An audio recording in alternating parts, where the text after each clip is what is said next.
Hello, everybody. Welcome, welcome, welcome. So, we've got a couple of things going on today.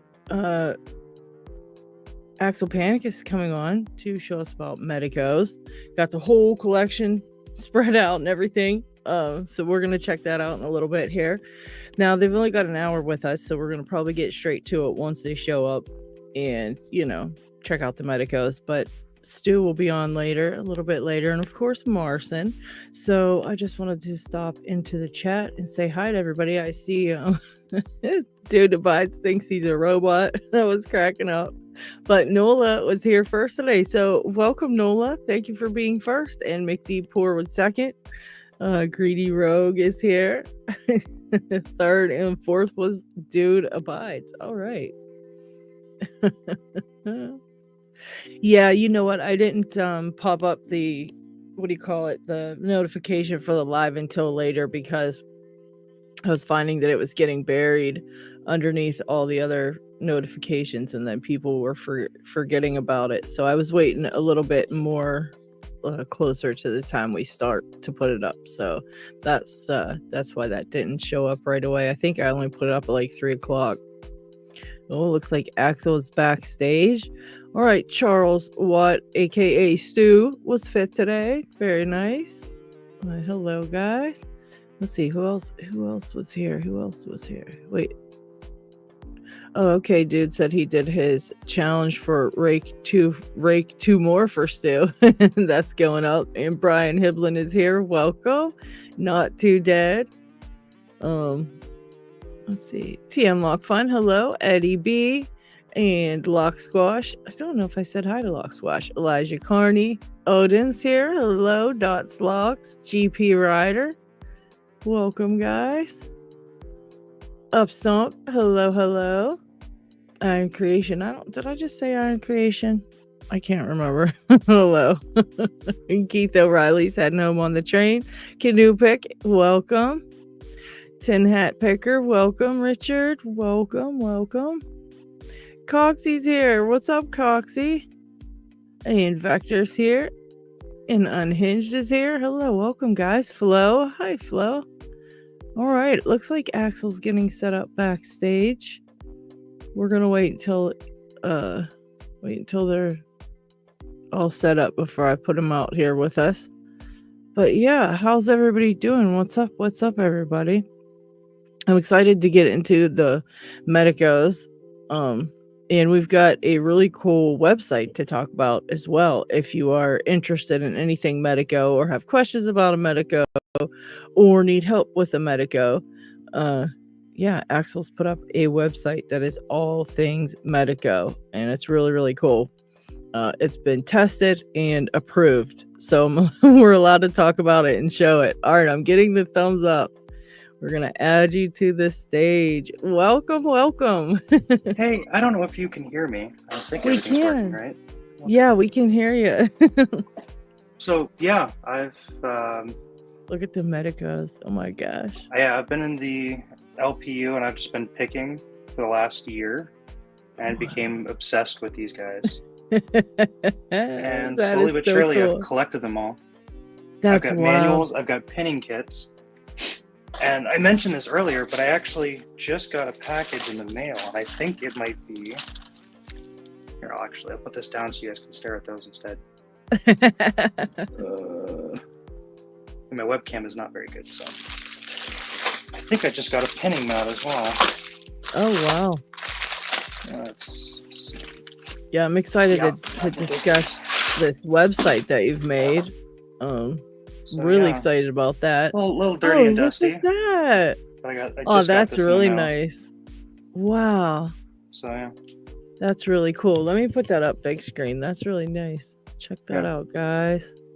So yeah, this is a biaxial really pinning mat. It's my guess probably from the 80s. Wow.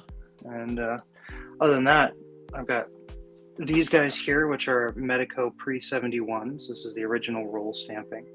Wow. It's kind of a block lettering. And then this guy is from the 80s. That's so crazy. They're in such good shape. Wow. Yeah, almost everything in here is either not picked or in the best shape I could find. Like this guy usually goes for about $300. Holy This shit. is a 826 military Sergeant and Greenleaf lock with a original core, and came rusted and corroded, and I happened to clean it up quite a bit. Wow, that looks so nice. That's a good job, man. You can see from the condition in the keys here, they're not that great. Wow. Yeah. And then I want to shout out to Lockskipper too. I've got one of his cutaways. Oh my god. Dude, I'm so jealous right now. Yeah. I'm gonna have to add you to my list of places I'm gonna go when I finally decide to travel around the world and see everybody. Go pick some Medecos or look at them. You're not allowed to pick those ones. But yeah, I got a nice collection here. The website has a lot of history on it, and I'm adding stuff all the time. If you guys want to see something you'll probably never see again, very few people have these. Oh my gosh, is that a snowman core Medeco? That's a snowman. Let me see what? if I can adjust my camera here. Dude, that is wild. Might be able to... It's not. I've never even seen a picture of one. Holy shit. Yeah, it's not zoom. Let me see if this one will work instead.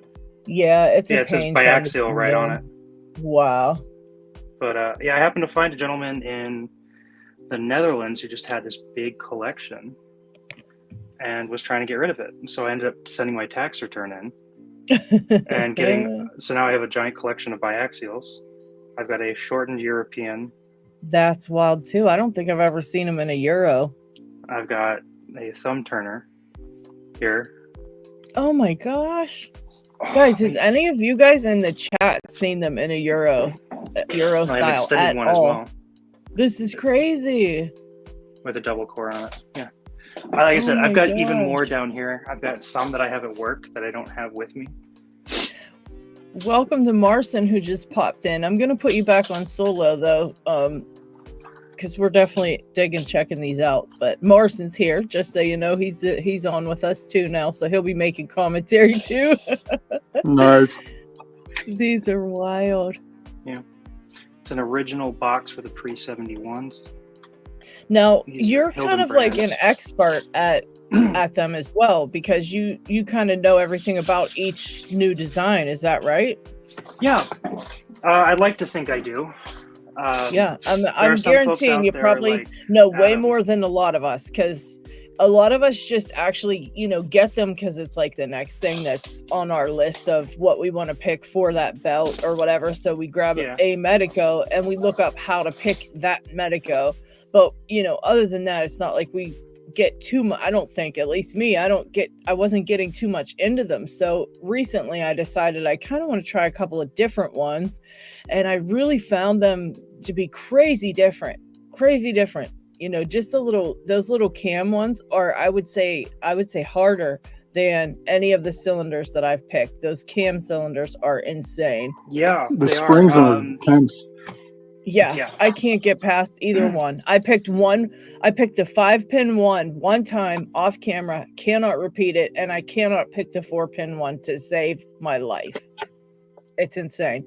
Yeah, cam locks are definitely much harder.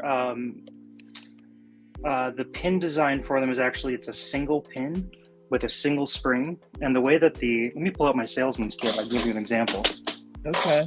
Yeah, because I know that they're like a single pin, but it's like really tough to get those situated in a way to make them pick. They're like bilocks almost, how you have to pick them. That's crazy. They're just like evil bilock big sisters or something. I don't know. So this is a giant sidebar for the Medecos from the M3 series, but this will give you kind of an example. So almost all the Medeco sidebars have these channels in them. So they're more of a square shape. But the cam locks are they're conular points. And what happens is the pin only has one hole on it and a bunch of serrations. So you're lifting and turning it into that hole, essentially, is what you end up doing. So hard to get that to work. Yeah, so factory cutaway. Wow. I happen to have. Yeah, but you can see that they have channels And the sidebar kind of goes in here. I wish I could zoom in on those. My camera's not quite working right. Well, you know what? It doesn't zoom for some reason on the StreamYard app. For some reason, we can't get it to zoom. So you're stuck So with maybe I it. should go back to the other. But Yeah, it's no, hard to I even zoom down. so my office is pretty much all drywall right now. I haven't gotten anywhere near finishing it. But yeah, I have giant blown up images of like all the patent work that's going to go on the walls. Wow, that's going to be awesome. So I got a D11 deadbolt from the original series with this is an air keyway, and then I've got sky keyway keys here. Those are the two major restricted ones. Wow. This was part of that Netherlands purchase I have. It's a full working deadbolt. Jeez, oh man. For the bilock. The only M4 that I own is actually a key and knob, and I have it in this Apis lock. Oh wow.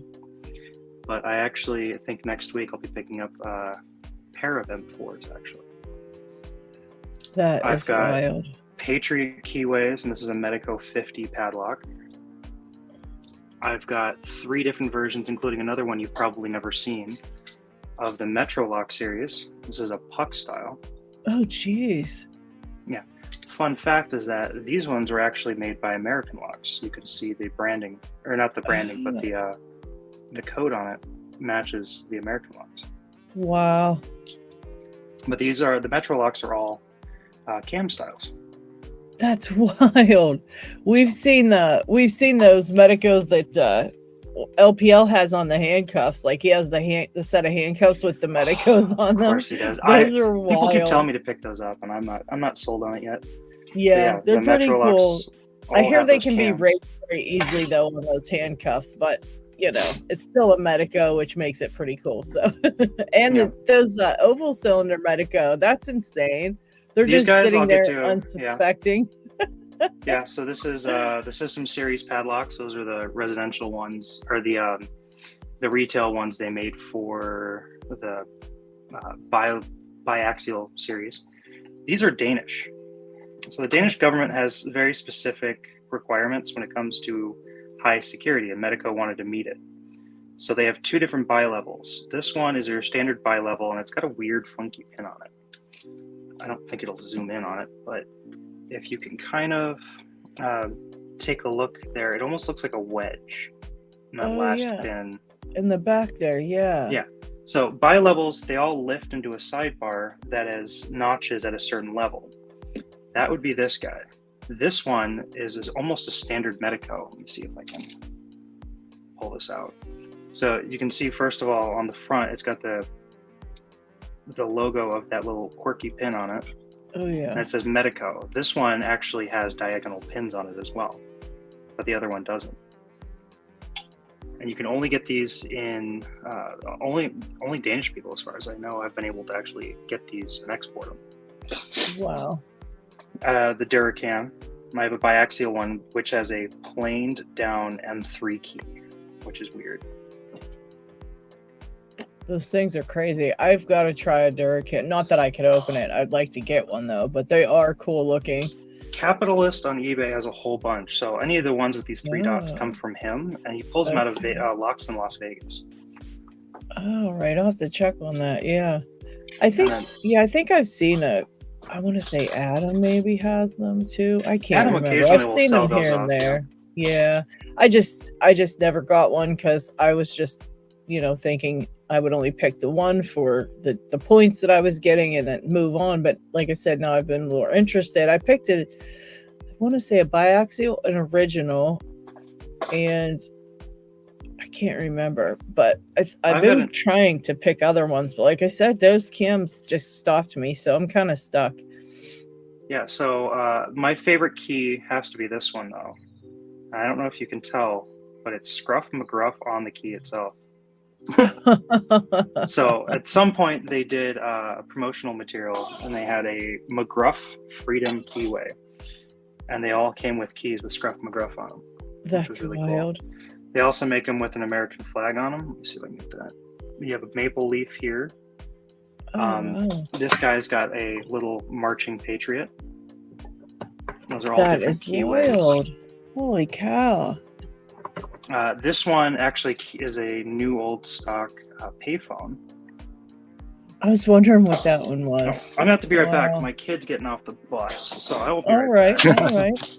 I will put you down on small screen here. Let's do this. Yeah, let me see if I can't find the website, because I was allowed to show it to you guys now, but Axel made a website for all the things that he's got going on with the Medecos. And when I saw it the last time, it was still in like construction phase almost. Let's see if I can't pull it up on my phone, and then oh yeah, okay, it's looking good. Now let me send this link. I'm gonna send this to, actually no, I can pull it up here. I can pull it up on Discord on my computer and we could take a look at it. That's a better idea. Yeah, because he said I could share this with you guys, and we can also, I'll put it out there. I'll put it in the chat too, so you guys can check it out if you'd like to check it out. So let me go to it here. Let's see what it looks like on the computer, because so far I've only seen it on my phone. Oh, very nice. All right. And let's share this.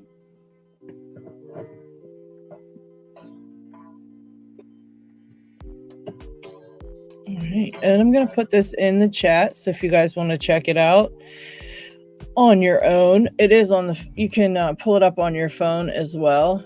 But okay, so it's a repository of Medeco knowledge for the LPU. Very cool. If you'd like to add to it, see Biaxial on LPU Discord. All right, very cool. So you can go to About Medecos. It's pretty much all about Medecos here. This is such a great job. Wow. What else do we got? What else we've got about Medeco? Okay, Medeco original. This picking theory, that's what we like to look at. The picking theory of Medeco. Very, very cool. Did I see somebody say hi to lock picking Dev? Dev's here. Hey, Dev. What's up, Dev?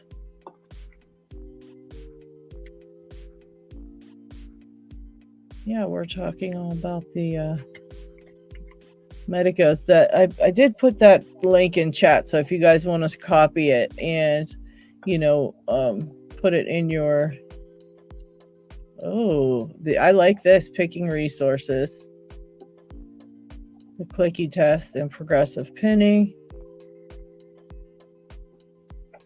Yeah, this is a great little website, all dedicated to everything about Medeco, which we could all use help with the Medecos. Maybe not all of us, but I sure as hell can. I know that much. So yeah, if you guys want to check it out, welcome Phoenix. Welcome to the chat. And yeah, so that's pretty cool. Let's see.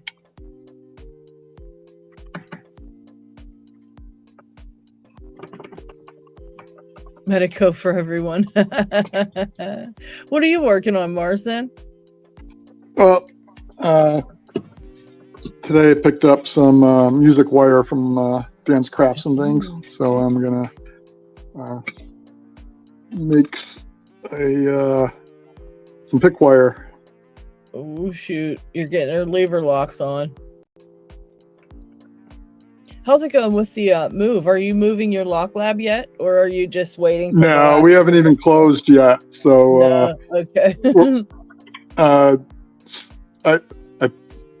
At this stage, most of the paperwork should be done. There may be one more thing that they want, and we have to wait and find out. The offer was accepted on October 1st. So, and it's like a 30 to 45 days. So 45 days is November 15th. So it has to be done by then. Yeah. But who knows? Yeah, it is a little bit stressful, and then the moving itself isn't very much fun either. But once you get moved, it'll all be worth it. It's just a pain getting to that point. We got Yeah. quite a few people like in the process of moving. Doc just finished moving, Yep. and you know, Her lock lab looks pretty nice. yeah, she did a great job. We got some Lock Lab videos or pictures over on the Discord server. So if you guys ever want to add to it, we'd love to take a look at everybody's Lock Labs. And it looks like there's a few giveaways going on, and we're going to talk about those as well. We went over them last week, but I don't think anything's changed. But if you guys know of any, let me know. And Isamu Sushi put in for a couple of different shout outs, so we'll take a look at those as well. Okay, I think one is actually Dots Locks, and who's the other one here? I'm not sure, but we'll take a look at that as well.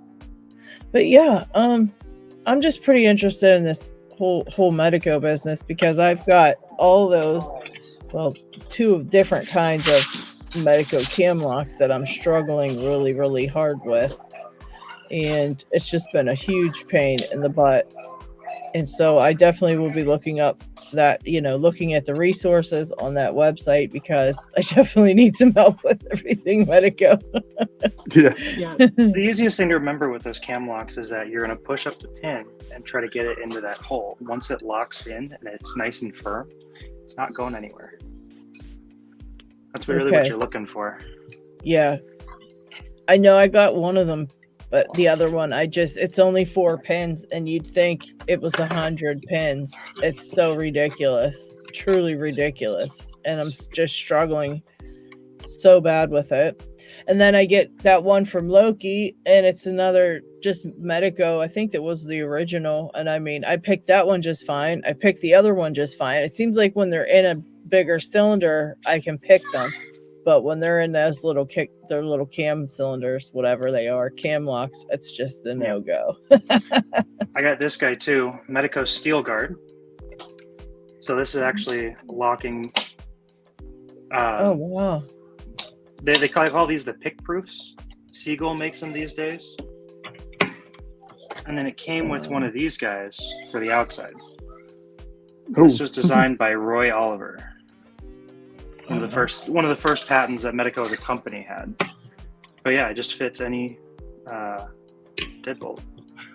That's crazy.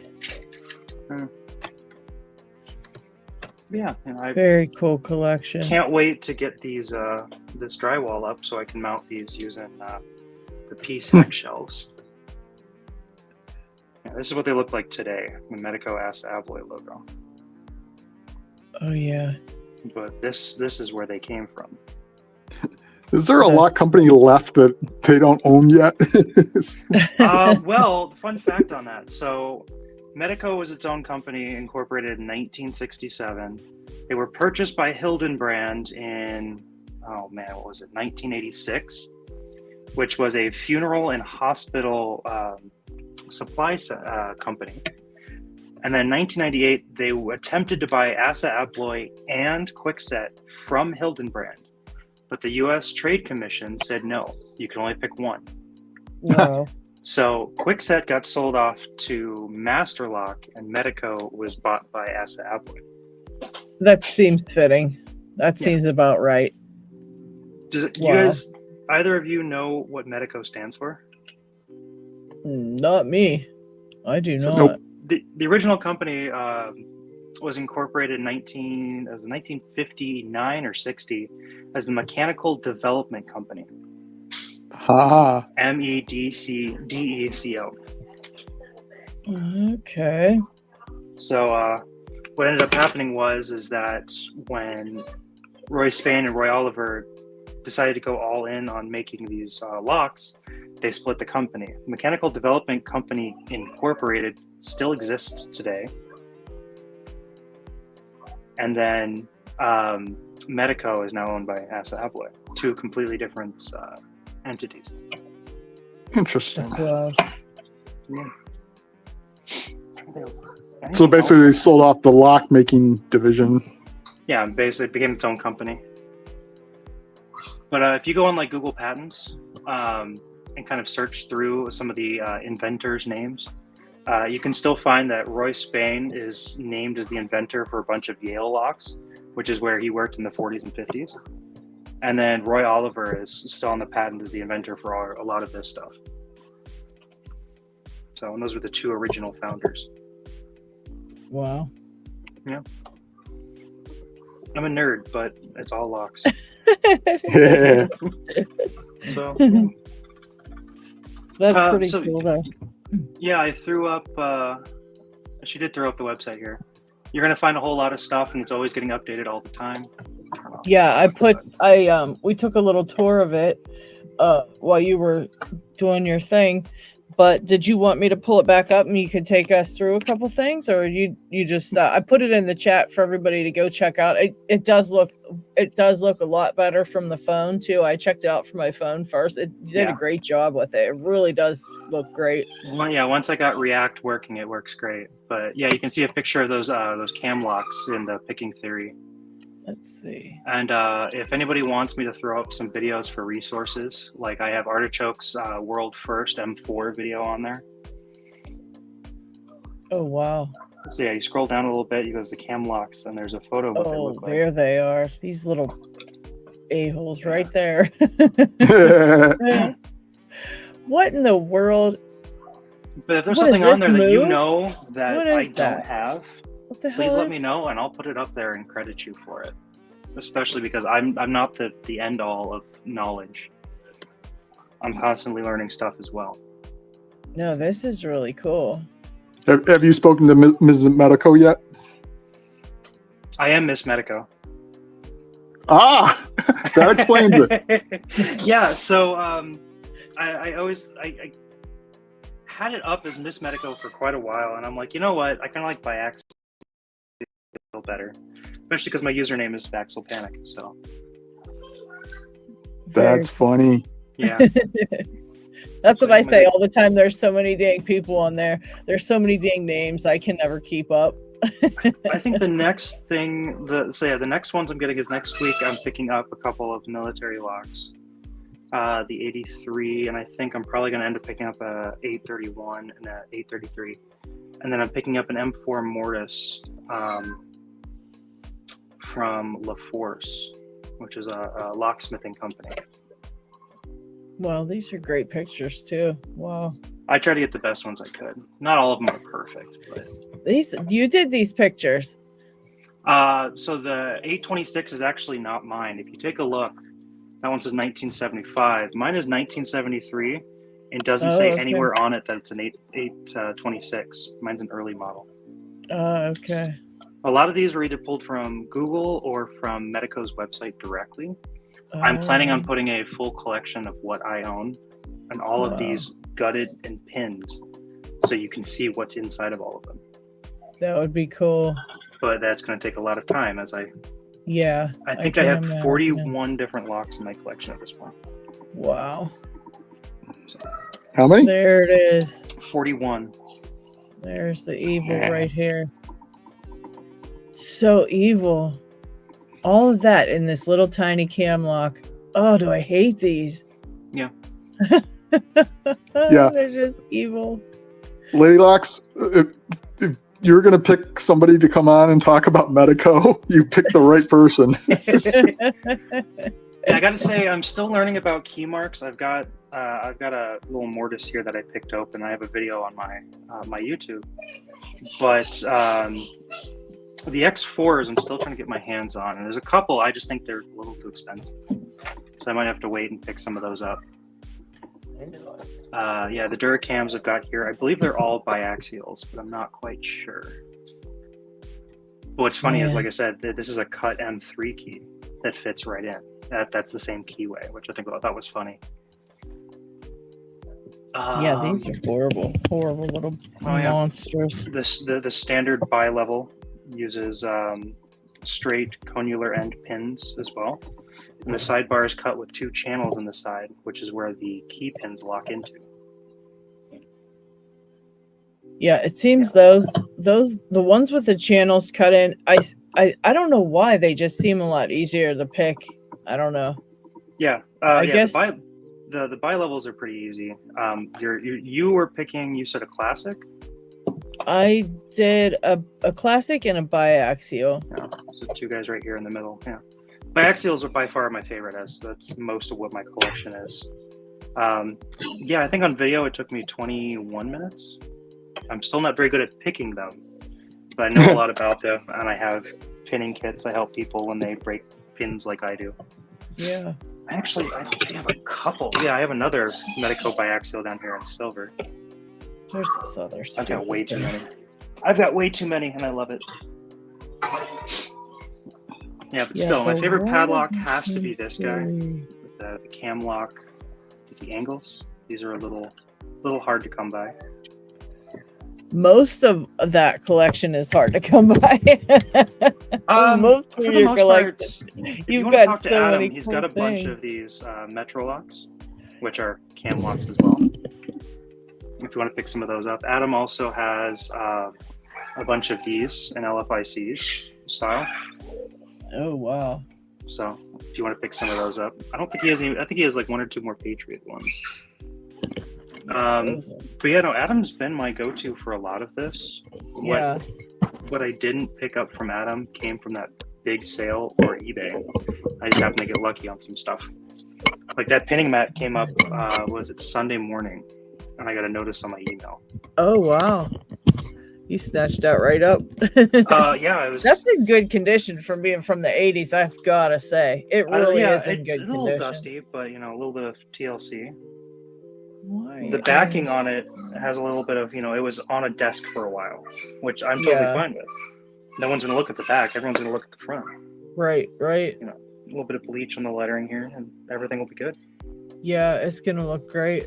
It looks great now. I mean, it's in great condition for what it is,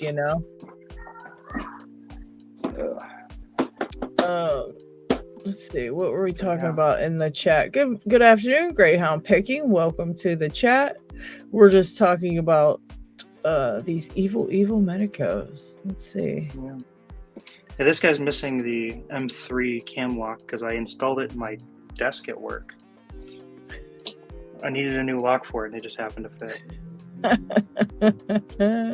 No one's getting that one. Yeah, definitely not. Steel reinforced. But yeah, this is a hand-sized sidebar for the M3 That's with the slider. Really cool. That's really cool. Yeah, I got this one from Adam too. He gave me the offer. He's like, "Hey, you want one?" I'm like, "Yes, sell it to me." So, yeah, Adam's been my my drug dealer for quite a while, selling me all these dirty Medicos. He just calls you now instead of just putting it up on thing. He's like, forget it, I'll just call out. Yeah, he'll go, "Hey, you don't have one of these. You want one?" So he knows you're gonna get it. yeah, 9 times out of 10, I end up buying what he asked. He's got an arrow, which for those of you who don't know, the arrows were actually manufactured in-house by Medeco, but they're not considered Medeco. I don't know, it's weird. For quite a while there. I don't know if they still are, but both are owned by Abloy, so it wouldn't surprise me. Yeah, he had an arrow, choice, flex, and of course he's got one of those key marks in a SFIC, which I'm not a huge fan of the interchangeable course, to be honest. Yeah, same. They're just too hard to work with. The large format ones are easy because it's almost like opening up a mortise. What was the other one he had? Another one that he had that I didn't. I really kind of wanted to pick up.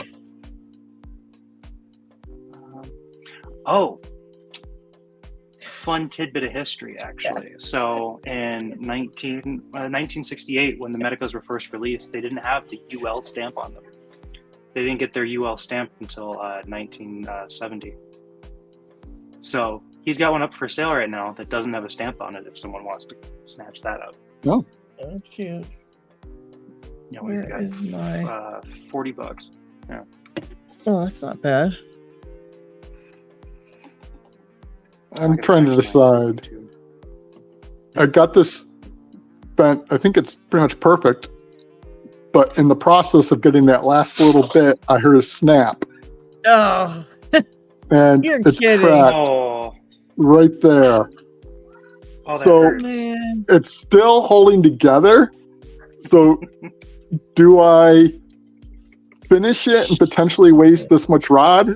I mean, it's cheap anyway. It doesn't matter. But yeah, but I'm debating, still, should I snip it off and try again? Actually, I should try on the other side. Right, I think we should ask Chad about this. My vote is snip it. It sucks, but I have a feeling that you're going to be into it and really close to picking the damn, picking something, and it's gonna just totally just get. Are you making wipers? Is that what you're doing? This is a music wire. Oh, well, that's even finer.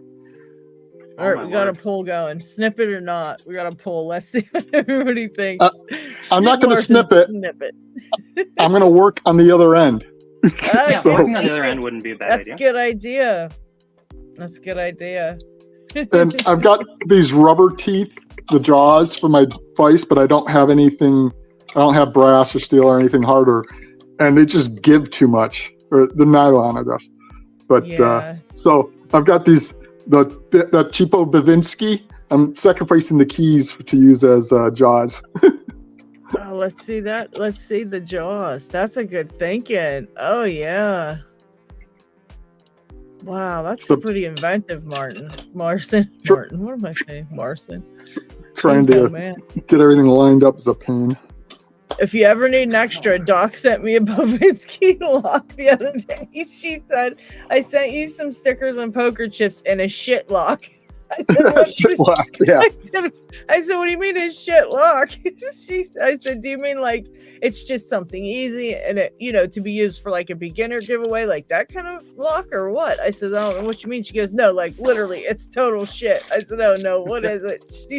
She didn't tell me the name, and I get it, open the box, and it's one of those Bavinskys. I said, yeah, there it is. It's a shitter. Yep, one pin. Yeah, mine was one pin. I literally had to pick one pin out of that lock, and it opened.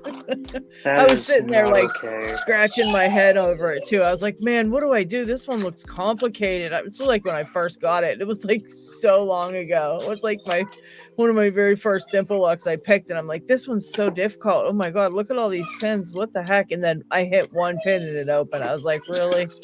I've only had that happen on a master lock, ironically. Oh no, I have it right here actually. It's a arrow body that I pulled out of the doorknob in my house as we're renovating it.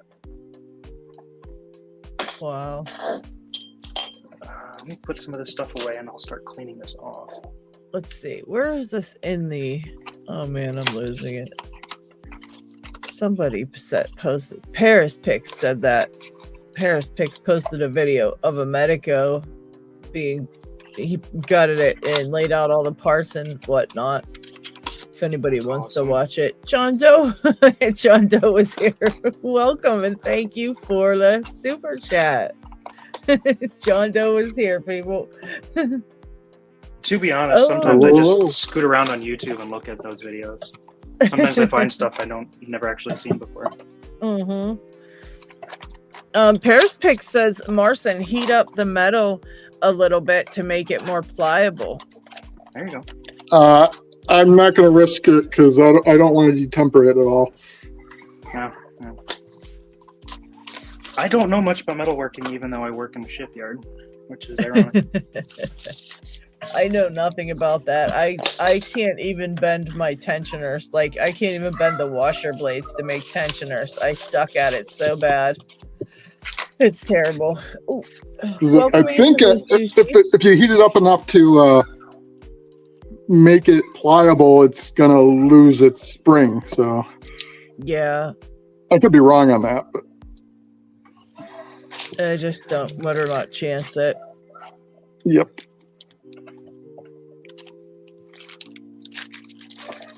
Best not to chance it. Slowly putting all this away. There's so many keys. I can't imagine. I cannot imagine. So you pulled all that out to show us today? Yeah.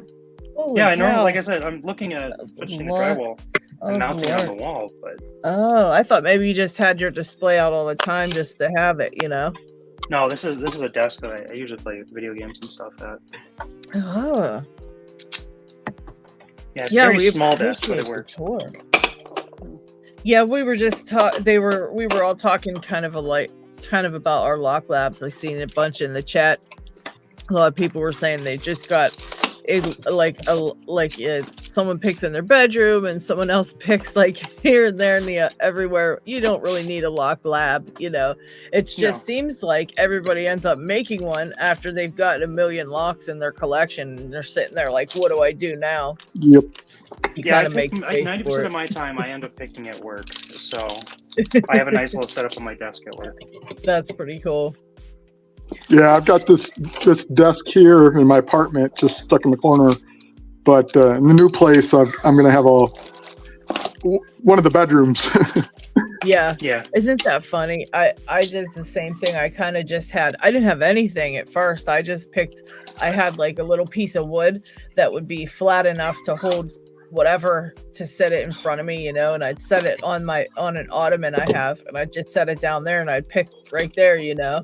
And then eventually I was like, maybe I should get a desk. It might be easier to sit at a desk and pick, you know. And then from there it was all downhill. It was all downhill from there. Then I got the lock drawer and everything else to put all the locks in and all this other stuff. It just keeps getting more and more and more. It's ridiculous. Just ridiculous. So much stuff here. I wonder how much it weighs. Oh gosh. Mounting it on the wall, I might actually have to reinforce the stud. Yeah. McD Poor said sitting in my recliner is my main place to pick in hand. Yep. Yeah, or even if you, this gentleman used to be on LPU for a while who actually got those small rig clamps, clipped it to a post next to his recliner. Oh, I saw that. Yeah, I think I saw that. I like that. I like that idea. Whatever by works. Yukio for a while, or Ruko for a while. Okay, now I have a functioning desk again. Isamu Sushi said, I was late because I was trying to film my giveaway video, and after I filmed the entire thing, I realized the mic cut out 15 seconds in. Oh, no. Sounds just like my life. Swear. I did that whole series of like tiny videos that I was doing where I would sit and talk about the different things just in small increments, and I have 2 more in my queue to put out, but I did another one for something else and I went to edit it in my editing software. That one function that I happen to use in my editing for those small videos is completely destroyed. So I had to email them and be like, please fix this. And I don't know if it's fixed yet, but I can't even do the next videos because of that. So it's like, really, you know? So yeah, kind of ticked me off. Totally ruined my wanting to finish out that little series. Like, well, I guess that's over with. Yeah, 8 minutes later, you find out the joys of YouTube filming. John Doe said, we all hate Isamu's mic.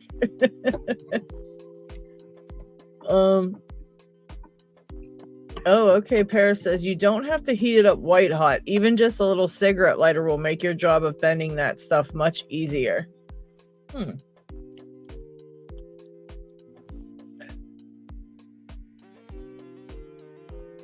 We lost Axel. I don't know what happened. I think he may have bumped his phone and bumped his thing out of to exit out, but I'm sure he'll be back if he's the joys of YouTube again. Getting kicked out of the StreamYard all the time and things like that. I still have yet to try that other software to see if that would be better than StreamYard. I think one of the guys tried it. It's called Restream.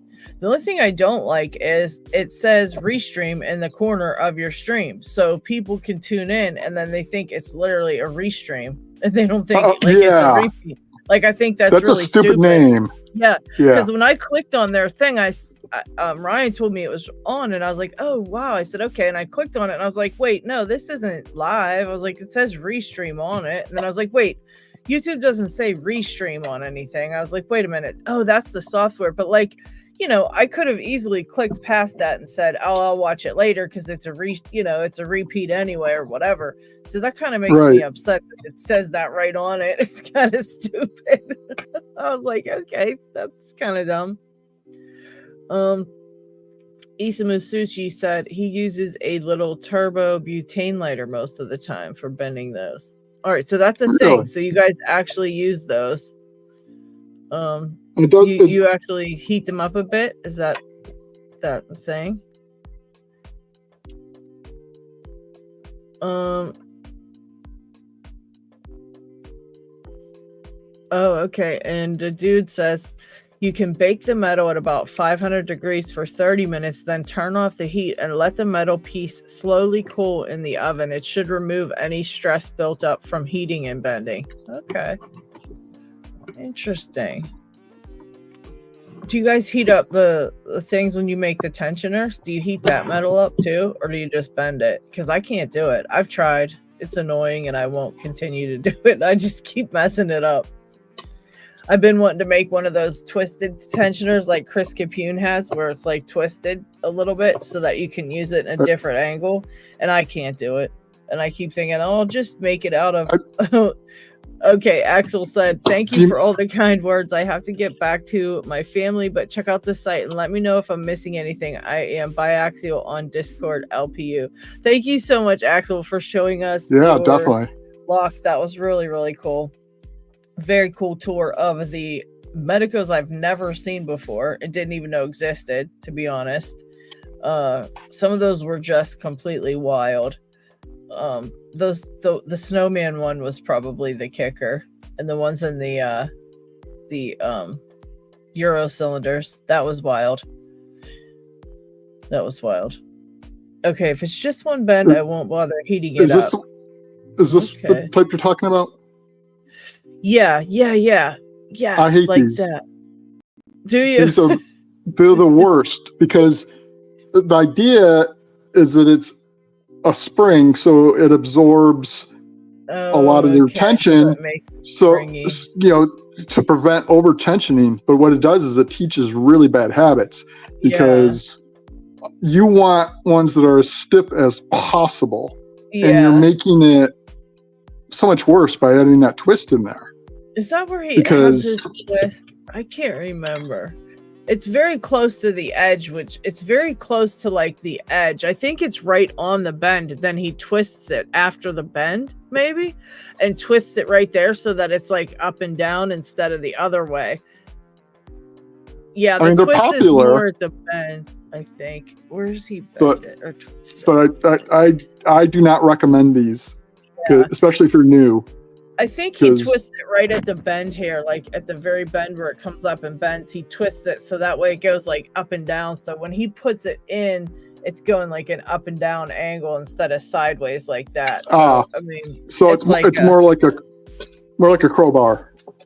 Yeah, something like that. Yeah, because then it goes like up and down instead of sideways in the lock, which, I mean, you don't have to bend it. It's just like, I think he just bends it for the placement when you place it in the lock. I think he just puts it at a different angle for him.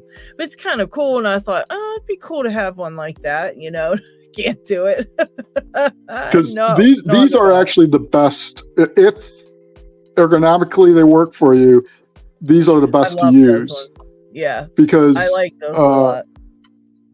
You can't. Even if I've tried really hard, I'm not bending it this way. But if I tried this way, I'd be able to bend this real easy. You can even see it flex a little bit. And so, you want it on the stiff. You want to be using it on the stiff.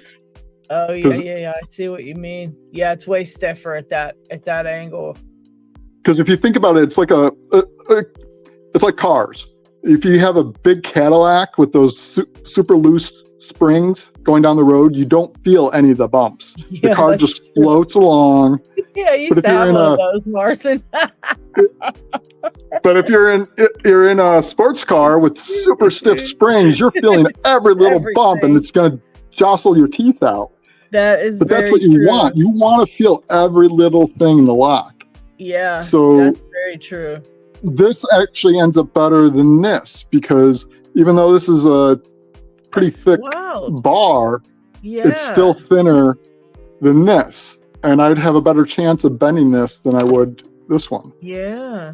That's a really good way to put that. I like that a lot. That's right. But ergonomically, sometimes you still want to use this just because, you know, sometimes the way you're holding it, you just want the tension in a certain position. Right, but right. if you can get by, and you're better off with an L or Z bar. Yeah, I use that tiny end in a lot of my Euro cylinders because it fits in there just so perfectly, and it's way better fitting than a lot of those other tensioners in there. And then you don't have to use bottom of keyway, you know, you can use the top of keyway with that, which I really also like. Yep. So I like those on a lot of the Euros that I pick. I mean, things like the ergo turners are they're really good for in hand. You know, if you're doing like a padlock in hand, because then you can just have your finger in a nice position. Right. But if you're picking in a vise or I would recommend not using it, just because it's even more of a spring. That's really good. That's a really good way to think of that and explain that. I like that. But anyway, that's why I hate these. Yeah. I think these are, out of all the different types, this is I don't care for those big long ones. The ones with actual springs in them are the worst. But this is the second worst. I wondered about that. I was like, why in the world would it be springy when you're trying to feel all that stuff? Like, I guess if marketing. I guess. Pure and simple. Yeah. To make it look different or something. I don't know. But yeah, I thought that was kind of wild myself. I was like, the springs make it worse, I would imagine. Glad I'm not the only one thinking that. All right. Oh, wow. The Dude Abide says, I have a buddy who has been collecting the street sweeper bristles from his walks from around the US, Japan, the UK, and a couple other places that he visits and walks around in. That's pretty cool. I've gone out looking so many times. Well, not so many. Three or four. I've yet to find one. Yeah, I've yet to find one anywhere. It's like, what did they update their sweepers now? They don't lose. I know. I don't understand. Yeah, they don't break off anymore. Dude, I've probably seen a million of them in my lifetime until somebody said they're really cool for using for different things for locking, and now I can't find any. So, you know, that's how it goes. Yeah, Marcin, you're getting to be an expert at bending this stuff, man.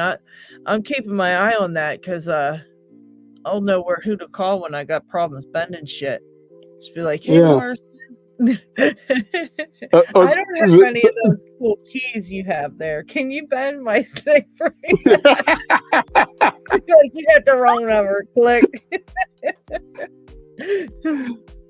Yeah, I kind of do. I want to follow Pick's advice, but me using flame is kind of a iffy thing. So I think I'm going to avoid it for at least the time being.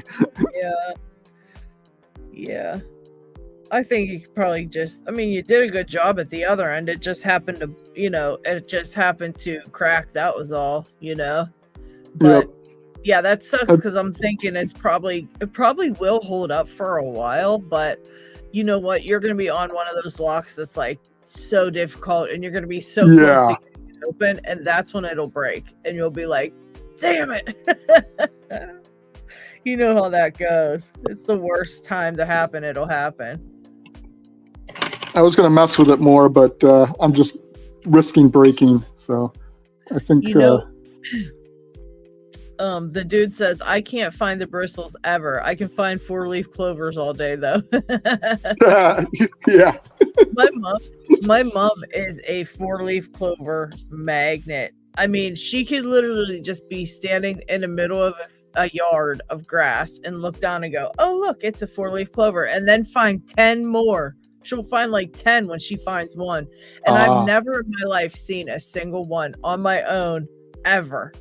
My mom, though, she can look down and find one outside anytime. That's funny. It's insane. It's really good pattern recognition then. Yeah, it's very unbelievable. Like, I'm like, no, you didn't. Oh yeah, here it is. And then she'll find 6. Wow. And I'm looking in the same spot and she got 6 already. And I'm just going, really? And it's happened so many times. It's practically unbelievable. That's how good at 4-leaf clover she is. I've yet to find one my whole life. Noah brought up a good point. I don't rake, so I didn't even think about it. But yeah, these would be good for raking. That's good. Because you're fluctuating the tension so much when you're doing that. Yeah. I could definitely see that where I've they would be good measured for out raking. one. I wonder if I still have mine like that. I did. I think I do. I think I kept all those. I've kept all of them, even if they're crappy, because I figured, someday they could be useful again. Even if they're not useful right this second, they could be useful at some other time, Yep. So I've kept all the crappy tensioners, but I know I've got them somewhere. Yeah, I'm still working on this giant master lock too, by the way. I did gut it, and I did take this, just the kick cylinder, and pick it, and I was fine doing that. And now when it comes to inside the lock, though, I cannot figure it out. It's wild. I might have to take it out again and practice a few times. It's just this lock body mutes all the feedback that I was feeling, that was able to get it open. But as soon as I put it in here, it's like so muted. It's really hard to understand what the hell to do. And you wouldn't think that, but that's the case. I'm working so hard on it. Who wants to win a you-know-what? Well, I sure do, John. I want to win a you-know-what. I'll take a you-know-what any day. Is that a candy bar? No, that's a whatchamacallit. We don't know what a you-know-what is. A you-know-what's a special lock from John Doe. We don't know what it is until it gets here. Yeah, that Medeco deep dive would make a great video on its own. We're definitely going to cut that for a Medeco special, because I do want to actually promote that website for him as well. I think that's going to be very helpful to people with all those videos included in there. That way, if you are looking to pick a Medeco, everything you need to know is right there. Picking theory, that's amazing. And then he's got examples of, videos of people showing different things that are really important, very helpful. I really love that. I really love that website. And so I'm going to put that I'm going to cut that out and make it a separate video, on its own, so people can go check out the web. And I'll probably put the website in a video too somewhere and just talk about it. I want to show that one from NCR where he's making the coins, and show a little bit more 44 Delta, and probably show the Medeco website too. I like to promote the websites people were working on, because they're all helpful in some way, Yeah. And even if they're not helpful, like 44 Delta might not be helpful, but it sure is helpful when you need a goddamn vice. I'll tell you that much, because he sells them at damn good prices, and he's on it. Like, when you say you want one, he already actually has it in a package ready to mail it to you before you even figure it out. At least for me. He's like, I'm like, I like that one, and 2 days later it's here. It's like, he's really fast. So I like to give those guys shout outs and, show off the websites. Welcome, Joey. Welcome. Let's see. Is my drinking buddy here from last week? I don't know, John. I'm not sure who that was. Who was drinking with John Doe last week? Dig. Dig is not here. Where the hell is he? That's right. I should send him a link. Let me get my phone out of that. I haven't even put my hands up yet, but I'm going to send Dig a link to tell him we're here, that we're online. Maybe I'll send him a join link. He might like to join in. He likes to join sometimes. Let's find him. Let's find Dig. Send him a link. All right. There we go. It's so tricky working with this stuff before you cut it, because the other end of it is so long. I'm hitting everything all around me. Yeah. That's tough. Dig says, hey, damn, totally forgot. Thanks.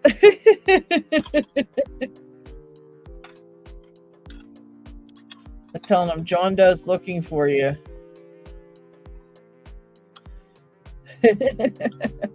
I'm finding your drinking buddy, John. All right, where is Dig and the Bears? Hashtag if you want to win a you know what.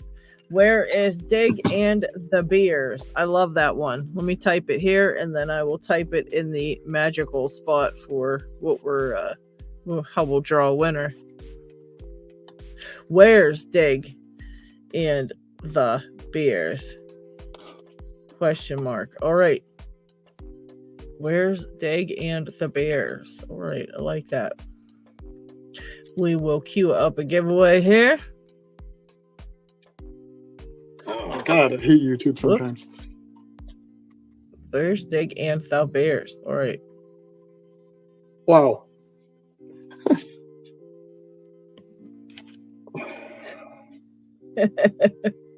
Well, DMAC, if you ever want to send any my way, feel free. Feel free. You poor thing. He's drowning in wonderful locks from John Doe. So yeah, of course, obviously, anything you just can't, I understand if you're just getting too many locks. I totally understand. I'd be very happy to take them off of your hands.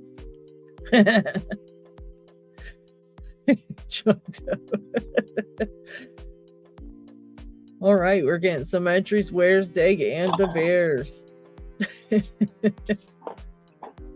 Does capitalization matter? I don't think so. I don't think it matters, just as long as the words are there. Uh-oh. D got the 12 punishment. Uh-oh. Uh-oh. I don't even want to know if I want to know what that is. That sounds awful. Somebody's popped in. Oh, it's Stu. Welcome, Stu. Hey, Stu. What's up? Wow, that looks really nice on camera. Your lock lab there. Well, thank you very much. Yeah, that looks really nice. Check it out, guys. Doesn't that look nice on camera? I'm pretty impressed by that. I've been playing a lot with camera and angle and colors and yeah, it's looking gorgeous. assortment. It was very pretty when I saw you backstage. I was like, ooh, it looks very, very nice. It would look even better if you had a Lady Lock sticker somewhere right up front. I usually giant one. You know what though? It's a shame that you say that because this is always on camera. This is always yep, it's always tucked in the back somewhere. And if you'll notice, if I just go up a slight bit, oh bam! Is that a Lady Lock sticker? I think I see one. I see one. Yep, there it is. There it is. The other one's on my guitar. So. Oh, he said D got 12 locks with picking time restrictions. Oh Jesus. Good luck, D. Oh, I know John Doe sent brutal locks too. He doesn't play around. He doesn't play around. He sent me a Kaba 48 pin lock of some type. I'm like, yep, sure. Oh, is that referencing DMAC's 12 levels of pain from Dow? Yeah, that was the 12 levels of pain from John Doe. Yeah. That's one of my favorite. That's one of the favorite notify me's I've ever hit. I was like, oh yes. Please let me know when this is going down. That is wild. I think DMAC will hold his own. DMAC's pretty brutal picker. He's good. He is good. It's probably a tough challenge. If you got to challenge DMAC, you got to think of something hard. What do you got, Stu? What's going on there? That's an Abus something I see. Well, I just got a little batch of locks from Doc Mackinon. I got a nice. What is this little thing? The 8050 Ti. Okay, the 80s are pretty nice. I don't mind those. I hate any of the 64s. They suck. But the 80s are really nice. I like those. Yeah, the 6440 was an early on nightmare for me in Locksport. I sent that to Lockpick and Call because I just couldn't. It drove me nuts. Yeah. And I was afraid to put a pick in this, but it's much nicer. I say those 64s are cursed. So yeah, I'm not a fan. But she sent me that. She sent me a Ruko. Yeah, right. Yeah, there you go. Oh, nice. What's in the Ruko? Is that one a sleeved one with gins, or what's in there? I would imagine it's an easier, whatever the easier one is. If she's not trying to cause me nightmares. As far as you know. But she, Is she there also any easy Rucos? she hooked me up with the Packlock 98 Pro, so I can begin this You journey. didn't have one? I had one brief for a little bit. It was driving me nuts, but I ended up giving it with some locks to my vet Stu because he needed harder locks. And then I was planning on grabbing one, and she was like, "Nope, hold up, I got one to send you." Oh, that was cool. That was cool. She threw in an extra little dimple and a cool little. And this is my first little. Oh yeah. Wafery. This detainer lock. Or yeah, that's what I mean. This detainer. Yeah, I have a wafer locker too. But yeah, I was like, oh, dude, that's so sweet. That is and then cool. I forget who. I think it was Coffee Gone Wrong said that the only bad thing about these is the keys just fall out. They don't hang out in there. I don't get those. Yeah, so you gotta I don't get that. The keys just roll right out. That annoys me because in the drawer, I try to keep the keys with them so I don't lose them in the drawers. And then, of course, you close and open the drawer so many times, the keys just roll on out. I'm like, what the hell? Yeah, I'm not good at keeping keys available, but I'm trying to keep them with the lock now. Yeah, it's quite annoying. I'll see if that system works. I wrote something on here, but it's gone now. What did I write? This must have been a certain lock. Is that Marzen? That is Marzen, yeah. What's up, Marzen? Hello. He's bending stuff to make he's bending like piano wires and stuff to make some lever lock picks. Pretty cool. If you want to know any pointers on that kind of stuff, I'm sure DMAC has plenty, and because he picks a lot of lever locks. He has lever locks, lots of lever locks over that way. Yep. And Brummy Lockpicker has a lot of good videos on it too. There's a few people. Fish picks. Not Lock Noob. Lock Noob does. Yeah, Nick does. Nick's picks has some good how to make tools and for levers as well. Yeah, Nick's got a big. I want to get Nick on here and do a lever lock day, but he's shy, so we've got to encourage him. He doesn't want to come on, and he doesn't want to he says he will. Where he's supposed to teach me and P-Dubs some lever lock stuff, and he keeps off. I feel like he doesn't want to. He doesn't. He doesn't really care if we learn. He just wants us to flail around on our own, I guess. So he's not even here today, so we could talk about him because he's not here. I'm gonna mute myself while I file. Okay. Oh. But Ian swear. He's probably swearing too. Right. I can take care of that. I'm trying to learn to, swear without actually swearing. Oh, really? How's that coming? Well, the silly word in, from Johnny Dangerously, the farging ice hole instead of, frog. I swear like that all the time. Yeah, I'm trying to, I do it to be silly sometimes, but only if I'm doing it intentionally. I'm trying to switch the switch over to do it just naturally more often. Yeah. Or Yosemite Sam, dead Texas freaking. Why do I picture Martin swearing like that all the time?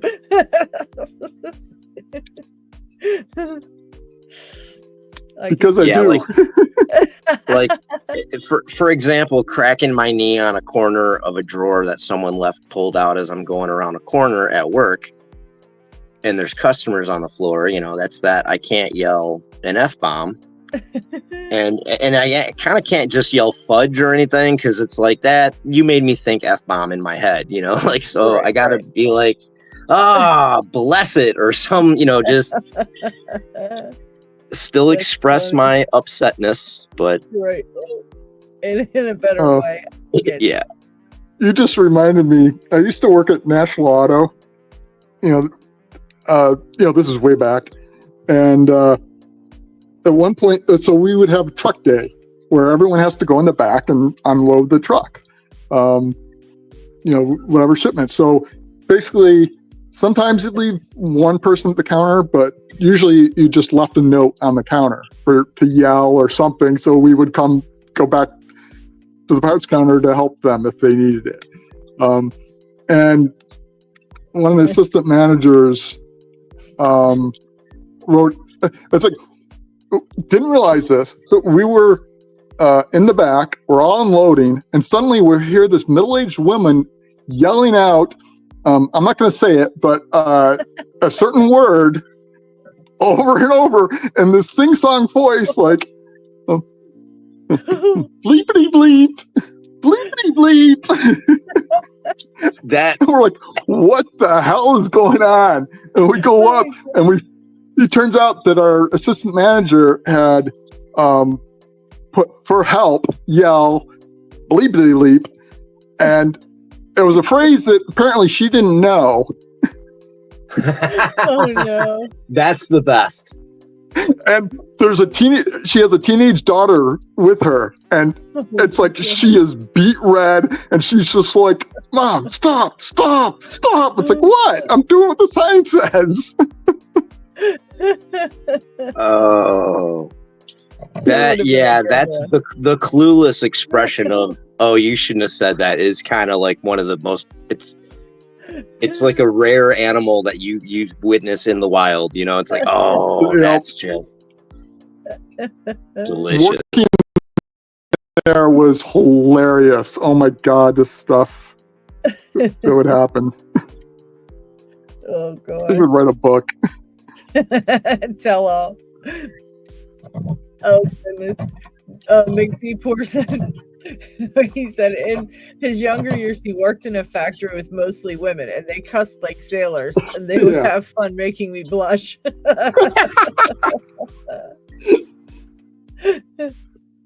Oh goodness. Oh yeah, I would like to know who's the person that decided like certain words were swear words anyways. Like, who decided that? And can we make a new swear word and like make it a swear word and say, like, if you say that, it's a swear, it's a bad word, like it's a swear, and have it really have the same effect?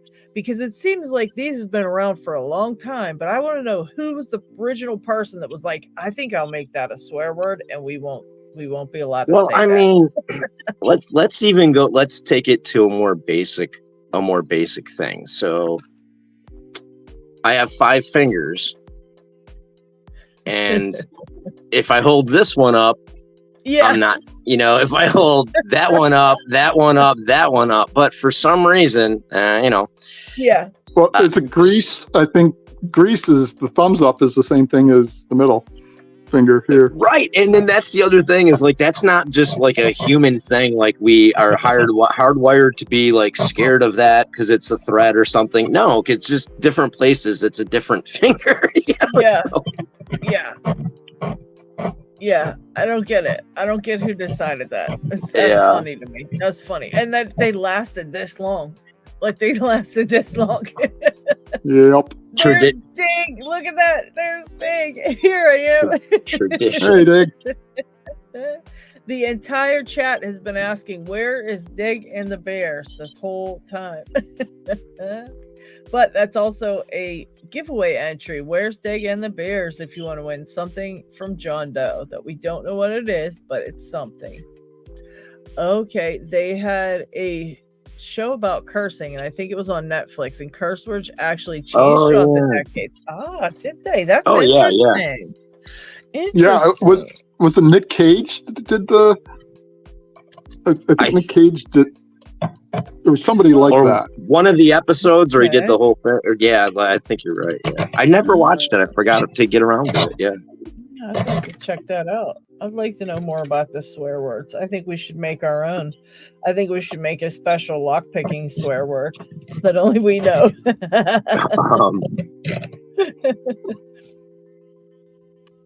Oh, wow. Yeah. What would be? Yep.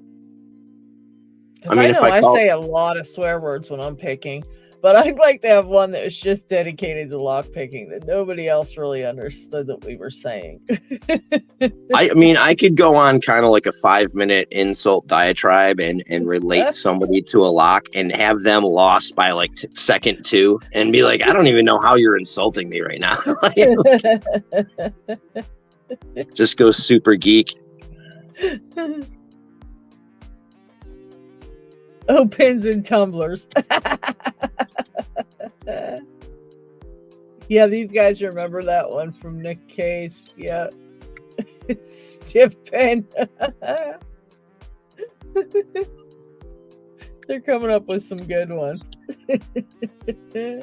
Instead of unbelievable, what about unpickable? Yeah. Been there. That's what my Medecos are. Friggin' unpickable. You got a brain like a bricked lock. That's a good one too.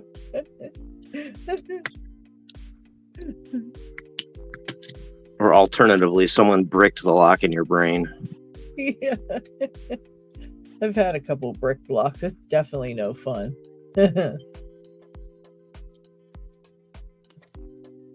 Yeah, it's chatting with the doc the other day. She was mentioning one, and I was like, I thought she'd mentioned one not long before, and I didn't. And I was like, Jesus, how many locks do you brick? And she's like, it's only 2. I was like, okay, sorry. I was like, we're not going to give you a new title or anything yet. Oh shit.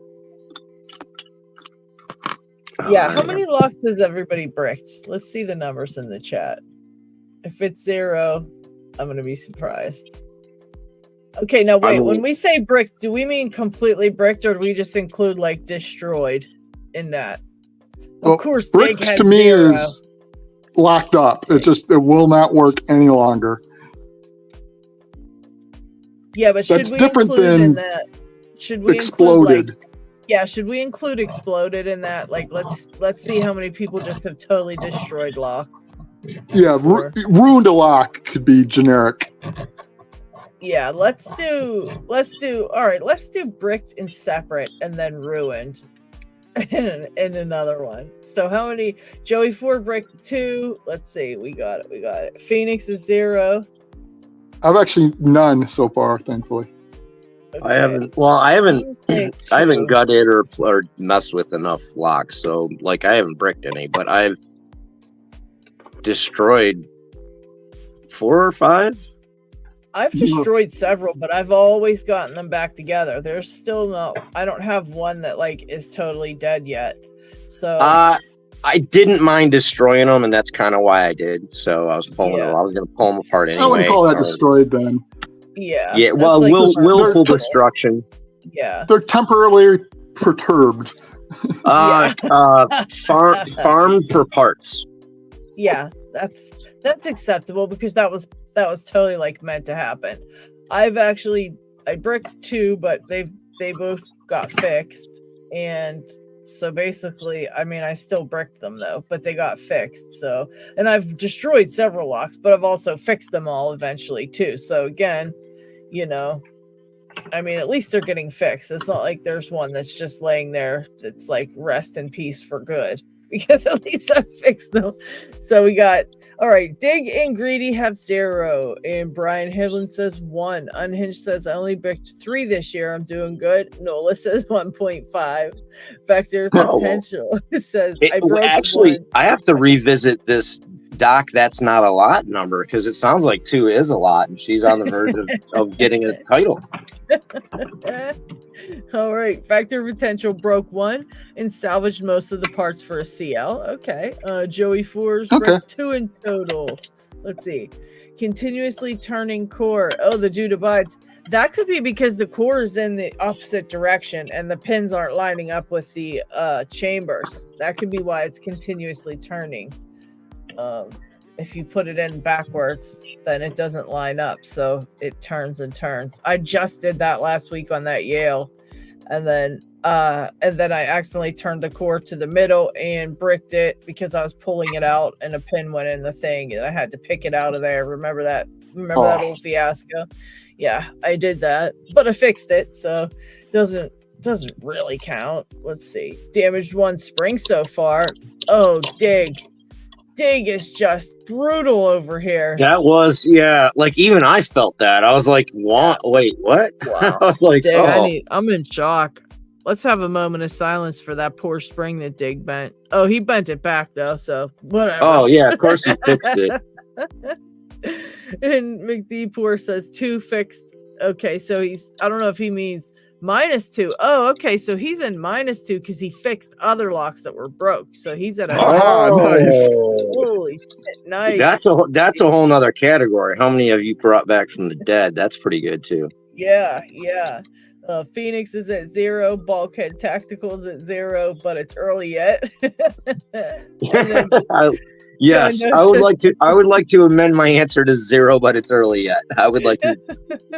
Yeah. John Doe says only a ton nearly. So a ton of them. T and Love Fun and Elijah 0. Nice. Lock Squash says 2. And the Dude Abide says he's got 2 locks destroyed, got the rotating core on one. Okay, so I think that second one, I think it's just put in the wrong side. Did you take it apart by chance? Let us know. An American 1100 and a Packluck 90A Pro for Joey. Oh, that's tough. It's you can brick the 98 Pro. You can brick any lock pretty much. I mean, they can probably get unbricked if you pick it out of there. It's probably just something went into a chamber that didn't have a key pin in it, so it went all the way down or something. So sometimes you can kind of because I know out of it. I know I'm gonna have to progressively pin this thing, so that's just what's you can brick any lock. It's just anything that gets in the way that quits it from turning. And there's lots of ways to fix them. You can actually percussively fix it, where you smack on it with a hammer on some locks, and others you have to pick it out of the chamber if you got it in there. I guess you could totally brick one though, right, Marcin? If you got something stuck in there that really can't come out. Some you can. If it's grubbed, I would say it'd be pretty hard to brick it. Yeah. Yeah. And you can also, a bricked lock, you can also grub it while it's you can always drill those out and grub it, right? Yeah. And it's got plugs too. Yep. Because that's what happened on my Dom Saturn. I did something to that, and it got one of the pins went in the wrong place when I was trying to just put it back together. And I sent it to Retep because he's really good at drilling holes from the top to be able to pull the pin out of the place that it's in. But he ended up not having to do that. He just smacked on it a couple times and it bounced up far enough that he could turn the core and get it back to normal. But he was ultimately going to drill a hole down in the Bible to reach whatever was stuck and pull it up. So that can be done. And you could almost say M hearts are pre-bricked in Yeah. I got this Euro cylinder that's an M heart. It's okay. Good luck. How do I get it? Yeah. But so thankfully I had plugs, so I was able to drill out the plugs. But I had to do that because that's the only way you're going to gut this lock. Yeah, that's wild. So when you rattle a 410, is that basically you would have bricked it if it wasn't in that plastic body? No, not necessarily. When you rattle a 410, you're just getting the pins shooting out the bottom. If it wasn't in the body, the pins would shoot out the bottom, and you could probably just put your pick in there and push the other ones up and turn it and pull everything out of it and get it back, get it open. And because you can actually smack that plastic open and take that whole lock apart still and then put it back together. You have to crack the lock. So Nola did that. He re-salvaged or whatever a 410. Yeah. I did the same thing. I 3D printed a new body for it. Oh shit. Oh, so do you have a file for that? Yeah, Marcin. Everybody listen here. Marcin's got a file for that. I asked Lock Truck when it was already out there. Oh, really? It was an SPL. Nice. So I rattled mine, and Let's put you on big screen a second, Marcin. That's really nice looking. Let's see. The only way. There you are. Solo. There you go. Oh, nice. Yeah, I had some gunk on the plate, but I don't care. Yeah. That's okay. Wow, that's cool looking. So now it's just it's screwed together. But the only way you're getting that out is cracking the body. So that is a brick lock because you're not. I guess, technically, because you can't get it. It's not workable anymore. You'd have to rip it apart. The pins are floating around in there. Yeah, it doesn't work anymore, and the only way you're getting it out is to crack the body. Crack the body, yeah. So and I don't consider it that brick just because you can still, the pins are all moving freely. But I guess, technically, it's bricked at that point. They're not moving freely. They're rattling around inside. Yeah, I mean, you know what I mean, though. You could get them out if you take it out of there. They're not all stuck. The core's not locked up, basically. It still can move because you can drop them all out. But I guess if technically, because it's inside of a plastic body that if you couldn't get it open, your lock would be beat. You bricked it. The lock isn't usable anymore. I don't know about bricked in the sense of but I mean it's as useful as a brick. Right. Yes. Yeah, exactly. But that's all it's good. I mean, it just sits there. It's a paperweight at that point. Yeah. So in that sense, it's brick. Yeah, I agree. You're right. Okay. That's awesome. You found that file though. That's great. It's not one of mine. It's just I just downloaded it. Okay. There's a few of them out there. Somebody made it though. Somebody else done that before, so that's why they had to make a file for it. It's something that's done. There's something called the Rattle Club for a reason. Where do people get that patch from when they say Rattle Club? Don't there a patch I don't for know. that or something? I haven't seen one.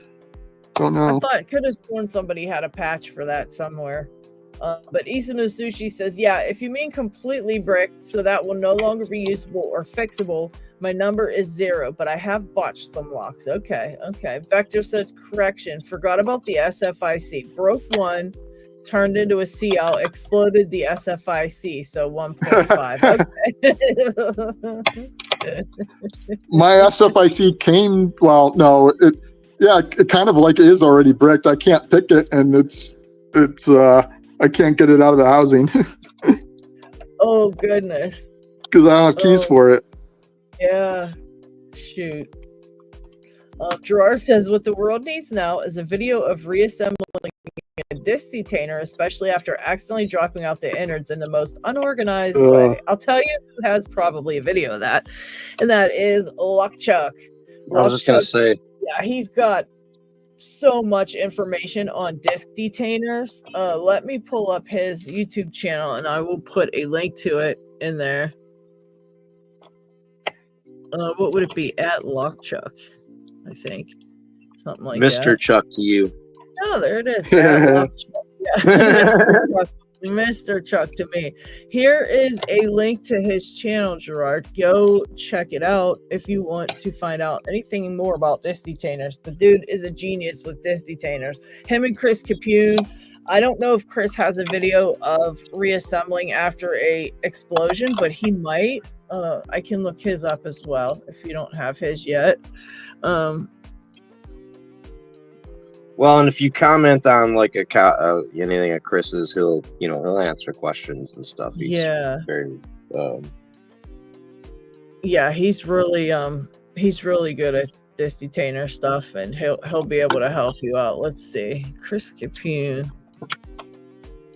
Mr. Chris, the Saturday morning ramble man. Dude, am I missing rambles, or has he not been rambling? He's not been rambling. He's been busy.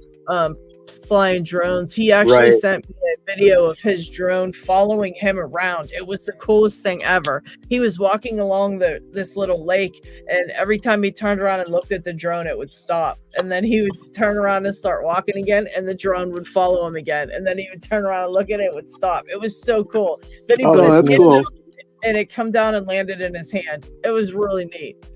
Oh, that's crazy. Yeah, it was really, really neat. I wish he'd post those up on his Locksport channel, because I mean, it's still his part of his hobby, and it's his channel. He can post whatever the hell he wants. I'm sure we'll watch it. You think we wouldn't click on a Chris video? Come on now.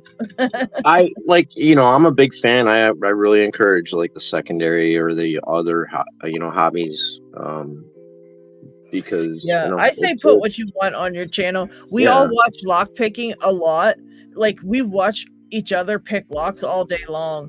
And so it's refreshing to watch when you click on Chris's channel if you'd seen a drone video, because it's something different, you know. It's still and Chris. like it's still like whatever drones, so you might be interested in that. He likes to shoot beautiful, you know, nature footage. You might be into that. It's you know, and then, you know, whatever, still kicking's into fireworks. You know, I do whatever ADHD thing comes upon me. You know, like, it's nice to, you know, just kind of get to know people, you know, and see, and then that's the cool thing is because you know, if you're into another hobby, you know as much about that hobby as like we all know about Locksport. Well, I don't know as much about your hobby, like, so now you're my source into it, you know what I mean? Like, I like watching it, like all kind of stuff, and I totally watch whatever just because it was you guys putting it on your channel, you know what I mean? And I watch your channels. It doesn't matter. It's like what you like to do. I watch, like, to check it out. I watched LPL in Bosnianville for like 3 years before I ever even thought about actually picking a lock, just because it was they were good at what they did. They were informative. I learned about locks, about mechanics, about, you know, and they're funny, they're entertaining, you know, like it just, you see somebody who's passionate about what they do, and sometimes it's just, that's enough to, like, just, you know, I might never get into or even look into what I'm watching you talk about, but I'm enjoying watching you talk about it because you're passionate about it, you know? Yeah. I just enjoy watching when I'm subscribed to everybody. I just like, I turn it on and watch it, whatever you guys are doing. And, you know, so if someone's flying a drone, or like Jeff puts all kind of shit on his channel. He does his music, he does his crocheting, he does all this stuff, and I watch all of it just because it's Jeff and I like Jeff. That's why I call him the Jeff Knife, because he's got 14 different profiles ready to go. He can do this, he can do that, he can DIY, he can. Well, we got a problem over here in chat, guys. A couple issues. First of all, Wolfgang is saying his second video on picking gins was rejected. I'm giving up on purple pretty soon. All right, Wolfgang, I got to see this video. So send it to me over on Discord. I'm going to check it out. And don't give up, because trust me, it's worth it. But I'm actually doing a video. I actually am working on, literally, this is so funny because 2 people today have said something like this. So when you're videoing for a belt, this is what I'm doing a video on. I'm doing a video on how to submit for green belt. Basically, it's I'm about to do that. Yeah, it's just because when you get to green belt, you now have to video picking and gutting all in one take. Plus, you have to do a reassemble and all this stuff, and people don't realize that, first of all, gutting a lock is just as freaking hard as picking a lock, and you have to practice it because it's something that you need to get a skill for. You can't just gut a lock. You might get lucky, but if you're trying to get it on video, you probably won't, because it sucks. Gutting locks sucks when you're doing it anytime, but for the first time it really sucks. So for the goal last, I was actually able to pick it fairly easily, but it took well over a dozen tries for me to get that on film, just because it's so small and gutting it was a disaster every time. Yeah. And so my advice is like to zoom out your camera really far. You as long as you focus in on the lock, so it's very focused on your lock. Don't block it. Yeah, just do not put your camera down so far, because if it's in, you really will take your shit off camera at 20 different times, and it's so hard to keep everything on that camera view. So put borders up, so you know, like, okay, I'm putting a book here and a book here. I know this is where my camera view ends, and I can't go past this point. Like, there's that's a great tip. Just a few things like that you can do when you're submitting for a belt, because Wolfgang, I know the feeling. I did the same shit, and you know, when I submitted for black, a couple of things of mine were rejected, and I was so bummed out, and I had to redo a whole entire thing for impressioning because I couldn't get it figured out. And I thought I did with 4 pins. I thought it was only 4 pins. Here it was 5. So they rejected me for that. They rejected a couple of my videos because the one wasn't clear and this and that. And it was all used for my dam points. It was okay because they didn't have to see those things for that. But for the belt submission, they reject things that aren't, on camera and perfect in this. So it is frustrating, but trust me when I say we all literally go through that frustration because we all are been trying to submit for belts and we get booted just like you. It's not just you, It's a separate skill you have to develop. Yeah, it truly is. It's not easy to film for a belt. It really isn't. And so I wanted to do a video about that because I think, and somebody else said too, did I take my thing? And Jeff just tried to do his pack lock video a couple weeks ago, and he asked me to watch it because he thinks he took something off camera, and it turned out he did, and they would have rejected it, and pack lock would have too. But it's like you have to have certain things, and I say, practice gutting. If you're going to gut a lock, buy 2 of them, especially at Greenbelt. When you're first gutting a lock and reassembling, just buy 2 of the lock. It's $10. They're not really much. It's not like you're buying a $40 lock for Greenbelt. It's probably a $10 lock. Just buy 2 and practice gutting and reassembling the one, and then pick the other one. And then when it comes time to gut and reassemble it, you already practiced that lock, and if you lose a pin or something, you got your second one as backup, and you don't have to refilm and redo all this. Like, it's helpful. Now for purple belt, it sounds like you have a gin spools in your lock, which those are expensive, so you can't buy 2. But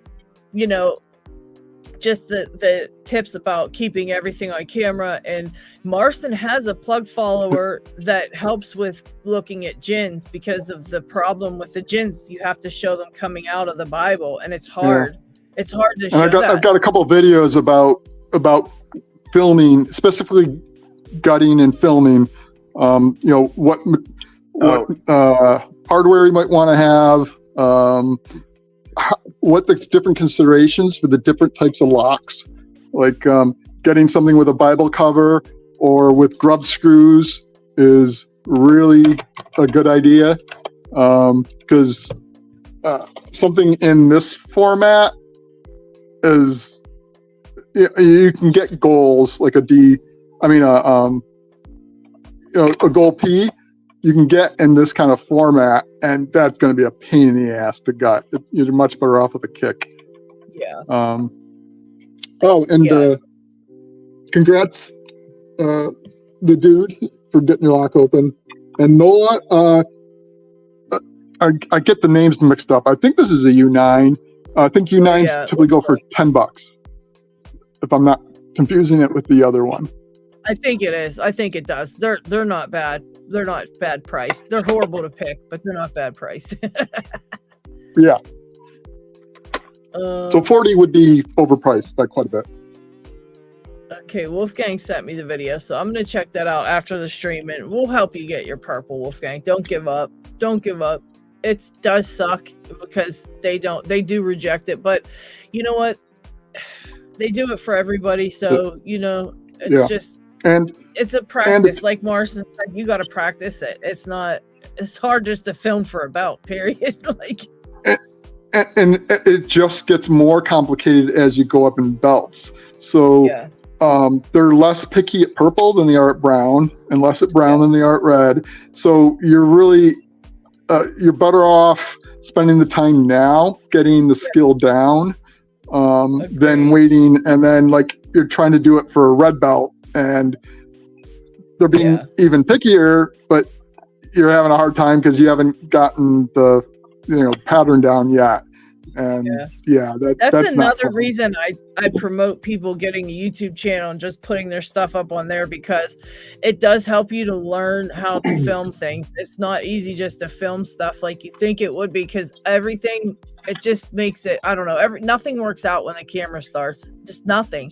And everything that can go wrong goes wrong. You forget what to say. You don't talk right. I mean, then if you talk right, you're not picking right. Then if you pick right, you're saying dumb shit.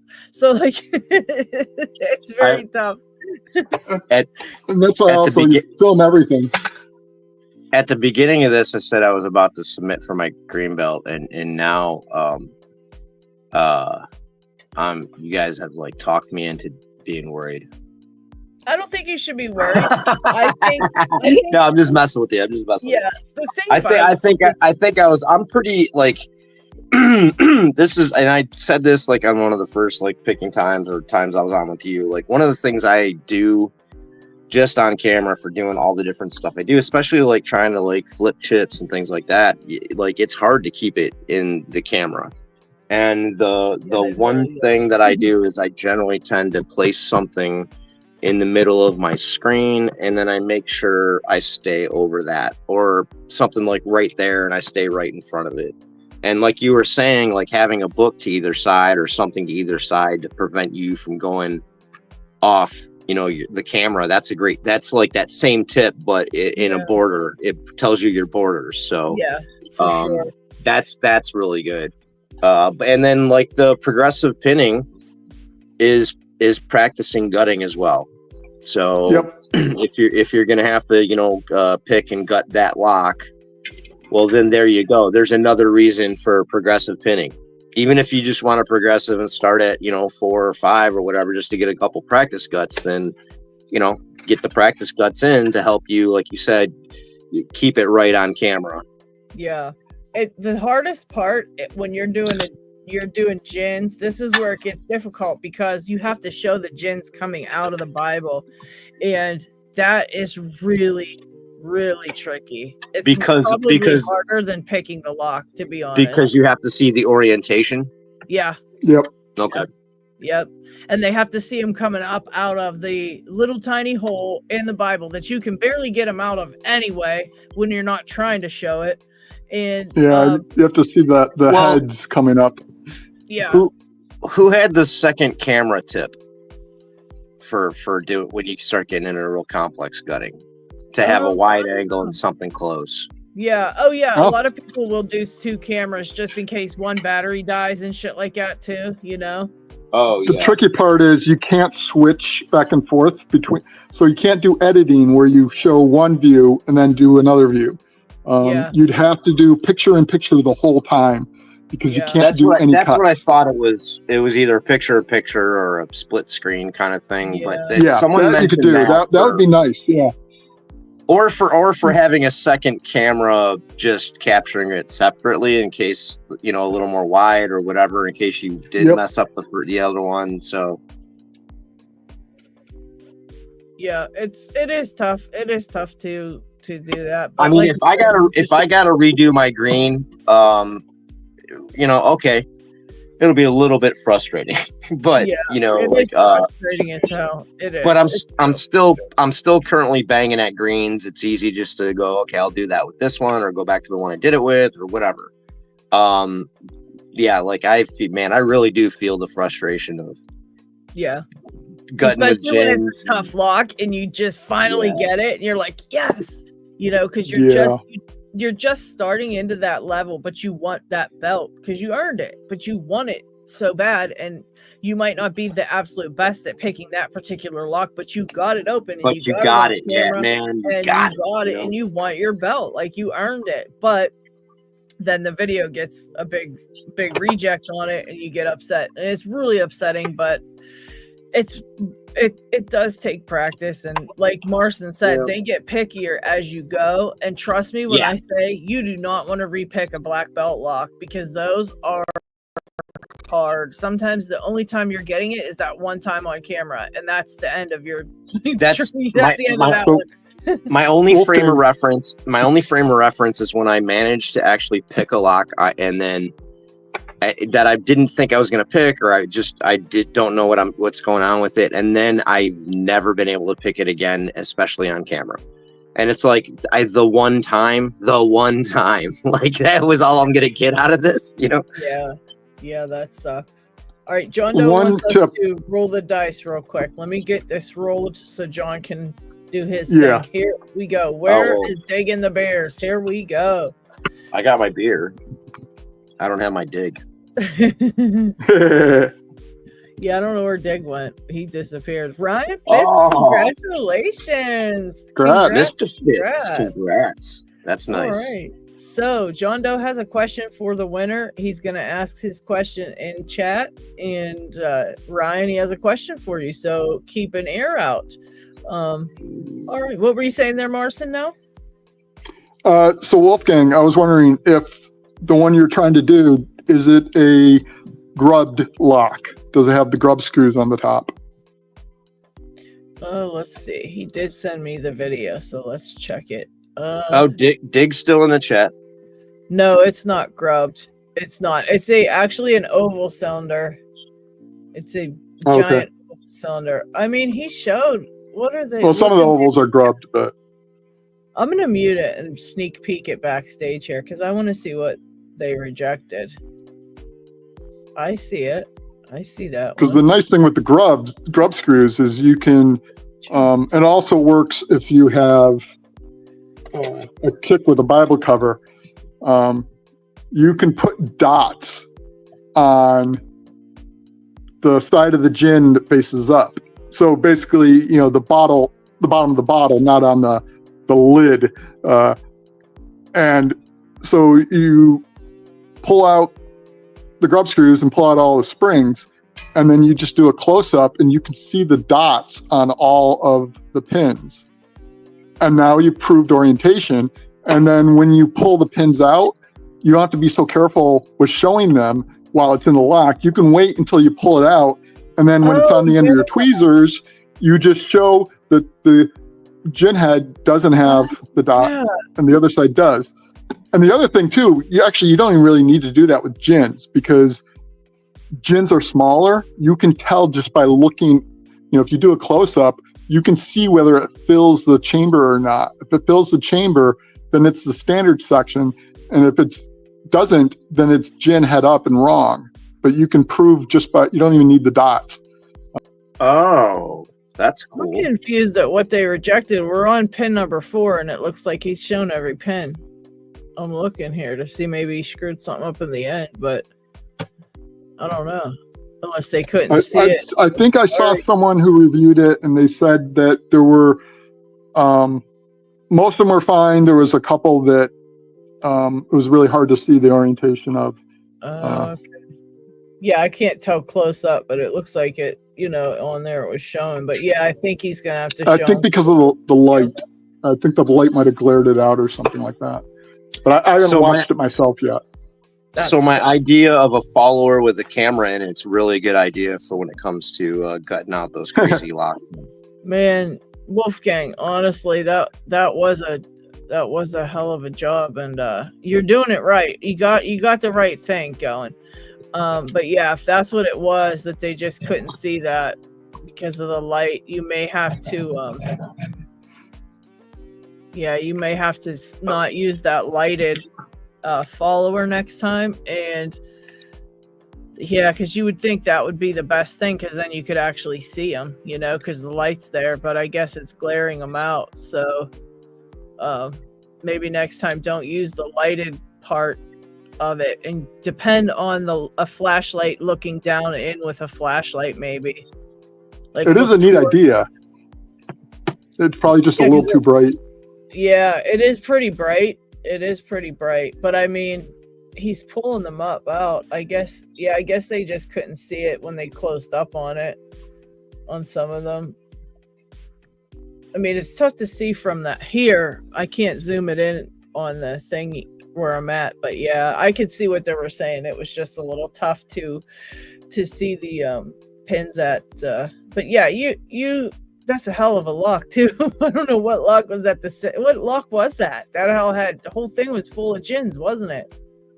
What the hell lock was that for purple? That's wild. Wait, what lock did he say it was? Purple Ruku 500. Okay. 4 gins, 1 tapered driver. Oh, okay. Yeah, that's a rough one, man. And I'm gonna subscribe to you from my other channel too. But yeah, that's a rough one, Wolfgang. I would definitely say, man. Yeah, let's try to figure out a way he can get that resubmitted. It was close. He did it perfect. If it wouldn't have been blurry, that would have been perfect. Because he did, it's very hard though. That's the sucky thing about picking locks with gin spools, man. But I like that dotted idea a lot, Marcin. Yeah. Because Can you do that with just any gin lock as long as you're showing the dot when you pull them pull them out, or does it only on ones that you have them grub screwed or something? It's ones that you can see through the top of the Bible. So like this one, I can pop. I can pop the Bible cover off here. This I can pull the grub screw out. I was wondering if he could do that. Grub screws. And shine the light on them as they're coming out and show that there's the dot.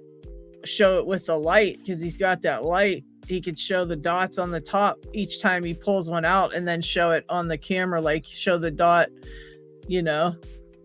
So you can take something like that off to get in there. Yeah. Yeah. Oh, okay. Yeah. So like this one, just I put a screwdriver under and it just pops right off. That one, I'm not sure. Some are crimped down, so some you'll have to pry in certain spots. Some will slide off.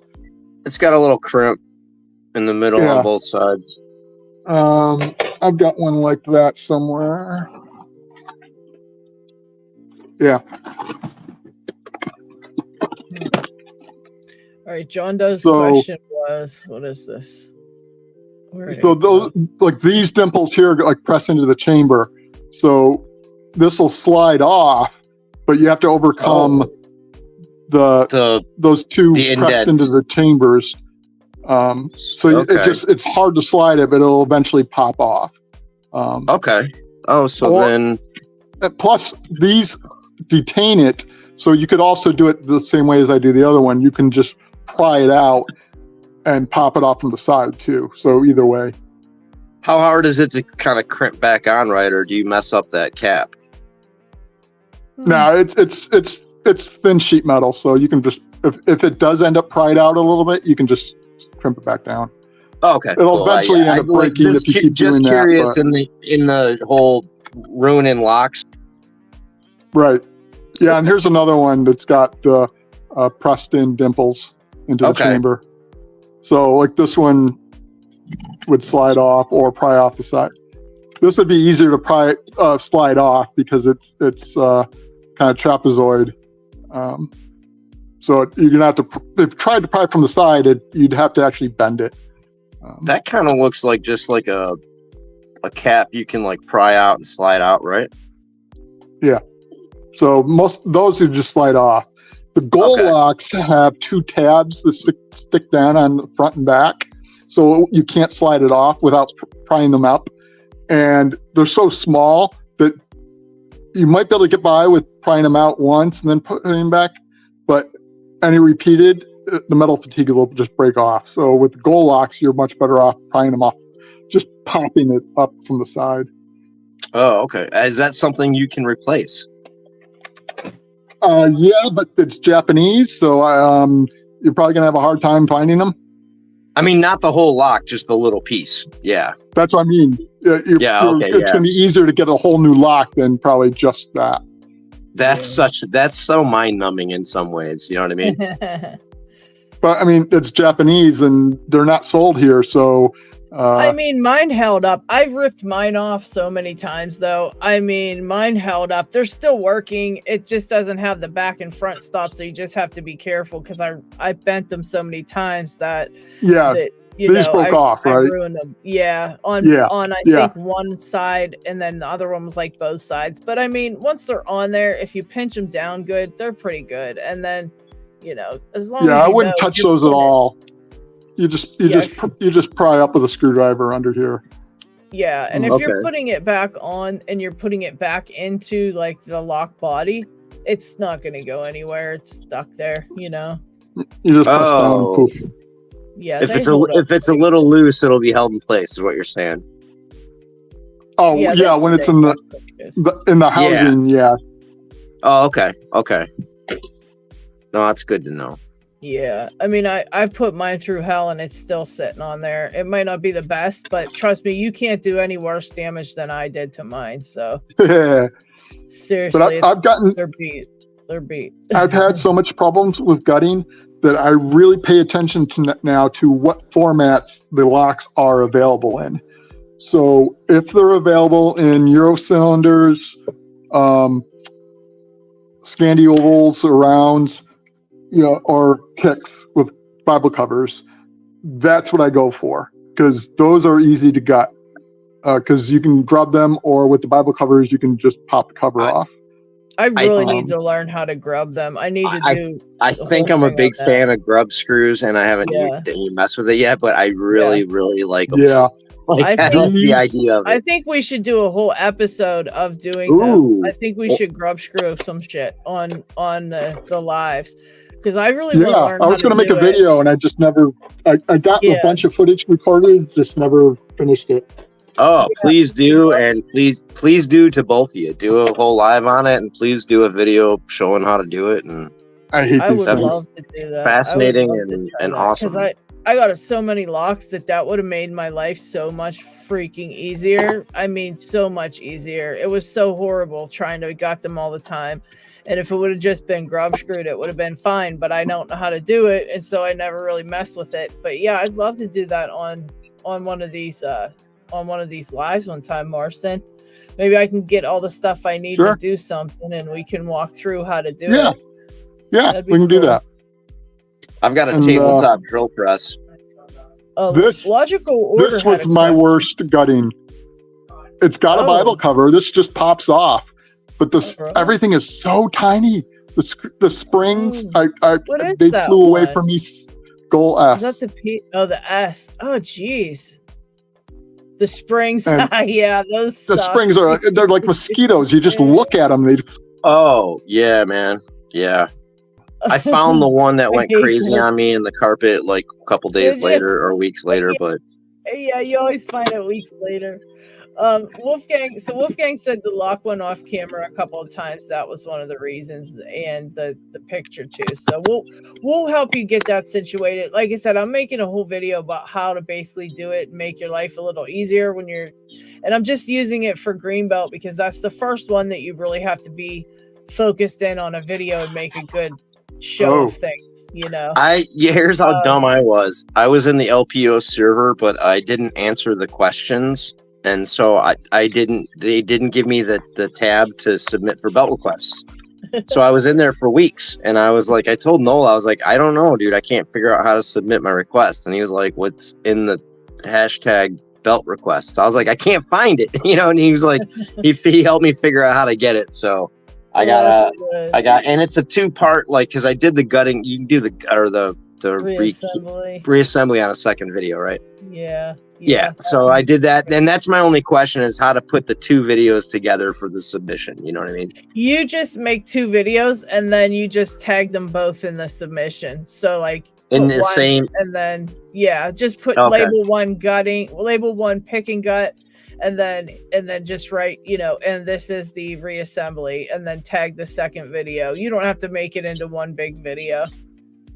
I said, and I think I did the same lock. I just paused between it because it was I just do the same. Would have done the same, like you said, did the same lock and just put it on one long ass video. And when you do those videos, just give them timestamps of like when the picking is, when you've got it picked, when you start gutting. Oh wait, reassembly. Hold on.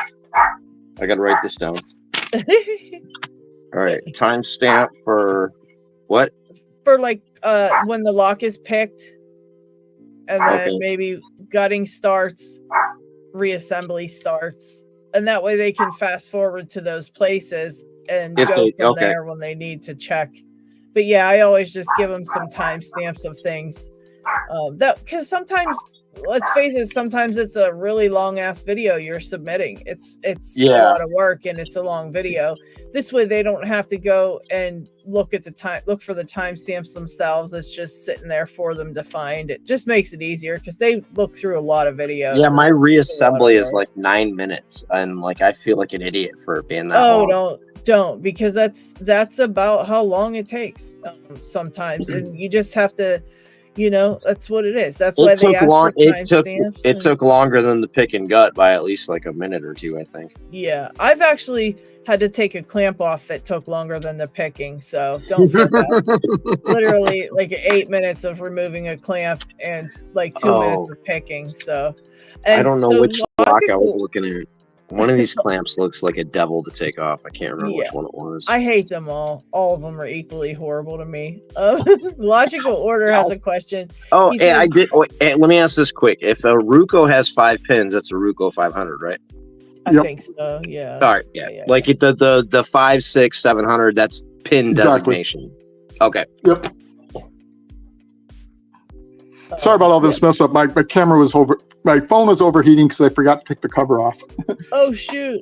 Oh no! Sorry, Martha. Oh, I never even thought about that. That really does affect the streaming overheating. So Logical Order says, do you guys remember the binding orders on most locks, or do you have to No. relearn? I don't even pay attention to it for most locks. Me neither. I think when they talk about binding order, I think it's just for that lock. Like all they're trying to say is some pins bind first than others, and that's pretty much the main lesson of binding order. I don't think you should have to you don't memorize binding order, and if you do for that lock and you happen to be able to pick it faster, that's great. But I don't do that. I just pick binding pins and don't care about that stuff. Yeah. This was the first 1100 that Left Hand Loki picked, and when I played with it for a couple weeks, and then he was like, "Hey, yeah, by the way, here's the binding order." Yeah. He remembers the binding order of this. The first one he picked. This was a while ago. Yeah. Yeah, that's wild. His brain is nuts. Like every lock he has sent me, 5200, this guard security, this Dom RN. I mean, I can send him. It is that when you're picking them though, whatever binds is what's binding. So it's like the binding order is going to be the same every time. So you don't really have to memorize it because you're feeling for it. You're feeling to see what's binding next, you know? So, I mean, for me, certain things like it really builds like enough familiarity where like I can keep picking up the lock and picking it again. And then like with the, with the 7240, just kind of understanding I got to pop that front standard pin first and then work from there. And the binding order might be different, but it starts the same. You know what I mean? Yeah. So and it will change as the lock wears. So you can't rely on it anyway. Oh yeah. And I've run into especially with raking. I've got locks that I've raked for so much that they do not operate the same way anymore. Right. I've got a 140. I'm on the verge of destroying. It's hard to make the key work, but I can make the key work, and it's almost at the point of the key doesn't work. I think that'd be a good video to talk about binding order too, because I think that's the thing that people like learn about and think that's something you should do is like memorize the binding order of stuff, which I don't know that I agree with that. I don't like that idea. This might be different for higher level locks, but I've got a couple locks that you can, in the middle of the quote unquote binding order, I can either go this to here or there to here. Like I can I can take a little bit longer path, but I'll still find a different binding order. So oops. Yeah.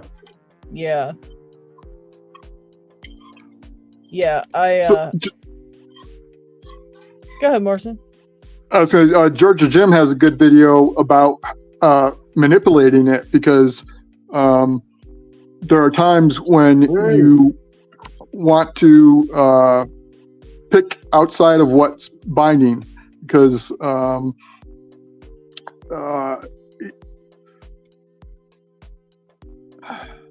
so like like when you're dropping spools and whatnot, you can save the standard, pick some of the spools first if they'll let you, and then do the standard, even though standard is what's going to truly bind first.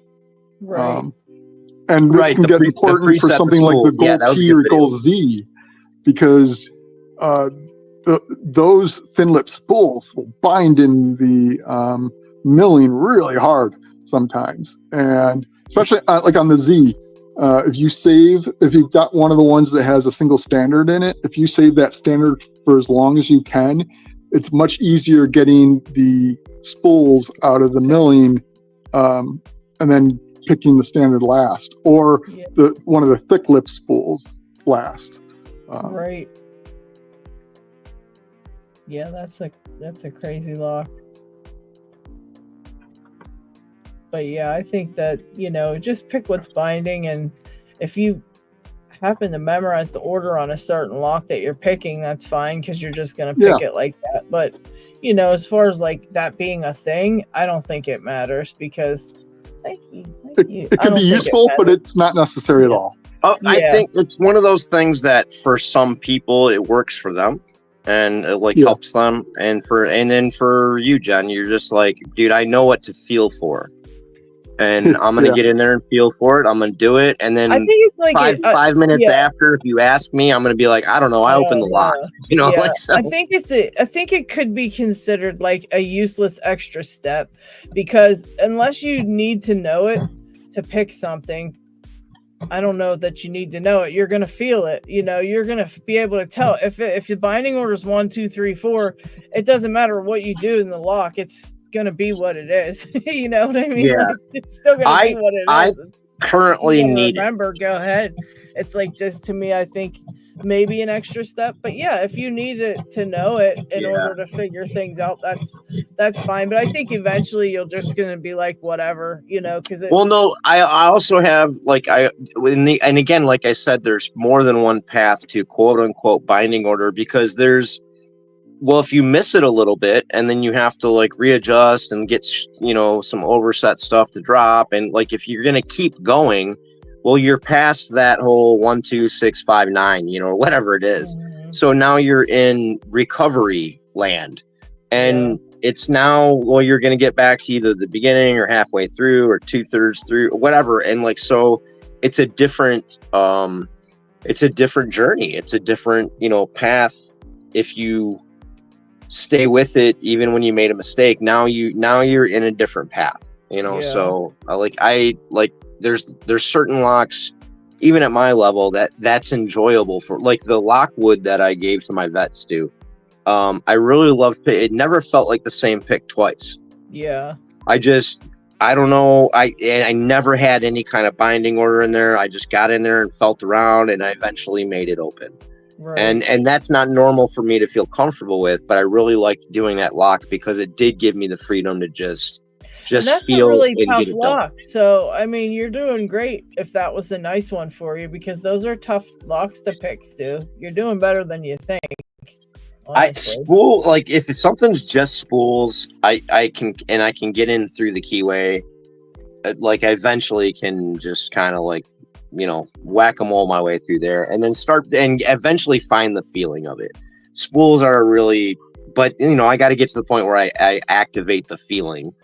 Which I got in 1 410, and then now I can't really get too much action. Those are tough. Those 410s can be tough too, because of that dead core, and you can't sometimes feel some of the things that are going on, because the feedback's a little bit harder to tell, because sometimes the core won't counter rotate like it normally does, and things like that. It kind of feels annoying.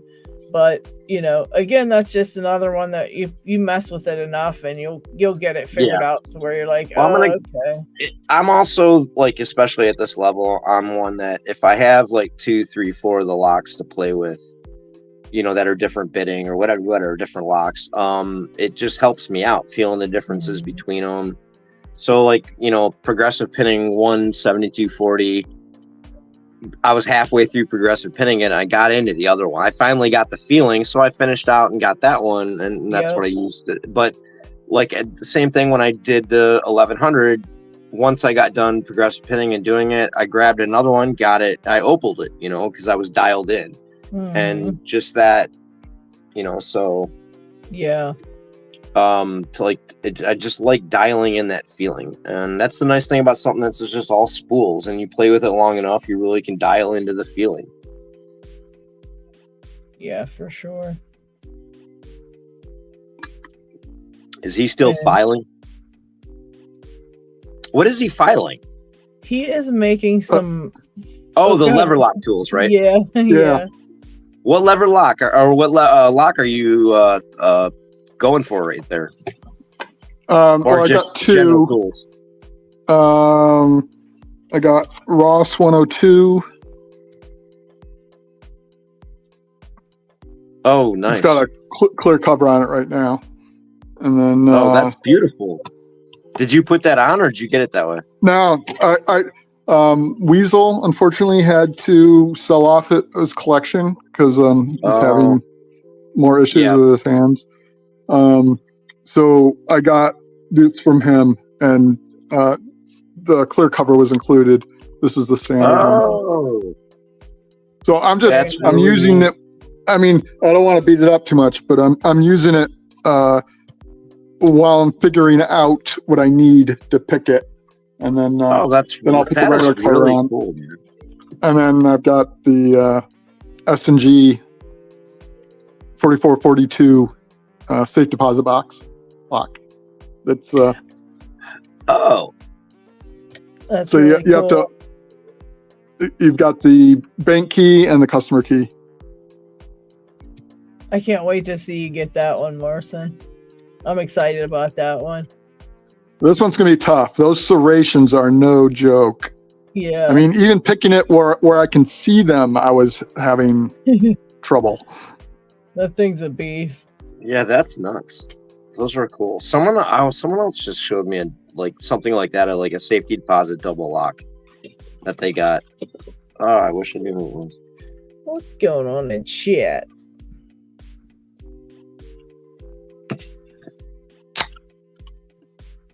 Oh, yeah. I'm about to send these to you, Lady Lux.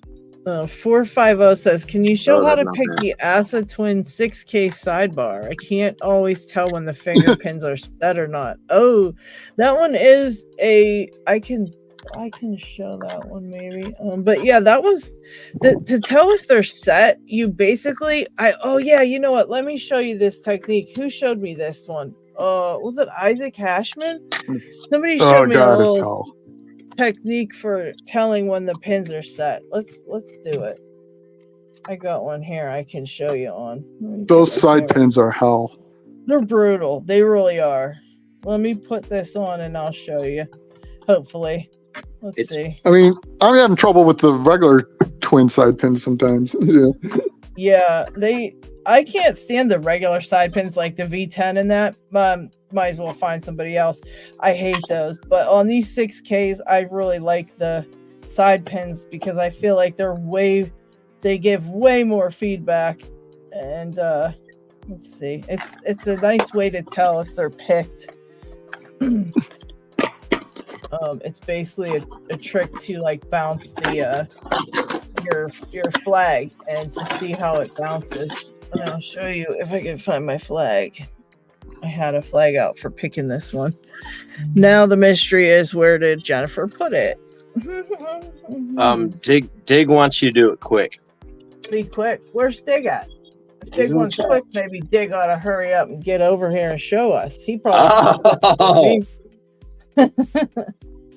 I think Dig needs to get in here and show us what to do then if he does all that. All right, let's see. Is this gonna work? My phone looks like it's being a jerk, but it might work. Let's see. Jerk phone. Yeah, it's being welcome to jerk phone. Today. Now loading. Now loading. Now loading. Now loading. Let's see. Yeah, when there's a little way to tell if the side pins are set, and you basically just gotta put your flag underneath it, and you kind of just turn your flag a little bit to test the pin, and if it bounces, and then you let it go, and if it bounces back, the pin is set. If it does not bounce, the pin is not set. It's a very tricky little way, but hopefully I can show it. I don't know for sure because, don't know if I'll be able to get to that now that we're on camera picking. We'll just jack it all up. But yeah, it's a really nice little trick. And I want to say I learned that from Isaac. Was it Isaac that told me that?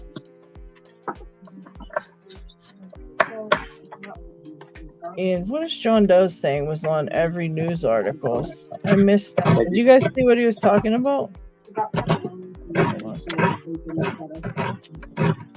Let's see. Oh, something's in dangerous. Everyone got scared because the lunchbox could kill those birds. What's happening? Scaring the bird lover community. Okay, because some fox was killing birds. Endangered species, and it was all over the news. Oh wow! The biggest killer of birds is cats, man. Like outside cats just are a decimation of birds. Windows too. Yeah. Oh, yeah. I'm sorry. You are correct. Yes, I've personally witnessed so many dive bombs into a window. Window strikes. Yep. Yep. All right. Like disturbingly enough that I've added the little hanging stringy things to the front of windows for people that were clients. I was like, let me just put this up here because while I was working here, like a bird tried to kill itself on your window. So yeah. That's terrible. Poor birds. But yeah, I've seen that too. Just smacking right into the windows. All right, let me try to get these barrels set. And then hopefully I can get to where the sidebar kicks in.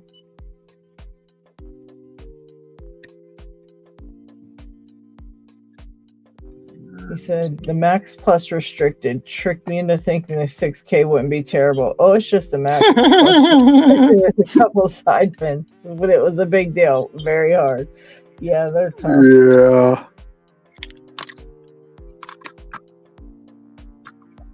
And that's just... Yes, I haven't been looking at chat much this time. Yeah. Been distracted. I'll keep trying. I'll be here. That's yeah, that's just if you got one that happens to be okay with binding orders on the side pins, because sometimes you have to put one into like a false gate or the middle of a false gate and a true gate and like do all this tricky shit. And I can't do all that. I won't do it. I can't and I won't. Georgia Jim can do it. I cannot. But if you get one that's basically like has a good binding order where you're not getting stuck in between weird gates and stuff, it's not too bad. All right. Georgia Jim being able to do something isn't a very good judge of a good indicator of whether something's hard or not. That's true. That's true. Okay. All right. We got to the side pins. Now this is going to be hard to show. Let me think here. Let me think about this. Hold on. I don't know if I can lower this at all. I don't think I can. Not without dropping all these pins. All right, we're going to see if I can bring it up to the camera when it's time. Okay, so when you're going in to test the side pins, you kind of go in and you go under each one and you give your flag like the tiniest little turn, right? You just kind of twist it. Let me make this big. This is so hard to show even without, let's see, let me move my cord out of the way. All right. It's a really hard thing to see here, but you're going to go in and you just, I guess, watch this part of the pick, this little square part, because you can see that better than anything else. Everything else is regular. So you go in and test it, and that one's not binding. So you go to the next one and you feel it kind of binding. Well, the way you can tell it's actually binding is if you go to twist your pick under it and you let go of your pick, it doesn't move. It doesn't like I guess spring back. It's kind of stuck, right? It doesn't have much wiggle. So if you pick it correctly, let me pick one and we'll see what it looks like to be picked, because each of them are just going to keep feeling like they are, like your pick's not moving back. Once you get to one that you set, your pick will actually spring back at you if you let it go. So it's kind of really something you can't feel until you got one that's set, which now I gotta use a thing because you gotta float pick this stupid ass thing. Now I want to get one set pin out of all of them. I think I can. Probably not. All right, let's go.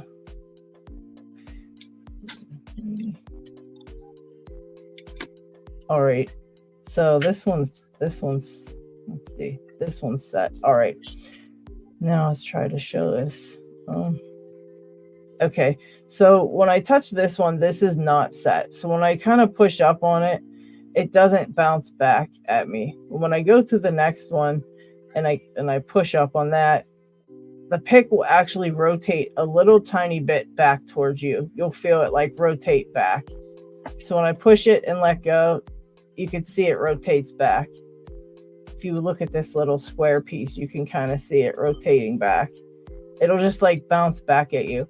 But when you get to one that is just binding, it won't rotate back. You kind of push it and it just kind of stays in place. That's basically the only thing I can tell you to do for it, those pins, is you just got to test it by turning your pick. And if it rolls back, if it's bouncing back, that means there's a spring behind it, which means that it's like kind of set. Like there's a little, it feels like it's got some little spring in this step.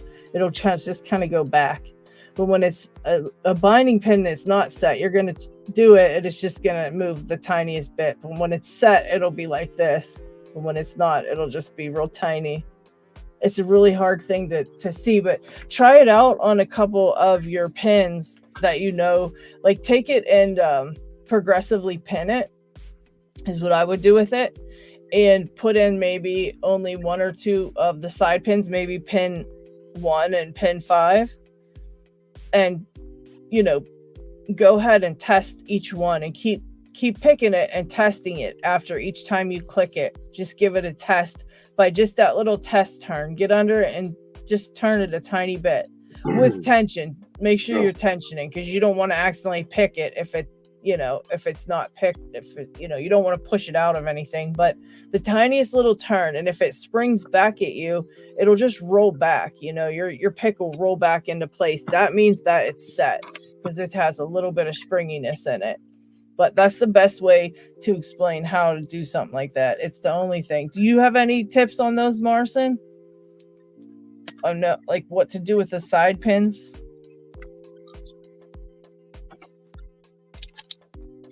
I can literally think of no other way. He might have muted if he's filing or something. Oh yeah, you're muted, Marcin. I didn't. Sorry. Know if you yeah, I was speaking and didn't realize it. Thank you. Sorry about that. Yeah. No, I have lots of problems with side pins, so I'm still working on them, and I haven't even gotten the twin 2 V10 style V10 stuff down. Honestly, Marcin, I want to be honest. I think that's harder than the 6Ks. Honestly, if you're gonna try to do one, I would do a 6K first. I got both, and I've been going back and forth, and I can't do those V10s. I don't know how people can tell that those are binding. They don't feel binding to me. They just feel mushy. And everybody's always like, well, that's the binding pin, but it doesn't feel right. And I can never, ever tell. It's pure luck that I got my V10 open. I really hated everything about it. But these ones, you can at least feel them binding. Like they bind really hard. You can't even move them unless you float pick. You know what I mean? You literally have to float pick them out of their binding position. So you know for a fact, at least you know they're binding. Them other ones, man, I'm like, I don't have a feel for them. I have I can't feel that much, I guess. My touch isn't that good at picking that up because I really can't pick up on those. I can't. And I mean, just to pick that V10 took me so long and I hated every second of it. But these ones I liked because I could tell it was binding. I'm like, oh yeah, here you go. You actually have to get, float your way out of it if it's binding. But when you know they're set is because it'll bounce back at you. That's the only thing. When you're twisting your pick, it's literally going to bounce right back. You twist it and let go. And if it bounces pretty far back to you, you know that it's set. Now that obviously, if you're checking a springy pin, it's going to do that too. So you got to know the difference. You're going to feel it binding a little bit because it's set, right? So it's not moving. So it's going to be kind of binding. So then you test it. But if it's fully springy, that means it's still not picked, so you definitely have to work on that. But yeah, John, I think I have Ryan's info. I think it's in my book to send you, but let me write that down. And why do I have Lockspaz written on a note? What was Lockspaz doing last week? Did we have something we had to do for Locksport? I remember you writing something down. Me too. What the fuck would I write it down for? So you wouldn't forget. Yeah. Didn't someone win something, or was that something different? That's the problem. I don't know. I don't think Lockspaz won anything. I don't know though. He could have, but I think I already wrote down whoever won and put it on the thing and put it away because I try to do that immediately. So I was wondering why in the hell did I write down Lockspaz, because he must have had something I was gonna do for him. But Lockspaz, if you're out there, what the hell's going on, buddy? Sean Casey said, I got my first Master Lock 3 today for my first real lock. Got it half off because I bet the store owner I could pick it in less than 2 minutes. That's awesome. That's awesome. Oh shit. Isamu Sushi got locked out of Discord and the password reset now is not letting me back in. So if I disappear on Discord, that's why. Yeah, that sucks with Discord. You only get one phone number chance at anything. Because, I mean, what happens when something gets messed up and you literally cannot get another account or anything? It sucks. I don't like that about Discord. I have a hard time with Discord. Yeah, these guys. Yeah, congrats on that open, Sean. Yeah, congrats for sure. You gotta move on to like some of those. I like the Master 140 or 150 next. Those are kind of nice. Those are kind of good ones to hit up next. I like that. I think Dev was saying that because I do like them better than the old laminated myself. I don't know why we say to start with that one. Yeah, I would like for my just personally for my own journey. I think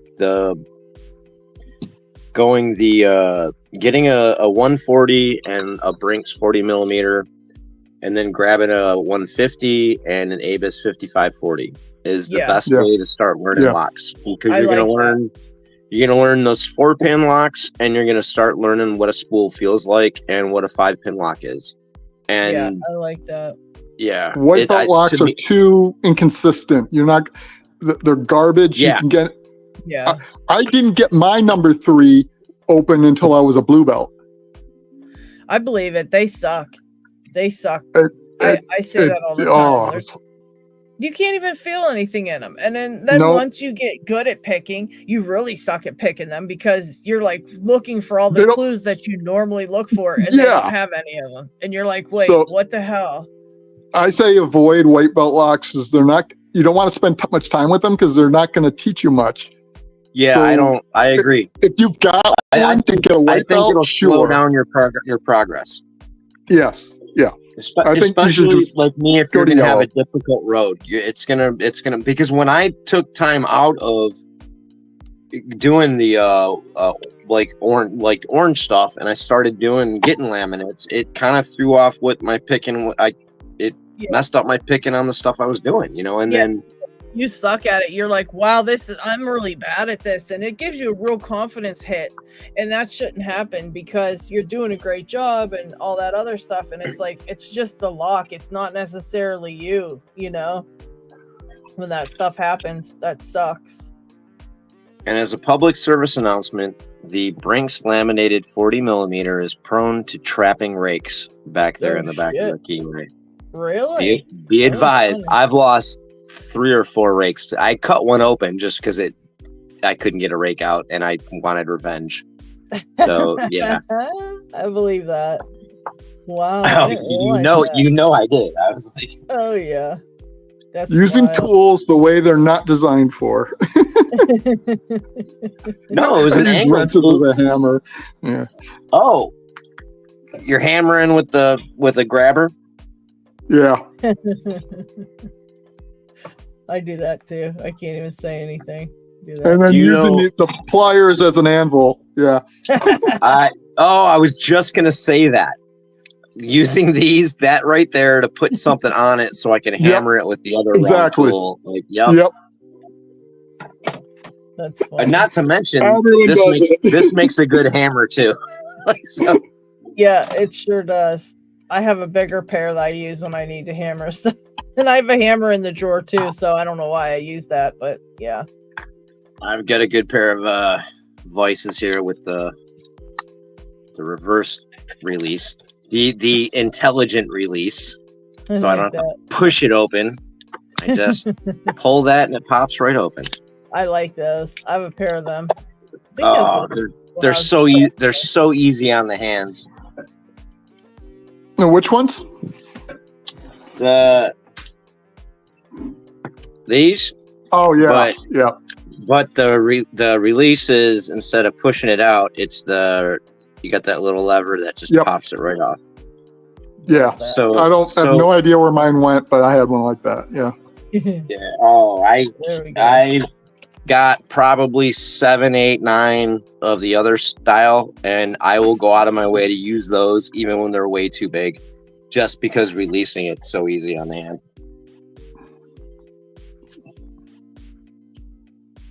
Yeah, this one's a perfect one for demonstrating that trick, because they really do stick tight when you find them binding only.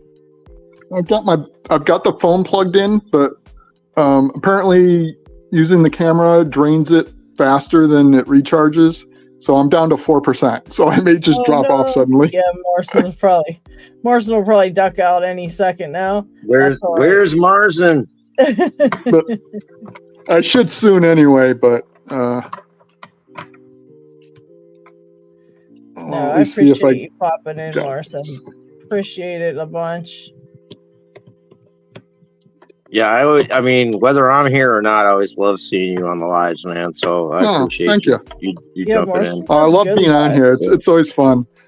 Oh, I mean, you got skill, you got charisma and personality, you got a lot of good ideas, and, a lot of knowledge to add. So I always learn and I always enjoy. Yeah. I always tell Marson he's really good at live. Very comfortable, yeah. So this was a wire book holder. Oh yeah. Oh, I got something similar. I'm waiting to turn into a tool. It's like one of these. So I chopped it up. I first tried bending it like this, but then I realized it works, but that sticks way too far out the back. And so if this is actually bolted in a cabinet, there wouldn't be enough room to use that. So I ended up. Oh my goodness! I didn't think of using that for lever lock. Thank you. And I used so I just cut a section out of that, and it's strong, so it works really well. And then I drilled a hole out. First I used a screw, but the screw isn't strong enough. And just now, that's what I was doing. I cut a piece of the music wire, and I hammered it in there. Similar to the dual nail style, but so that should be a good tensioner now. That's pretty. It's a lot easier than what I was trying to do last week. Yeah, I'm glad you got it figured out. And then I got this one that I just made for the picking wire. That's pretty sweet.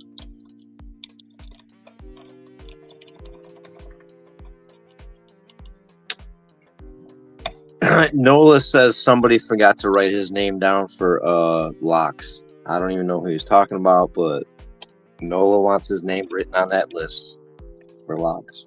What list, Nola? Whatever do you mean? I wish I knew about that list. I want my name on the list too. Hold on. Right? It's so late in chat. Thank you, John Doe. Thanks for the giveaway. Thanks for hanging out with us. Thank you for later, John. Chat. You rock. And see you next time, John. Mr. Dow, peace. He's a very nice and safe guy. Journeys. Yeah, he's always off on an adventure of some kind. Yeah. Oh goodness. Wish him, yeah, definitely wish him a peaceful journey. And that he sends more pain to people. Like, I can't wait to see the next thing. Yeah, that's a given. John Doe sends some brutal locks, man. Terribly brutal locks. Oh yeah, in fact, my Abus D6 is from John Doe. There it is. All right. Yep. There it is. Woohoo! All right. So, What's up, K-Beard? Where you sent me a bunch of vlogs. Yeah, Nola, I wanted to put on that list as well. I really like being on those lists. like I said, Doc just hooked me up, and Loki has hooked me up a lot lately. He gave me a pile of euros and half euros. Well, let's try this one. Hooked me up with 5200, 1100 LP lock. That's pretty cool. Big old guardian or guard. Yeah. Chunker. Jay Gabriel sent me this monstrosity I'm trying to work on, and I don't know. They're also hard to get tools into. What is it? This one's that Squire. I wanted to see if I should get another bigger Squire, and Jay said, don't worry, he has one. So he sent me his. And so, yeah, I'm working on trying to figure this one out, and that master lock he sent me that's wicked, which, I don't know. I got it picked, but not inside the master lock. So that's the trick. I got to get it picked fully inside the master lock. That's the hard part. Which master lock is that? Master 29. Oh, okay. It's let me grab it and show you. It's this one here. Oh. It is. You can remove the core. Oh. Yeah, it's pretty sweet. What's inside? What's the pin situation? There's a Yale something inside of it right now. I don't know what kind it is, and I don't know what pins they are. I feel like they might be barrel spools, but I could be wrong. I never heard of a Yale with barrel spools, but I don't know. All I know is I feel them getting caught. Think there might be some milling in there somewhere. So I think the very last thing I pick has some type of milling, because when I picked it open, it was the tiniest little click of a pin that was already set, that I thought was already set. So that makes me think of a barrel or some type of milling, or it could be anything. I could be totally wrong. It could be just anything. And I'm just like, you mean like kind of just like touching a quote unquote no lift to like finally get it to pop? Yeah, it was not. It was like it was already set. I think I already set that pin, and I was going through and just like seeing what can be wrong, because they all feel set. And then I just pushed up on one a little bit harder than I should have, and it popped, and the damn lock opened. And I was like, well, okay then. I guess I should have gutted it, but I just kind of wanted to see if I could get it open first, and then I was gonna gut it and open in the master lock. I got it open outside, but not inside of it. It's tough getting it inside of it. It's like a whole different lock in there. It felt like. And this one feels cray. I don't know what I'm feeling in here. This is a tight little keyway here. And I'm feeling all kind of random stuff. I literally just I don't know how I can set a pick down, pick another pick up, and the one I set down is lost. Oh, I have. My lock lab. We don't even need to go over that again. We know that stuff happens. But I mean, like, and then you find it like 2 feet away. Like, I know I didn't lose an entire lock last time, Morrison. That day, a whole lock, wasn't it you? Yeah, I think so. It sounds like something I would do. It was like a whole lock, and we were on video, and you moved it to the side, and then you were trying to tell us something else and went to go find the lock, and it was missing, and you're like, yeah, it sounds like it. Yeah.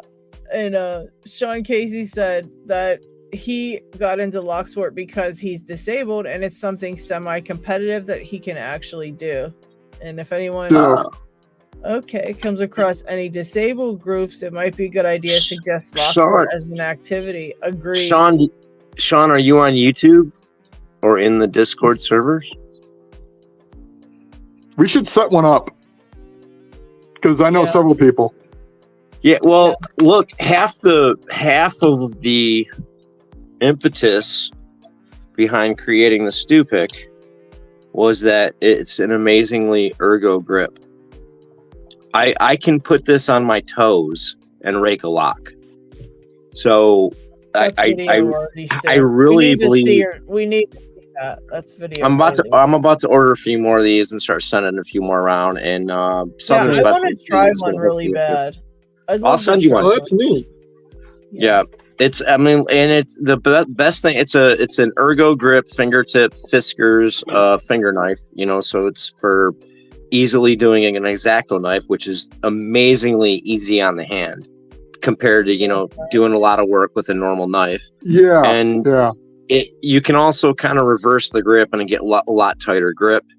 I can literally hold one of these on four fingers and just change up my picks as I'm doing it. So I haven't been playing with it much lately, but this is something I was doing a lot early on my channel.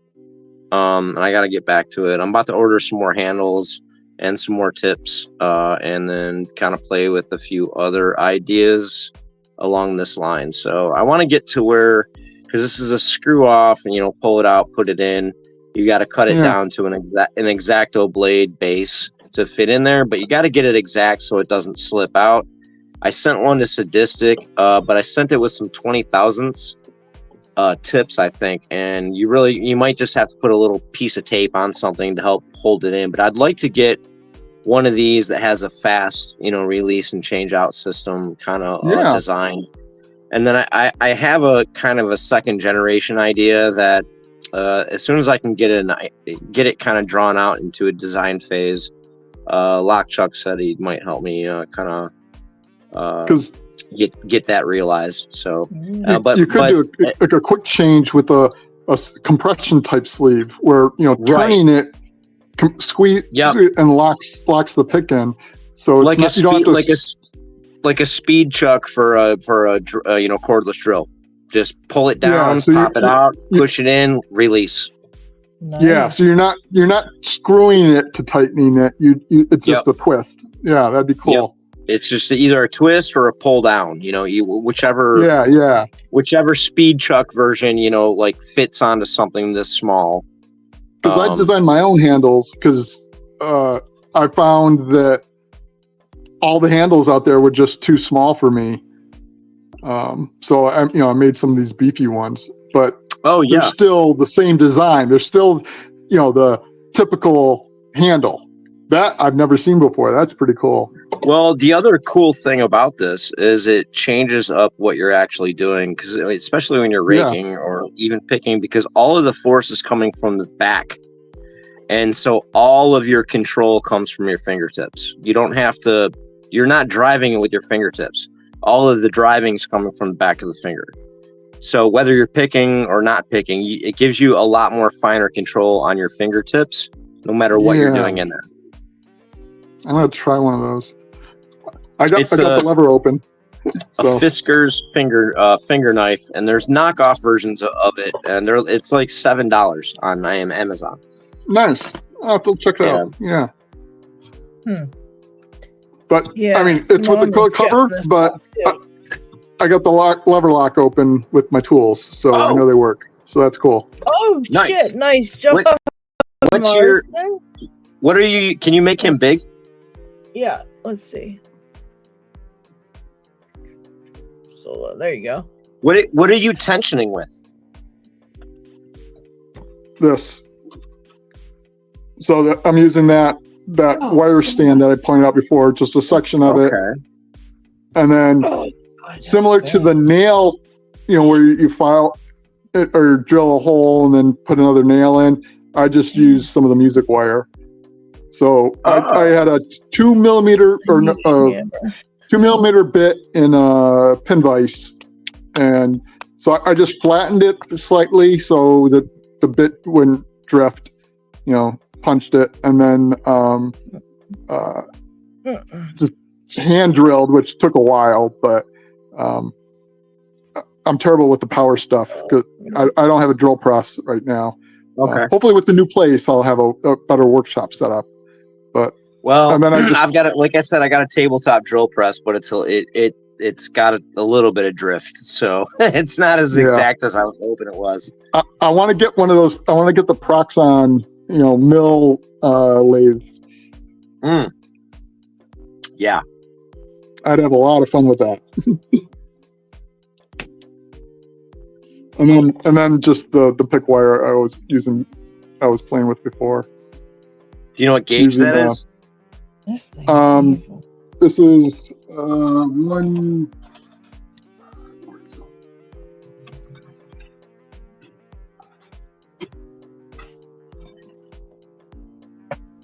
Where the fudge out in here?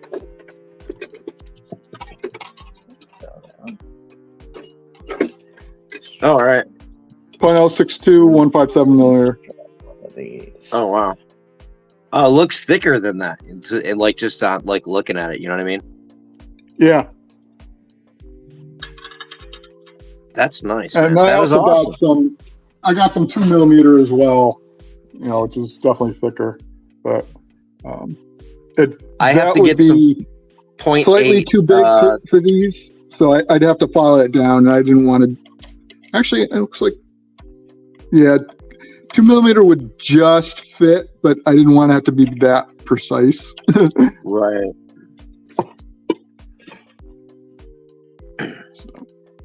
Boy, this squire is terrible. What the hell? What's it doing to you?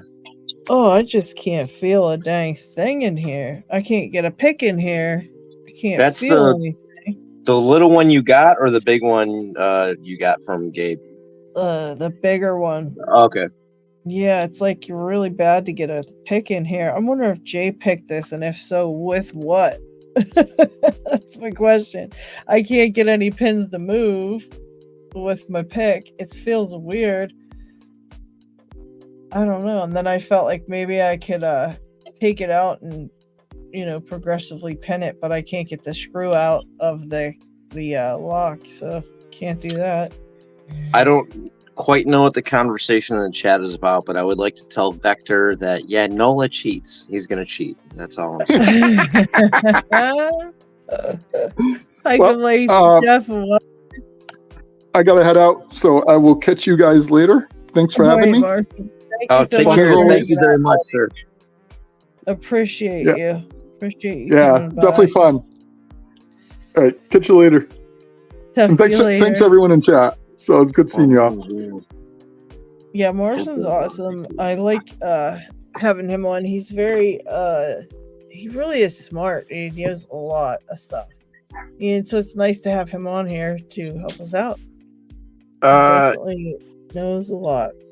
There's a class of cats. Like him, Yabo, Greg Chevalier, Nigby's actually too low key to be in that group, but it's just guys that are just low key, really good, really smart, and just really easy, to be around and watch and learn from, and so you never walk away from learning from something from him. Like you don't even feel like you talked to someone that taught you something. You just had a conversation with somebody, and then all of a sudden you know something. Yeah, so. He's awesome. He's really good on live too. It's very hard to be on live sometimes if you're not, if you don't, if you're not a talker, especially, and sometimes even if you are a talker, it's still kind of, you don't want to talk on live because it's kind of weird. But yeah, he's really good at live. Really, really. Oh, Nola wants to hop in with us, does he? All right. Oh, butter cookie. Speaking of Nola, let's see. Yeah, we're gonna help him get that open. Let's find Nola here. Nola. There he is. Hopefully. Oh, that might not be the right link. Let me get a new link just in case. I don't want to send Nola a link to a random channel. You just brought in the wrong Nola. That might be dangerous considering what Nola, you know. Yeah, what Nolan's always Nolans. up to. Yeah. I'll do my Nola impersonation if he doesn't show up. That's hot. Yeah. Oh, vector potential. I had a ton of fun making my CL. I only had hand tools. It was still a great learning experience. I'll tell you what, Dependent Quarter only has hand tools, or had hand tools, when he made all the ones he made for his black belt. Oh, Steve, what's up, Steve? How you doing? Not Steve's lockpicking, Steve. Yep. Dad joke Steve. The Steve. Dad joke Steve. But yeah, he only had hand tools, and he made some of the best challenge locks that are out there right now. Really tough, really awesome pin work, gorgeous work. I mean, it was beautiful, and all he had was just little hand tools. It was crazy. When I seen his stuff, I couldn't believe it, because it looked so shiny and professional and just really mind-blowing. And he only had hand tools. So I mean, you know, sometimes that's the best way to learn things, is to start out with just having the hand tools and having to make do and do what you got to do. And there's Nola. Welcome, Nola. Hello. No LA. We are just hanging out, picking some locks, BSing as is the usual, seeing what's going on. Cheater and stuff. I get it. Oh, Chris Capune is here. Chris, we were just talking about you like an hour ago. Hey, I didn't mean anything I said, Chris. It was all just jokes. I don't know. It's not. You sounded pretty serious. He wasn't joking. Yeah, he sounded pretty serious, Chris. I don't know about that. I may have talked trash about your drones, but I may not have. No, I'm just kidding. Chris put the face. He put that face up. I'm gonna run for the hills if I talk trash about Chris. So yeah, Chris will take his drone and hunt you down. Don't even play. You're like, play. You can run, but he'll find you, is what you're saying. So yeah, he's got one that's consumed by his brain now. I saw a video of it. It was following him, and when he turned around and looked, and he did some brain stuff, and the thing stopped, and it was pretty wicked. So you don't want no piece of Chris with them drones at all. But yeah, Chris, we were talking about you. We wanted to basically, we all kind of agreed that we would totally love to see your drone flying videos on your channel, even though it's not lock picking. We would still love to really see what you got going on with your drones and stuff. So and I would love to hear what you obviously know what you're doing. So if you have any knowledge or kind of like to share with people over what you do with your drones, that would be really cool. I would really think that would be helpful, because I know myself, I would love to get into that, and trust and believe someday when I have the space and I have the extra cash, I will be getting a drone. And when I want to learn how to do it, I'm going to need somewhere to go. And, you know, you already got a channel. You already got 5 million followers. You might as well start putting that up there and showing us what they can do and what all you're doing with it, stuff like that. I just think it would be pretty cool. And everybody in chat totally agreed too. Except everyone except for Stu. He had his own mindset about the whole thing. Just kidding. I was just about to say it was unanimous in chat, and you were like, but not Stu. Oh man. Stu agreed too. Stu was very he was very behind the idea as well. So we'd love to see that. Yes, John? I love the nature shots and plants and trees and rivers and stuff. So like that, even just the pictures that he throws at the end of his rambles, I dig that stuff. So seeing it kind of like motion with what he can do with the drone would be really cool. Sean Casey is in the Philly area and in need of some locks, so I'm gonna write a note for myself to try to hook up Sean with some locks. What kind of locks? That's the list. That's the list. That's messed up.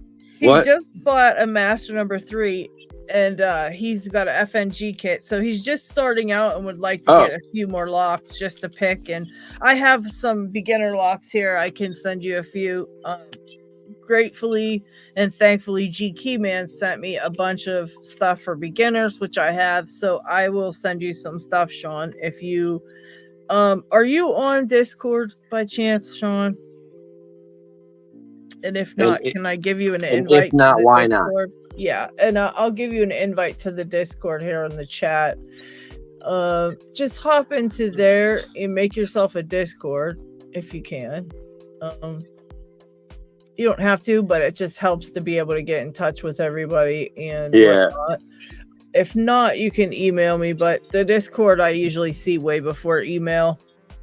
I think Ryan Fitz said he emailed me, but I haven't checked my email in a couple days. I was like down for the count for a couple of days, so I haven't checked anything, but we can get you some beginner locks to start out with. And if you get into the Facebook groups, you can actually then take the locks that you get and trade them with other people, because a lot of times beginners want to trade locks because, I mean, come on, you get sick of the same ones, but you still would like locks at that level. So you can trade with other people on Facebook. They do trades a lot. So you can actually get into them groups too and just post, hey, I got some locks I'm looking to trade. Once you get them and have a few there that you want to get rid of, you can trade them sometimes. So yeah, see, James Randolph, welcome. He says same thing. He wouldn't mind hearing about some of the stuff about drones as well. The lock dude. He changed his name. Love it. Love it. Dude abide changed to the lock dude. Nola, what are you picking, man? That best SFIC I got from you. Yeah, I heard something about an SFIC graveyard that's Vector, you may or apparently may not want to admit to or talk about. No, Vector has an SFIC graveyard. Vector has it. I thought you had it. Vector No. it. Oh, Vector, you got to put some pictures up on the Discord. I think he did a video for what was it? Yabo's entry, and that's what he was talking about. Was the video he did with the SFIC graveyard he can't open. Yeah, it's on his channel. Okay, Vector, we'll have to. Why do I not have? I don't think I have your channel, Vector. Let me look and see. No, that's what I'm working on. This is the one with that mystery pin in the front that I have no idea what the hell. Oh yes, mystery pin. Mystery pin. Potential. Actually, let's make that. No clue. Well, dang it, Vector Potential, since that's something in physics, you know what's coming up when I try to find you. Physics about Vector Potential. Let me see if I can get to you from this chat. Let's see. This is going to piss me off. Are you in the Discord, Vector Potential? Go to channel. Hold on. I think I can do it. Okay, I subscribed. And... okay, here we go. You need to set up your homepage, Vector, because when you go to your channel, your homepage shows nothing. You have to click on videos until you see something. So you should set up your homepage to show videos. That way, when people get there, they can immediately see all your stuff. But I've subscribed, and we'll check it out. I'll make sure to check out the SFIC graveyard there. Let me get back to where I was at. But yeah, definitely check out your homepage and fix that, because else people will go on and be like, this dude don't have no videos, and they'll leave. You don't want that to happen. It's under customization and then homepage. Welcome, Scully 1800. Welcome. 7, 6. All right, Ryan Wilson has a small SFIC graveyard as well. I know this isn't very feasible, but drone rake, I love it. A drone rake, that would be amazing. Holy crap. That would be interesting. And Phoenix headed out. I know Phoenix left like minutes ago. I missed saying goodbye, I think, but take care, Phoenix. Thank you for hanging out. He has to leave before he turns into a pumpkin. That is Stu up there playing some music. We heard some music going on. That was Stu. He's writing a song in his head right now. Oh no, yeah, I was trying to come up with a mystery pin song. Yeah, email me, Sean. It's therealladylocks@gmail.com. And we'll figure it out. We'll get it figured out. We'll get you some locks and get you started in there. We'll find you something. Just and if I'm telling you this, please, if I don't give you a postage thing in like a few days, email me again. I am super like everything I forget. So I'll see it and I'll be like, yes, and I'll get it all together and I'll set it on my desk and then I'll completely blank out and do something else. Case in point, from last week, she had a big important thing that she needed to remember and she wrote down the name. And this week she was like, why did I write this name down? So 100%. Now I You can't all know me judge. by now. I can't judge because I don't even take the step of writing the name down. So like I got to upgrade to what you're doing there. Yeah, I try. I really try, guys. I'm telling you, Jeff knows. Anybody ask Jeff, how many times did Jeff email me to remind me shit? Probably 70 times. But he gets everything he's promised and, you know, he gets it all because he reminds me a million times. He's like, did you forget about it? Yes, I did. Here, and then I fix it. But, you know, you all know this is a thing. You got to remind me of stuff because I have these 2 shelves are strictly stuff being sent out to people. Holy and I've cow. learned I have to put it in a bag and write a name on it because it's getting to be a lot. Yeah. Yeah, I have that over there. And I have the giveaway stuff sitting on top of the things I'm going to be giving away. I still have to do a video for that. I'm like so behind on everything. So yeah.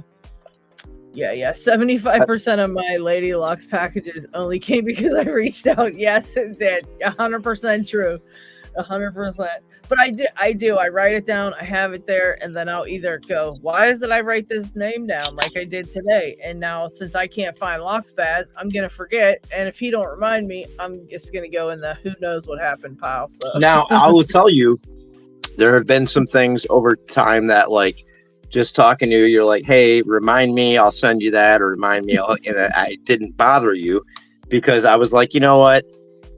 She has a big list and like I don't need to bother her and add to the list. So there's, you know, like I have and it didn't matter, you know, just a little thing. But yeah, but the point is I want but I knew if I bothered you again, or not bothered you, but if I reminded you, you do it. But I also listen to how many people you are sending stuff to sometimes, and I'm like, I don't want to add to your list. I'll hit everyone else up for that first. Oh my god! But you did early on. You sent me the replacement springs for my 1100, so and a couple pins and stuff, so I would feel comfortable gutting it. You know. Yeah. Right way early. So appreciate that. Yeah, definitely for that. But yeah, I try to write everything down, and I have like 5 packages here I got to sit down and send out. So I've got to do that. Like I know I have like 5 different things to send out, but yeah, when I do gather the stuff and then forget. So and then I get mad because here's the thing. I talk to people on email, on Discord, on Reddit, on Facebook, and you know, so then when I need to talk to somebody again, if it's not somebody I talk to on Discord, I'm pretty much screwed because then I can't find where I talk to them, and I'll be searching and looking, and it's a lot. So if somebody texts me back and says, hey, don't forget. I had something, something small, but, important to send to McDonald Poor. And, thankfully he reminded me, like I have a big stack of stuff going out, and that was pretty much ready to go. It just was waiting in queue, kind of thing. Yeah. And he reminded me, and I was able to be like, oh yeah, you know what? I can make that. I can jump the queue. I can jump the queue. I can get that out now. That just got kind of mixed into the later on things. So just his reminding me allowed me to get the thing to him. And because you feel bad when you don't do it too. So if you miss somebody, you're gonna feel bad. So it just helps me not to feel bad because I feel really bad if I forgot somebody. I got a box of crap going out to NOLA this next week, and it's 2 weeks behind. Yeah, that sucks. So you're not completely forget about that. I completely forgot you're supposed to send that to me again. Oh man, dude, you got. I'm just looking. I won't even show you. I've got 1, 2, 3 locks, 4 locks, a rake set, a bump hammer, and I'll fill the rest out because there's some space in the box still. Whoa. Right. And, you know, I can't really say much because I've been supposed to send her stickers to put it in the packages for like 2 months now, and I didn't completely forgot about stickers. Let's talk about what is the very next package I will send. The very next package I will send will have this. Oh, they're so nice. They look so good. Wow. This looks like a Mrs. Stew chip, and she let me have the other side. You know what I mean? I love that. Yeah, so that's such a cute idea. And then oh, look at that one. My other Shackleman.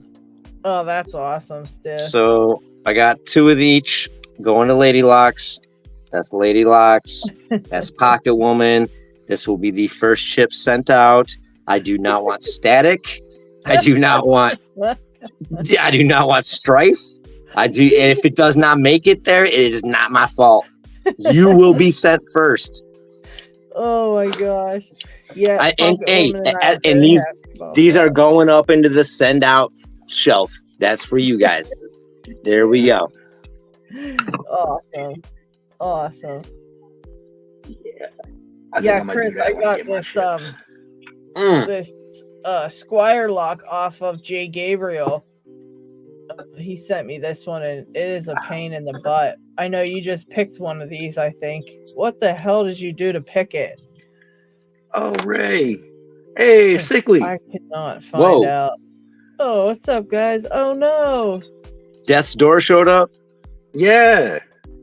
Ray's feeling bad. I'm sorry to hear that, Ray. Dude, Ray's been down. Ray was down before we did our Sunday thing, and he powered through that. And so he's been getting his butt kicked. Oh gosh, that sucks. I'm fighting a little bit of a head cold, but nothing like that. Yeah, I was feeling pretty bad. No, Jeff, you are right. And I'm waiting for the final component, and it's keeps getting delayed. So, but it's on its way. Yeah, Jeff, I got a package. In fact, Jeff, I got some stuff for you for your DIY stuff going in that box.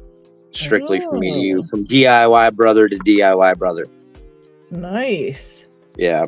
If you guys haven't checked out Jeff's channel, he got all kind of stuff over there. A lot of things to help for saving money for anything with Locksport. Then he does all kind of other stuff. It's crazy. He got it all going over there.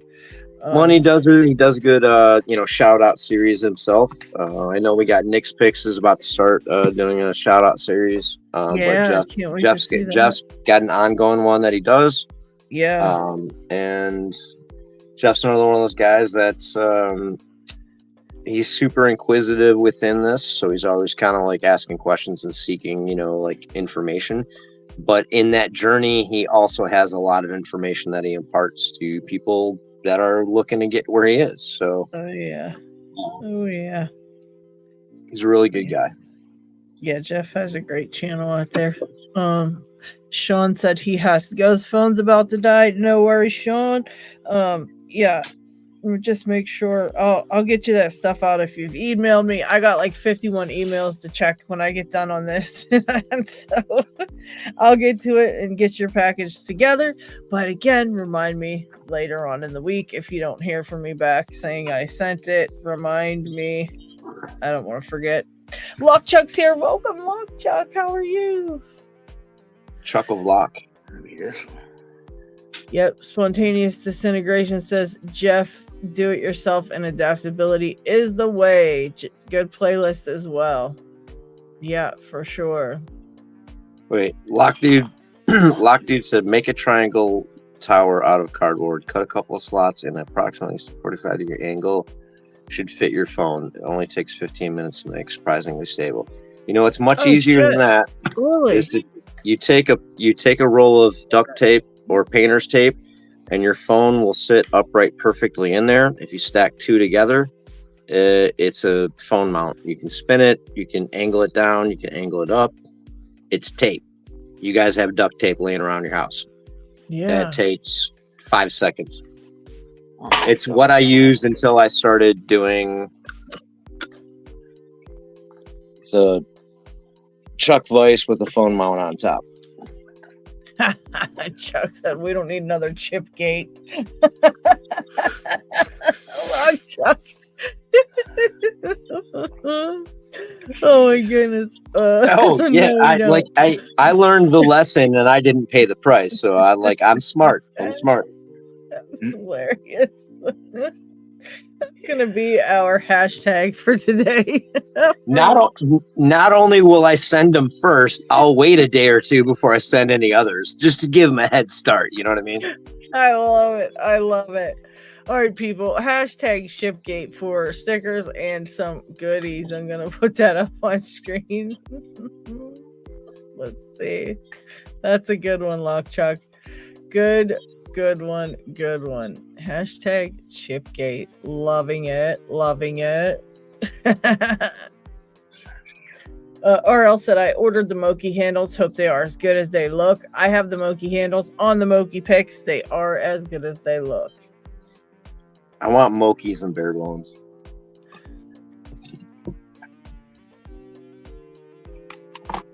Yeah. Gotta try those. Okay, Steve just opens up his foldable phone to the desired angle. His foldable phone. I forgot about that. He got that cool ass phone. Oh wow!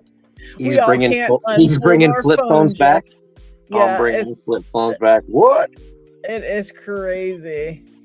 Oh, Jeff, he's got a new age flip phone that looks like a tablet. He opens his phone into a giant tablet. Yeah, Jeff's got the OG flip phone. Yeah. Ryan Wilson said, oddly enough, I can send stuff to my American friends from Canada Post faster than I can mail in Canada. Ryan, you're a Canadian? Man. I've sent enough packages to Canadian Post. Like I'm starting to understand the postal code. and that feels weird. like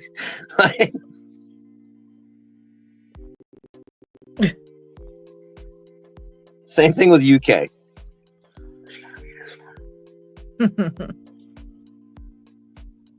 That's crazy. All right, where am I at? Why can't I get out of here? Why am I stuck here? Wait.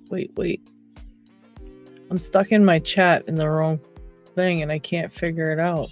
What is going on? Let's see if I just push this. Nope. Oh, this. Okay, there we go. My goodness gracious. Ooh, there's a lot of Ryans in the chat.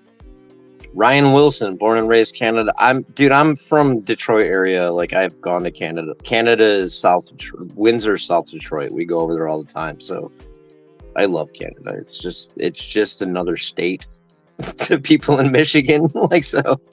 Huh. Yep, people hashtag Chipgate, get in on some cool stickers and stuff, other stuff. We get stuff from 44 Delta. I can't enter, so if Nola wins, send me his package. Mark? Yeah, that's how it's going. I get to cherry pick somebody's win, right? That's what happens if I can't enter, and I'm on the show, right? Wow. Wow. Oh, I mean, wow. Just wow. First you call me a cheater, now you're trying to steal my wins. Dang. No. Wait, what did I call you? When did I call you a cheater? Yeah. Oh, you don't remember that? You totally did. Wait, did I call you a cheater or did I call you a deadlocks? No, No, you you said called he me a straight cheater. cheats. Yeah. Oh, I meant to call you a deadlocks. You were like, I don't know what's going on in the chat, but yeah, Nola is a cheater. Oh my god. I was just that's my homage. was. That's my homage to the Nola Trolla ride. You know what I mean? Just trying to stir it up, Right. get a little controversy going. Sounds about right. Oh goodness, poor Nola. That's okay. He's a good guy. It's okay. He's a good guy for a cheater, and Right. For a lefty and a cheater. Yeah, And he don't drink coffee. I don't trust him. I have This my is true. coffee here, Stu. It went cold, so if it gets colder, it'll be enough like for an iced coffee. But I don't I'm think gonna it's send. gonna I'm gonna go send you another bag of coffee with the chips. Oh shit! Oh, that's nice. Thank you, thank you. Of Who course. drinks cold coffee? Ugh. No, Nola. For once, I kind of have to agree with you, because It doesn't too bad. It's not too bad. It has to be very cold though. I don't like it just cold. It's like, oh, James, take care and have a good dinner. if my coffee loses 5 degrees on the sip, I'm mad. I keep my coffee. Let me show you how I drink my coffee. This is how insane I am about it. I keep my coffee in a thermos, and I pour out a little bit into a tiny cup. That's a good idea. And that way, every time I pour it, it keeps it like nice and hot. Like I don't have a big cup that loses heat. That's a good idea. Yeah, so I'm like, and then people at work look at me like, "What are you doing?" Oh, jeez. Yeah, I bet you get some looks, but that's a good idea. You're not drinking cold coffee, so ever. Not even lukewarm, no medium, like the perfect temperature. It's always hot coffee. That hot coffee, I gotta let cool down a tiny bit to drink. Like perfectly. Right. I hate getting this first pin on this log. If I drink coffee, an 8-ounce cup of coffee is gonna have 4 ounces of sugar in it. That's how I started out, man. It like many years, like it was the half the cup was creamer, quarter of the cup was sugar. There might have been a little coffee poured on it, but like as I, for decades, because I've been around, like I slowly reduced the sugar down to no sugar, and I slowly reduced the cream, the amount of cream. And now it's just a splash of milk. Like half and half's kind of actually too sweet and rich for me to pour into the coffee. Yeah, my mom used to drink straight black coffee. I'm not cool. Dude, who are you talking about? SPPing is easier if you use the pokey end of the hook. I know you ain't talking about my long reach. Whoa. Who said that? The lock dude. Who's the lock dude? It's the dude abides. He changed yeah. Dude. Yeah. He messing with Vector. The front of this lock Vector has some kind of little check pin or something in the very front, but there's still 7 pins behind it. It's weird. Oh, that is weird. What the heck? I'm trying to figure out what it's for. Jeff said another pin in the Bible or a side pin like the restricted best. No, it's like in the very front here. When I first got this thing, I thought it was a jammed pin, but there's still 7 pins. There's still 7 pins behind that pin. So I don't know. And I've never seen an 8-pin best lock, so that just boggles my mind. The lock dude said he was trying to pick his lock with the wrong end of my hook. I've done that. Oh wow. He said not trying to start anything. He was just saying he picked his lock with the wrong end of the hook. Oh, talking about just like doing it wrong. When I got that counter postal lock, Nola, like the pins are so deep in there. Ooh, I was trying to pick in the middle and not finding anything. I was trying to pick the back of the counters. Like I didn't know what was going on, man. I was like, wow. And then eventually I just went all the way. I was like, oh, that's a pin. Yeah, I still can't believe how far in they are. It's crazy. Like like so far that they're like pocket pick sets just don't, they can't get that deep. So you ain't doing that. Wait, I don't think I put up that section. Did I put that out where LockChuck assembled that thing, that one of those locks? Did I put that out already? I can't remember now. I'm thinking about it, and I'm like, I thought I made that video, but did I put it out? Because we got to see what was inside of that. Remember? Yeah, I saw it, but I don't know if I saw him do it or you do him do it. I gotta make a note of that because I did have that. I had that like set up to come out as its own video because I wanted to show that's a really cool. Let me write that down. Lock Chuck in the U.S. mail lock. Yeah. I know I had that somewhere. Maybe I didn't finish it and put it up yet. Okay. There's so much Love of these lives to work with that I can't ever remember half the stuff I wanted to do. And I definitely don't want to try to have to watch back 6 hours to find something. So I never remember what the hell I wanted to put out there. But that was one of the things I wanted out. That's why I have the notebook. Okay, Vector says, does the mystery pin have a spring behind it? Best calls their check pin a side pin, and it doesn't come into play until you can get some rotation on the core. Yeah, no, I don't know what the deal is with this. I got it open before, but I still can't figure out what that pin's for because I didn't even touch it. I have no clue what it is. Or if I did touch it, I sure didn't realize it. Yeah, maybe you bumped it on accident or something. That's a possibility. Okay, Ryan Wilson said that one up last week or something. Okay. I could have sworn I made that one, but I couldn't remember. I just made a bunch of them and scheduled them to come out just different days.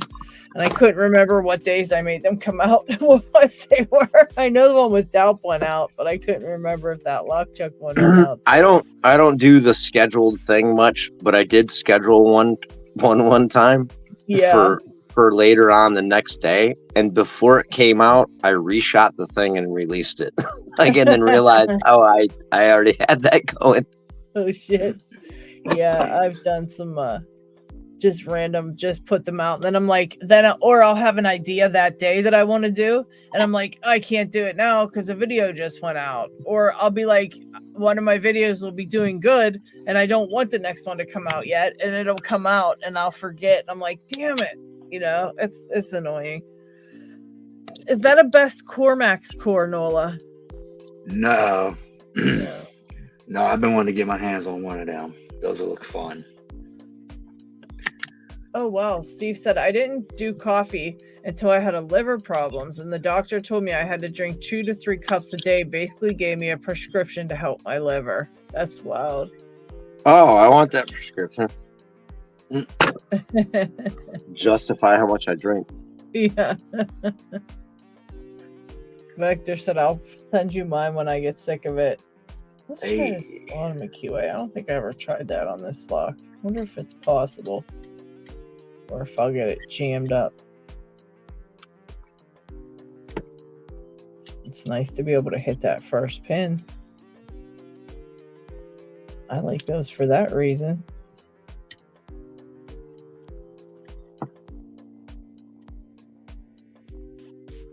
This is that. What is this called? A gold P, I think, or something.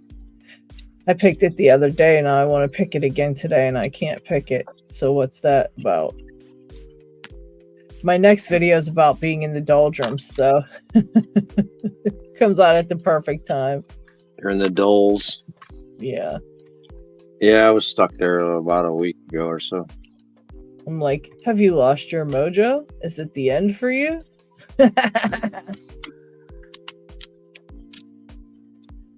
That's what you feel like, though. You're like, I can't pick anymore. Yeah. I'm just done. Forget it. I'll never pick another lock as long as I live. Oh, even worse, I backed off so much. I was like, locks I could pick, I couldn't pick. Locks I could rake, I couldn't rake. I had this 2-week just absolute slump. That was really brutal.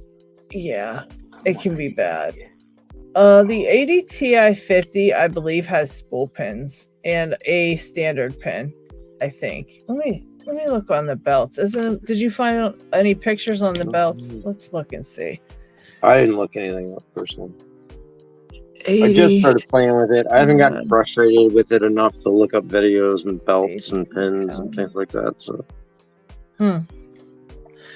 Okay, we got standard spool. Or, yeah, let me put the picture up for you guys. Yeah, Yabo was asking about that too. Paracentric, hello. Hello, Chicken gang. good sir. All right. hold on. First of all, let's draw for Chipgate. If you haven't entered, please enter hashtag Chipgate for some stickers and goodies. If you don't, in the next 10 seconds, you will be shit out of luck and not included in our giveaway. So, do what you got to do, or I don't know what to tell you. Yeah. Remember, if Nola wins, send it to me. That's right. You know And what? Nola's prize goes to Stu. You know what? If I win, I want to send it to Sean. How about that? Yeah. That's who I was gonna send it to, man. Yeah. All right, let's see who's the winner. The winner is Vector Potential. Congratulations! I'm going to take out the stickers this very instant and write your name on the sticker pack so we don't forget for next time. That's how we do it here on Lady Locks. But I will need your information because I think you are one of the 7 million people I don't have an address for. I have the address for everybody else. Lisa went to a lefty. Oh, he's a lefty too? Yeah. I'm telling you, man, like We got Locksport. there's a whole Reddit list of all the lefties that he put together. Yeah. Oh, that's right. He was putting together the list. Yep. Like y'all are I'm telling you, man, like you guys are drawn to this sport. We're taking over. That's what it is. All right, guys. Well, you taking over until you need to use scissors. So Yabo, And you're like, I gotta have my lefty scissors. Sorry. Yeah, let's see. Yeah, Yabo is looking like this one is all spools and one standard pin in the front is what it's looking like to me. So that's what it's showing on the Belt Explorer. Someone did rip it apart and see what's inside of there. We got standard spool. So, yeah. And I don't know, are those key pins got? I was like, why is there 3 rows? Why is there 3 rows of pins? I don't. What is that? I don't like that. That ain't in there. Why? Oh, you know what? I'm sorry. This is is this grub screws? Did they grub this? Oh, okay. Because I was looking, I'm like, why do they have serrations on them? But I think maybe they're grub screws for the grub screws. So the key pins are all standard then. Okay. And then spools with one standard pin in the front. This must be the grub screws. It has to be. It looks weird as hell. I was wondering that too. That was Lockpicking Fisherman has provided with that picture. Oh yeah. Thank you, Lockpicking Fisherman. For sure. Very nice. Yeah. They're fun little locks to pick. They are fun. They can be tough. They have the aluminum pins, so they can be a little bit difficult if you. Yeah, I'm trying to be gentle. Yeah, don't be like me. Are the key pins shark teeth? No, they're regular key pins. They're just very pointy. The Abus are known for pointy key pins, in my opinion. My personal opinion, I use a flat hook on the Abus because they have very pointy key pins and you slide off them really easily. So it can be very annoying. They're just extra pointy. And that's all the Abus anything really. They're very tiny and they're very pointy. So they can be tricky. Yes, Dig, we can chat after the show. Let me see if I can grab my Abus something or other because I know it's definitely be gentle with that, Stu. Because I pretty much destroyed my Abus. Yeah, I dude, the nightmare that the 6440 was for me. Know the Bird did like a long video trying to help me get through it. I spent so much time and the 64, you mean? 6440, yeah. Oh, yeah. And I guarantee I squashed and destroyed the pins. Yeah, they're so screwed the lock up. Yeah, so I don't feel like they should even be recommended for pickers that are not even me. I tried to pick one.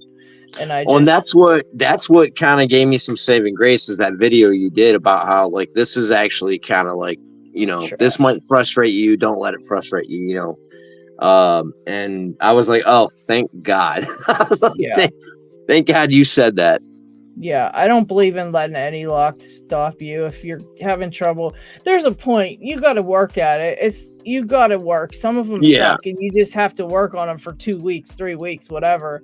Well, And, but try you it. know, There is, you have a wide, especially the lower and the belts, you have a wide range of locks to try. And, this one might just not work for you. This one might work for so definitely. yeah. And then there's the whole try the same lock with, a different one though. And that might be a different bitting, a different Yep. tolerance set. And Yeah, sometimes you get a hard lock and you basically just have to try an easier one to get the feel for it, and then you can pick the harder one. Like, it's not that you're giving up or doing anything wrong, but when you're first learning something, sometimes you need the easier version of it because it's a hard lock to pick, and so sometimes you just have to try the easier one first and get the hang of how it feels, and go from there. But you can always just put one aside and come back to it later. It doesn't make you a bad picker. There's locks that I can't pick. I can't pick this Squire right now at all. I can't do it right now, but I'll work on it and see what happens and try a bunch of different shit, and something will work, and then I'll figure out how to pick the Squires. But it just takes time.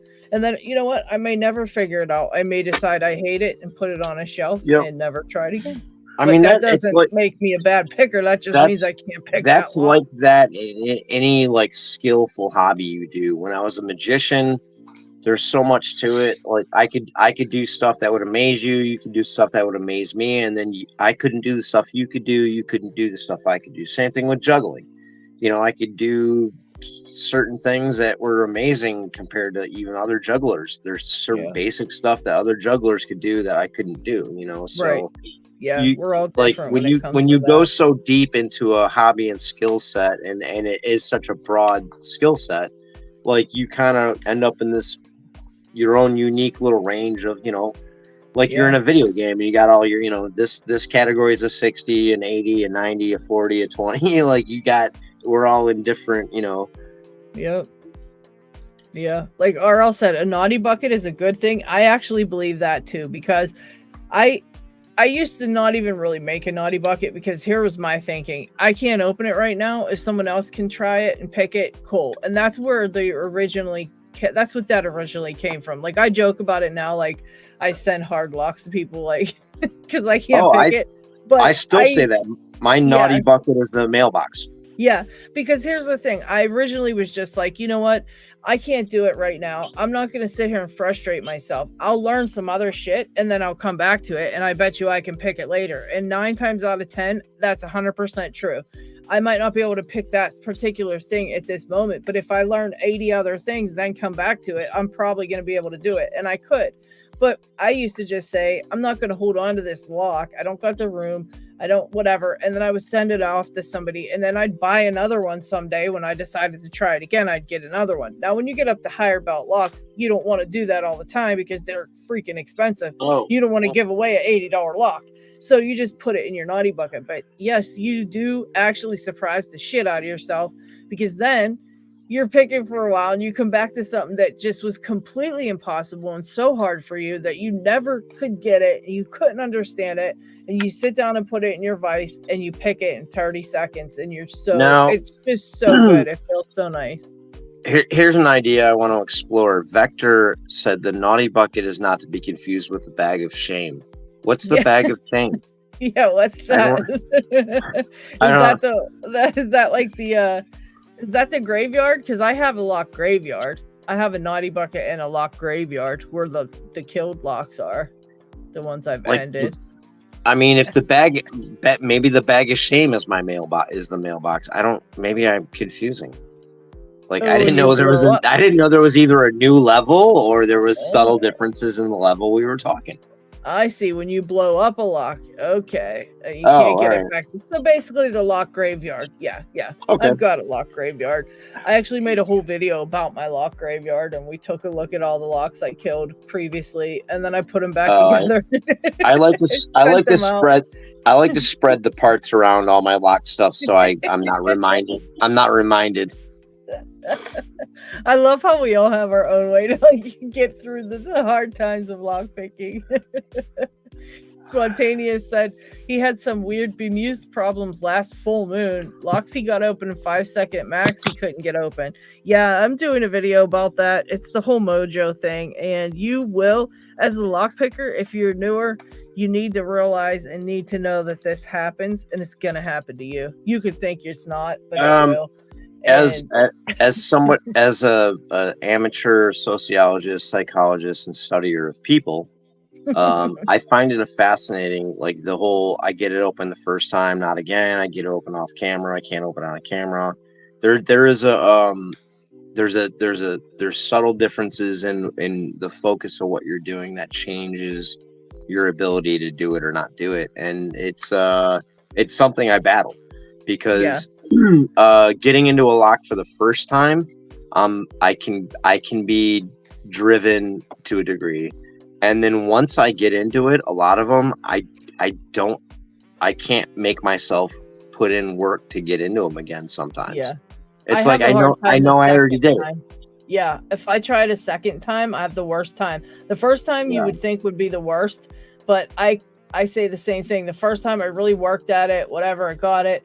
Then I have to go, all right, now you got to get it again. Now, you can get it because you did, but can you? Because sit down and try. Can you though? And I psych myself out the second open on every lock. It doesn't matter how long I've been doing it, how many locks I picked. Every time I sit down to pick the second lock, it's a mind thing. And it's that whole, was it a fluke? Can you do it again? Yeah. And then for me, like with the 1100 or even just recently with the 7240, getting into a couple of them and then stepping away from it. Like I got to dial myself into the field to get into that lock. And if I don't pick it for a while, I can't just go back and pick that lock again. I got to dial myself back in. Yeah. And the idea of taking the time to dial yourself back into a lock you've already beaten. Now, if I get a new one, maybe I can jazz myself into doing it again. And over time, I'll get better and better at going back to it. But at that time, it's like, well, I already got it. It's like I would rather frustrate myself on something else. Yeah, we all have like a different styles of how we're doing things and picking, and some things frustrate one person that doesn't frustrate another one, but but I knew you could get that one. It's not bad. It's God, a little different. That's crazy. The minute you said some things frustrate one person, it doesn't frustrate another. I was about to say like Yabo, and then the word came out of your mouth. I was like, oh my God. And Hike Life Jeff, let me give you a little tip on the 1100. Throw the fucker out the window. They suck. No. And get yourself a Medeco 427. You can't buy them anymore. You can't. They went out of business. You can't buy any. You can't buy any Medecos anymore? Nope. They shut down. So what? I guess my Medeco lock is going to be like, what do you call it? It's a one of a antique. kind. Yeah, it's going to be an antique. I had a Medeco core in a something body that Jay Gabe hooked me up with through a Lock Junkie giveaway, and I gave it to Stu. Man, I got to go get that back. There you go. The other Stu. No, the 1100s, I don't really care for them. I never really liked them. I got one the first time, and there was so much hype behind it. I was like, oh my God, the 1100, because like the whole entire Facebook people make it like 1100's like the biggest thing. It's so cool. It's like such a milestone lock. If you get that one, you can keep going through your Locksport, blah blah blah. And I got one, and there was so much hype. There was somebody on Facebook that literally was holding on to an 1100 for a month, and they still couldn't pick it. And I was like, this is gonna be a battle. So I get one, and I sit down, and I picked it, and I was like, well, and then I try another one, and I picked it. I picked through like 5 of them. And was like, wow, okay. And then tried them again, couldn't pick them at all for like 2 weeks. Then I was back to being able to pick them. But the point is I don't get psyched out on 1100. There's so many other locks that You can just That's move true. to something else and then come back to it. Try the 410, the Master 410. That's a good one. That's a fun one. 7240 or the Lockwood or the Yeah. like and I'm right at that level. So and I almost, To be honest with you, the 98 Pro Yeah, that one's not or the bad. 98 in general. I mean, I find the 98 Pro easier than the 1100. Yeah. That's I nuts to don't me. care for them. I don't know. I don't think they have good feedback. The springs are always smashed. Every third one you get, the springs are so smashed that they give no feedback. And they're just annoying to me. I don't know. I never really cared for them, but lots of people like them. And I almost quit picking locks over this lock or over the 1100. Like Yeah, I I got don't- so it Yeah, got they so in my frustrate. head, man. Yeah, they're frustrating. And the thing is if you go pick some other shit and come back to it, you can pick it just fine. But, I don't know. Sometimes you get a real bad one. Sometimes there's a lot of them that are made with zero lifts and they feel just like binding pins. And so, Yeah. you just think The that. first one I had, this one had a zero lift on 5. And so, I mean, really, it's only a 4-pin lock. Although every other time you pick it, you kind of just got to nudge that quote unquote zero lift. I don't know. And then the second one I got had a zero lift on 1, and I fucking flew through it. Like after but again, that's why I'm such a fan of progressive picking. It was progressive picking that got me like dialed in to be able to get into the 1100 and then get into the next one I picked up. Yeah. And then I got away from them, like I said, so I got to kind of do it again. But I don't want to progressive pin the one I already did. So, and then the one Loki sent me, the key doesn't work. When he put it back together, something got switched. So I can't PP this one. So I got to order another one so I can progressive pin it, dial into the feel, and then that way that'll get me into this one. Yeah, they can be a pain in the butt. I just don't think anybody should get hung up on one particular lock ever. Because like I said, you might just be missing one little detail of how they need to be picked. And you learn that as you pick more locks. And, put it aside and do something else. I mean, definitely give it a good go. Don't just be like, this is hard. And, oh, wow, look, I had this open. No, keep trying. But like I just said, man, like I emotionally invested into one lock. And because I did that, I was on the edge of stopping this sport and not hanging out with my friends and not having my fun and all, like, because I let that dominate me at all. Yeah, I don't think anybody should ever. I actually got obsessed with the 1100 because of that, because I got it open right away. I got a whole bunch open right away. And then I was picking other shit. Then I came back and I wanted to pick the 1100s again, and I couldn't get a single one of them open. It was pissing me off. And so for like 2 weeks, I couldn't get them open. And then all of a sudden I sat down one day and I picked every single one of them. In literally 5 minutes, I picked like 7. I mean, there was like a pile of them and it took me maybe 5 minutes. I flew through them like I was some kind of pro. And I was like, this makes no sense that I could pick them, then I couldn't pick them. Now I can pick them. Yeah. Like, this just annoys me. And it's a dial in of touch, man. Like I'm telling you, like, and even now, I still don't like them. I can pick them, but I just don't think they're fun. I don't think they're nice, and I just don't like them. They're just not my thing. But a lot of when people, I know the 1100 and I know go here, and I know there's some work to it, I do enjoy it. Like when I know how to get into it and I open it, I feel satisfying. But again, I did emotionally invest in that one lock, and I would have rather had and I did have a 410, but I wasn't trying as much at the time. But I would rather have the 410, the 7240. Yeah, the 7240 is so much better, to be honest, with feedback. Like, to learn the spool pins, the 7240 is just somehow way better to learn on because they actually give you feedback. I'm telling you, those 1100s, if you have smashed springs in there, you're not going to feel anything because you can't feel anything. The springs are smashed. Like, I think the difference, like, again, for me, having just done these, is when you're doing the 7240, you're dialing yourself into, like you said, the touch that you're looking for, and it remains consistent. Whereas when you dial yourself into an 1100, you have two different touches you're trying to get into, and then one's the spool, one's the serration. The serration's really light. The spool is kind of heavy, and you and now you're trying to figure out how to back and forth that tension in a way that makes this harder than this is. Now, for me, like, I couldn't get this to even start. Like, I couldn't get anything to bind. I couldn't get for like 2-3 weeks. And I was on with Ray and, it wasn't Yellow. Wolfgang.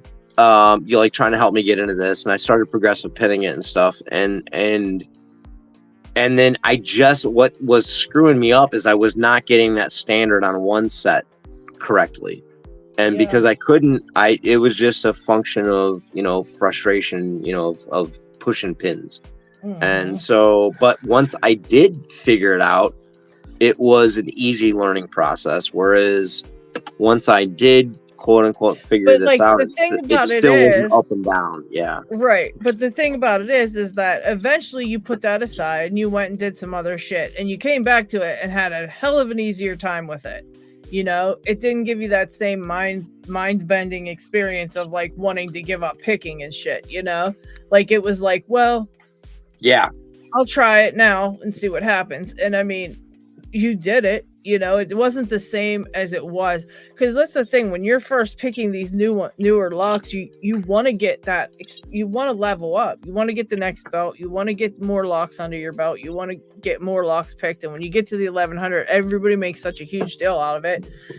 And if you can't pick it, you feel like some kind of outcast freak. And the thing is that they're just shitty locks. I mean, that weighed on my mind a lot. And it shouldn't. You shouldn't ever let any lock do that. I mean, come back to it. It's not that big of a deal. Especially don't get sucked into the 1100 rabbit hole because, like Paracentric says, some of the 1100s are straight a-holes.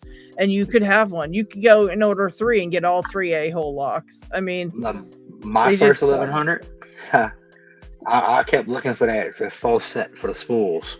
When I finally gutted it eventually, the first time I gutted it on camera, it wasn't none but serrated. No spools in it. Yep. And so, that's the thing. You're like trying to get, I made a video about how much I hate this lock. Yeah. The brass padlock from Ace Hardware. It's a greenbelt lock and the bane of my existence. Yeah. Don't torture yourself, dude. For real. I haven't done it. The only Ace lock I have is one of these. They're tough. Those little ones are tough. Yeah, I haven't gotten it open. Yeah, I'll tell you that. They're tough to pick. The Ace is really tricky. I gotta go grab one, man. Yeah, Jeff, look at the 7240. They're cheap. They're like $12. I just ordered one for somebody. $12 on Amazon. You can have it in 2 days. You can progressively pin it too. If you can't figure it out, progressively pin it because you might just be missing one little tiny thing that you can figure out if you just take it apart down to little parts. And always have a second lock of some of those harder locks, especially the 1100, the 7240s. Those greenbelt locks in my video, I say this, that I'm saying this is that you should have 2 of them because you're going to have to try to gut and reassemble one for your greenbelt. And you want to have a spare because you need spare parts. If you don't have it, you have to do what Stu did and say, oh, can I get some parts? And then he has to wait for somebody to send it to him or whatever, or get another one, wait for that to come in the mail. Just do yourself a favor. And if you're going to do a greenbelt lock, order 2 and just have one that you practice gutting and you have spare parts, And like I said, I progressively pinned one 7240 and I had the other sitting there. I progressively pinned the easier bitting It happened to be the one I got first, but then the one that was harder on me, I got into before I was done progressively pinning. So Yeah. I like the idea of having a fully pinned one to practice on alongside the one you're progressively pinning. Yeah. Because what you're trying to do is teach yourself the feel, you know, like to dial yourself in. So give that a target as opposed to just the training, and that actually really helped for me. Yeah. Yeah, that's a good idea. But yeah, those ones, I mean, you could have just one that's like Jeff said, one can be a pushover. You could get one that's a total pushover and think, oh wow, I slayed that, and then you get a second one and you're wondering why in the hell you can't open it because the first one was a pushover, you know. And it's just a pain. None of these locks are easy. That's the thing. Every single one of them is going to be hard. You might come across one that's a pushover, but it's still hard to learn this stuff, and it's hard to pick locks. So you got to do a bunch of different shit to figure it out. And, you know, we all got to do different things to figure them out, but definitely do not let one get under your skin like that, because it will just waste your time. Honestly, you could be way ahead. Like literally you could be picking purple belt locks and still not be able to pick that one that you thought you should be able to pick, like that ace. Leave that stupid thing alone. Go pick some other harder stuff and you'll probably have progressed to 3 other belts and never even realize it. I keep pulling out the ace and I spent about 30 minutes. Yeah, I say put that ace away, dude. Seriously. Wait, what's up, Noah? I gotta roll. I didn't realize it was so late. I got so much stuff I gotta go take care of. All right, Noah, thank you for hanging out, man. Good to see you, brother. Good one. That was cool of him to stop in.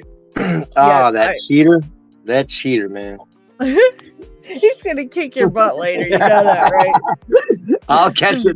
Hey, he won't even miss a beat. First thing when I wake up, he'll be like, "What did you say?" He'll know. He'll figure it out.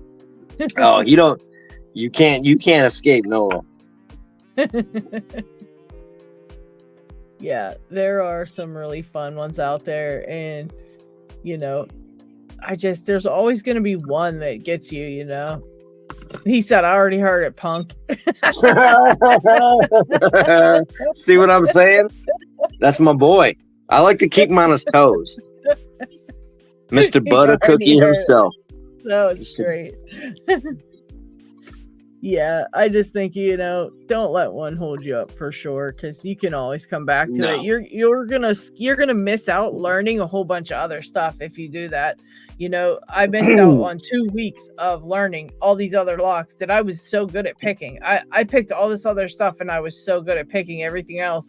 And then, you know, I came back to it and it was like nothing, but I made this big deal. I had to do it, and I didn't have to. I could have skipped it and went and did other shit. Instead, I wasted 2 weeks. Like I said, you know? I melted down over the 1100. Fucking Loki and Otter had to deal with me just losing my shit one night because I just and there was one of those times where Loki was like just calmly, classically Loki. He just was like, he goes, and this is how much he pays attention to shit. He knows what picks I have. So he said, this is what he said to me. He said, pull your medium round out of your multi-pick set, use that, you're going to get it. And 20 minutes later, I had the lock open. Yeah. Yeah. Yeah, sometimes you're just doing the wrong things and, you know, using the wrong pick. You could have the wrong tensioner. You could have the wrong anything. It could be anything. I mean, it could just be a really shitty lock. Like, dude, that just, I mean, you know, it's not off topic because it's lock picking, damn it. But when it comes to raking, so you can have a fully, you know, double-sided stiff kind of tensioner, or you can have something with a little bit of a twist in there. Yeah, we were talking about that twist. Yeah. And it absolutely, unbelievably changes the amount of tension that's going on. And it changes the amount of control that what you're doing has over the pins. And it does with single pin picking. I'm not good enough to tell you how much it does with that. Yeah. but it does with raking immensely. Yeah. And now I'm trying to use these on things where I need a lighter tension, like the 1100 and stuff like that, to see if that helps me where, you know, I'm having a little bit of trouble. So Right, that's kind of a little bit of a journey test going on right now. But when it comes to raking it, I'm having to relearn raking with flexible tensioning. Absolutely. Yeah.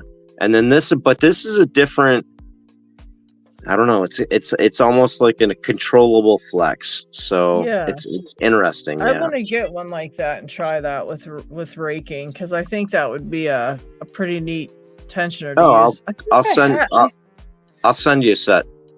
I think I have one, but not a turned one. I don't. No. Yeah, and I'm gonna write it down. Check. Write it down, but I'll double check. What did we too learn? Write it down. I might. I don't have. Don't lose your notebook, because I lose my shit all the time. Now I got sticky notes. That's I bought a whole set right? of owls. Yeah. I bought a whole set of like 40 owls of sticky notes because I needed notes. Two fish are in a tank. One turns to the other and says, "Any idea how to drive this thing?" Oh, let's see. All right, it's in the notes. Two muffins are in an oven. The first muffin looks to the second and says, "Is it hot in here, or is it just me?" The second muffin looks at the first and says, "Oh my God, a talking muffin." What has 5 toes and isn't your foot? My foot. I mean, that's true. Oh, Jeff. Yeah, your other foot would have been a proper answer for it as well.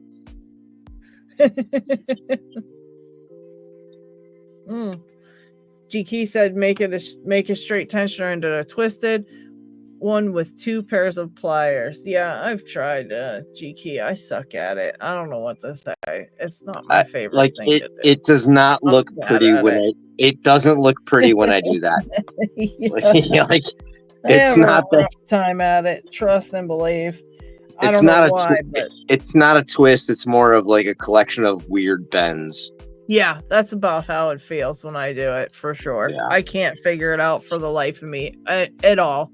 Although, like, the one thing I absolutely did perfect bends into on the fly was my thumb cuff key tool that I made out of I think it was a tubular pick. Because I double locked thumb cuffs on myself at work, and then when I went to get it with the key broke, and I only had one key. Oh no! And and universal keys for thumb cuffs don't fit thumb cuffs, or universal keys for handcuffs don't fit thumb cuffs. They're too big. So I had nothing. I was literally sitting at the front desk at work, and customers are walking in, and I gotta like check them in and stuff, and I'm stuck in thumb cuffs. So I had like pulled this out and like bend based on like, you know, looking at a regular key that I couldn't use to get the idea of the depths.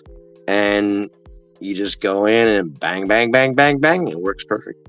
Get it? Oh, good job. Oh yeah. Yeah. That was an absolute victory right there. I'll say. Jeez. A little bit of cold bend, a little bit of success. I wouldn't have known what to do. Oh my gosh. You're brave for that. I had no choice. What am I going to do? Tell my employers that, hey, I can't work the next 3 hours because I handcuffed myself at the desk.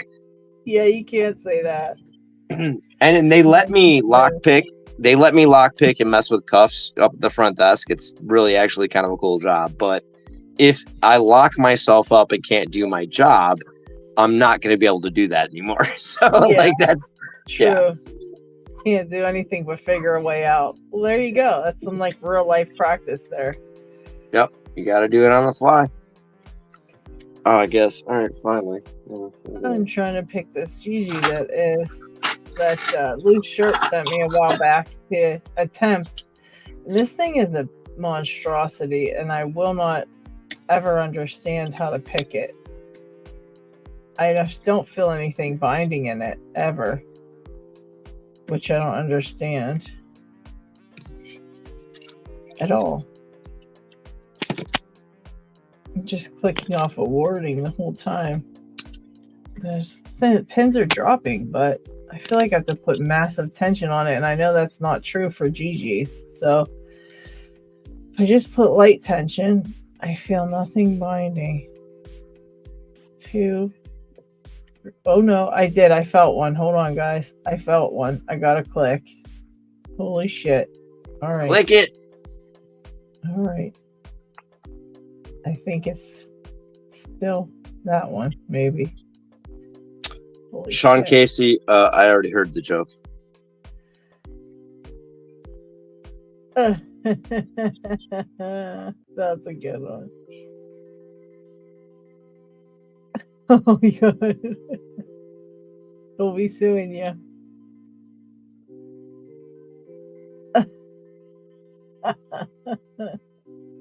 Oh my gosh, these guys. Russell, I love it.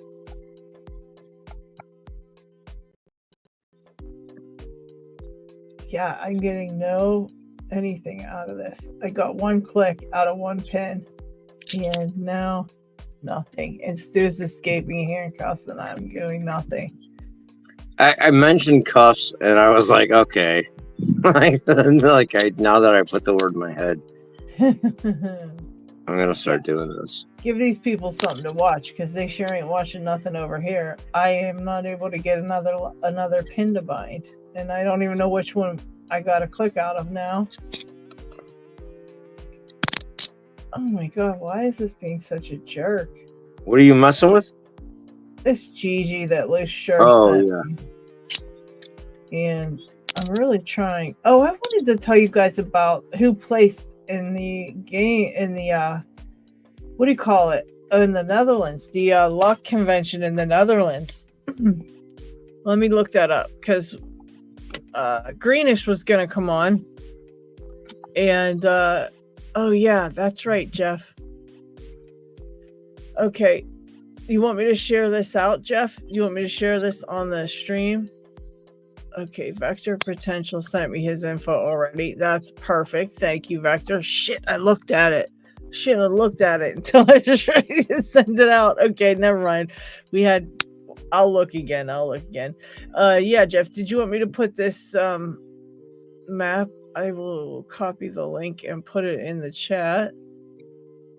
If you would like me to share it, go for it. All right. So Jeff has this idea to where you kind of get on the map here and you put up whereabouts you're located. You don't have to put your exact address on it. It's just like a town type of thing. So that way, if you want to find a fellow picker, you can find out if anybody is a picker near you, which I think is a pretty cool idea. So you can either go on there and choose to, add your name to the thing or not. It's up to you, but I think it's pretty cool.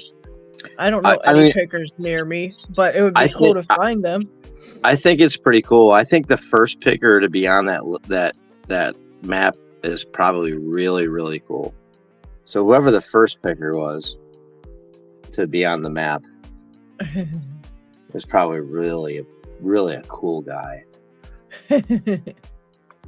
So probably located in Michigan somewhere.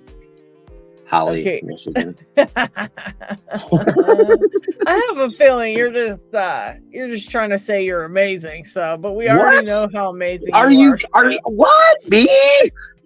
No, I loved it. Like he reached out to me. I love how your voice went up an octave for that one. What? You want me to do voices? I'll do voices all day. Oh my god. Oh wait, what's Dig bitching about? He's yelling at me. Hold on. Oh, what'd you do wrong? Do you see him yelling at me in the chat? He's putting uppercase. What are you saying, Dig? He says, Come on. Dig went uppercase. I know. Uppercase Dig. He said, that should be a hashtag. That should be a hashtag. Honolulu. Oh, come on. Okay, he wasn't yelling at me. Okay, so Greenish is asleep. He was going to come on today, but he said he was too tired after work. I totally understand. But he said Greenish. He's the person who Oh. taught me how to impression. He was my impressioning instructor. Yeah. But he was gonna hop in today because he placed in the competitions in the competition in the Netherlands. He said Lockcon was won by Nitiflor, I don't know how to pronounce that truly, from France. Walter from Toul NL placed second, and Greenish was third. Walter also won the Toul NL competition, where Greenish placed second. And the impressioning competition at Lockcon was won by JOS. So it's probably pronounced Yos or something like that, but I don't know how to pronounce it. There will be a recap of Lockcon on Tool Backlog, their blog, soon. And he's going to send me the link when the blog is done, when they put the thing up. So we'll have to go check that out when he actually gets the blog done. We'll have to take a look from here when it's done and check out what they said about it. They're going to do like a summary of, what all went down in the competitions. Okay, Dig says he wanted to do something like that, but didn't know there was services for these maps. Yeah, I guess Jeff figured out a way for us to do it. I still have to put mine on there. I just didn't know how. I kept screwing it up. So Stu, Vector Potential has a question about the cuffs. We all know that picking wears out locks. What happens when you pick the cuffs too much and they don't open with a cuff key? Well, there's a lot of different levels involved with that, and I can actually kind of go over that a little bit. First and foremost, the first set of cuffs I started working with, I'm really heavy-handed and smashing around, and what I ended up doing was those are so nice looking. I love that blue. Sorry, but you notice there's no post. I blew the posts out of both of these cuffs. So, and the problem with that is the post helps hold the spring in place. So if I continue to use these, I'm going to screw up the inside until I get a replacement post to pound in. And this is a pair of 750C Peerless that Not Too Dead sent me to my first pair of cuffs. And he had engraved with the Stu 2 locks. So he also sent me a pair of 700Cs Peerless, and I have blown the post out, but caught the post. I didn't lose it, and I put it back.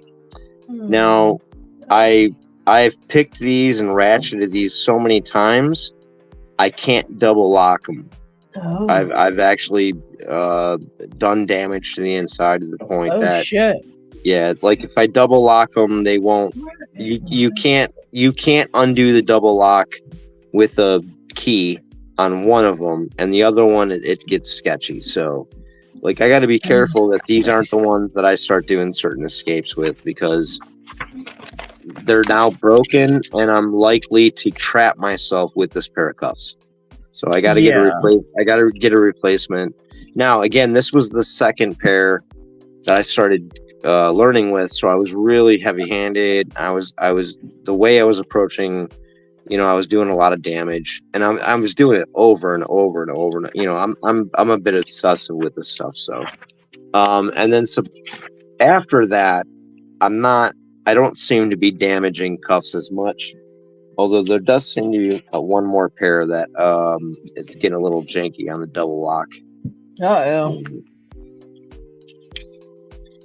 Now, like something like these, which are the ASP Sentries, Deadlocks told me this is the master lock of the cuff world.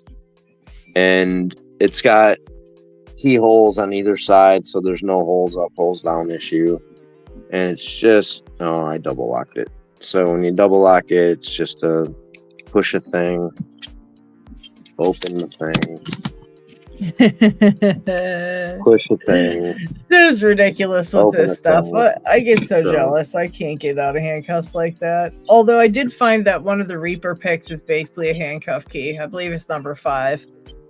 Oh,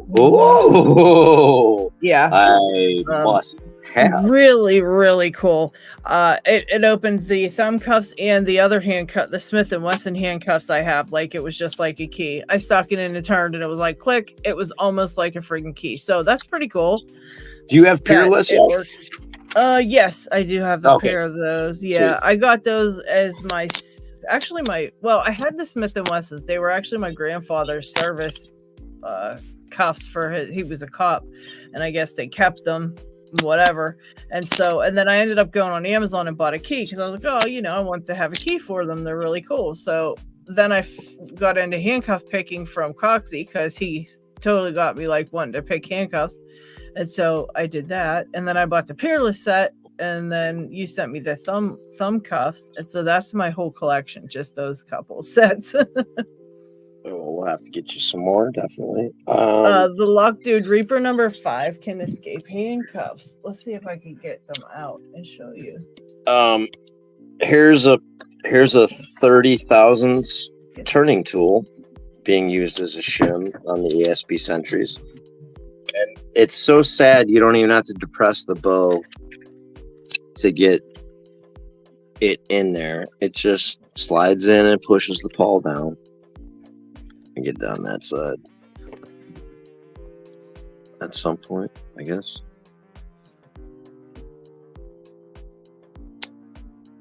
I don't know why. I don't think these are double locked. I'm doing it wrong. All right.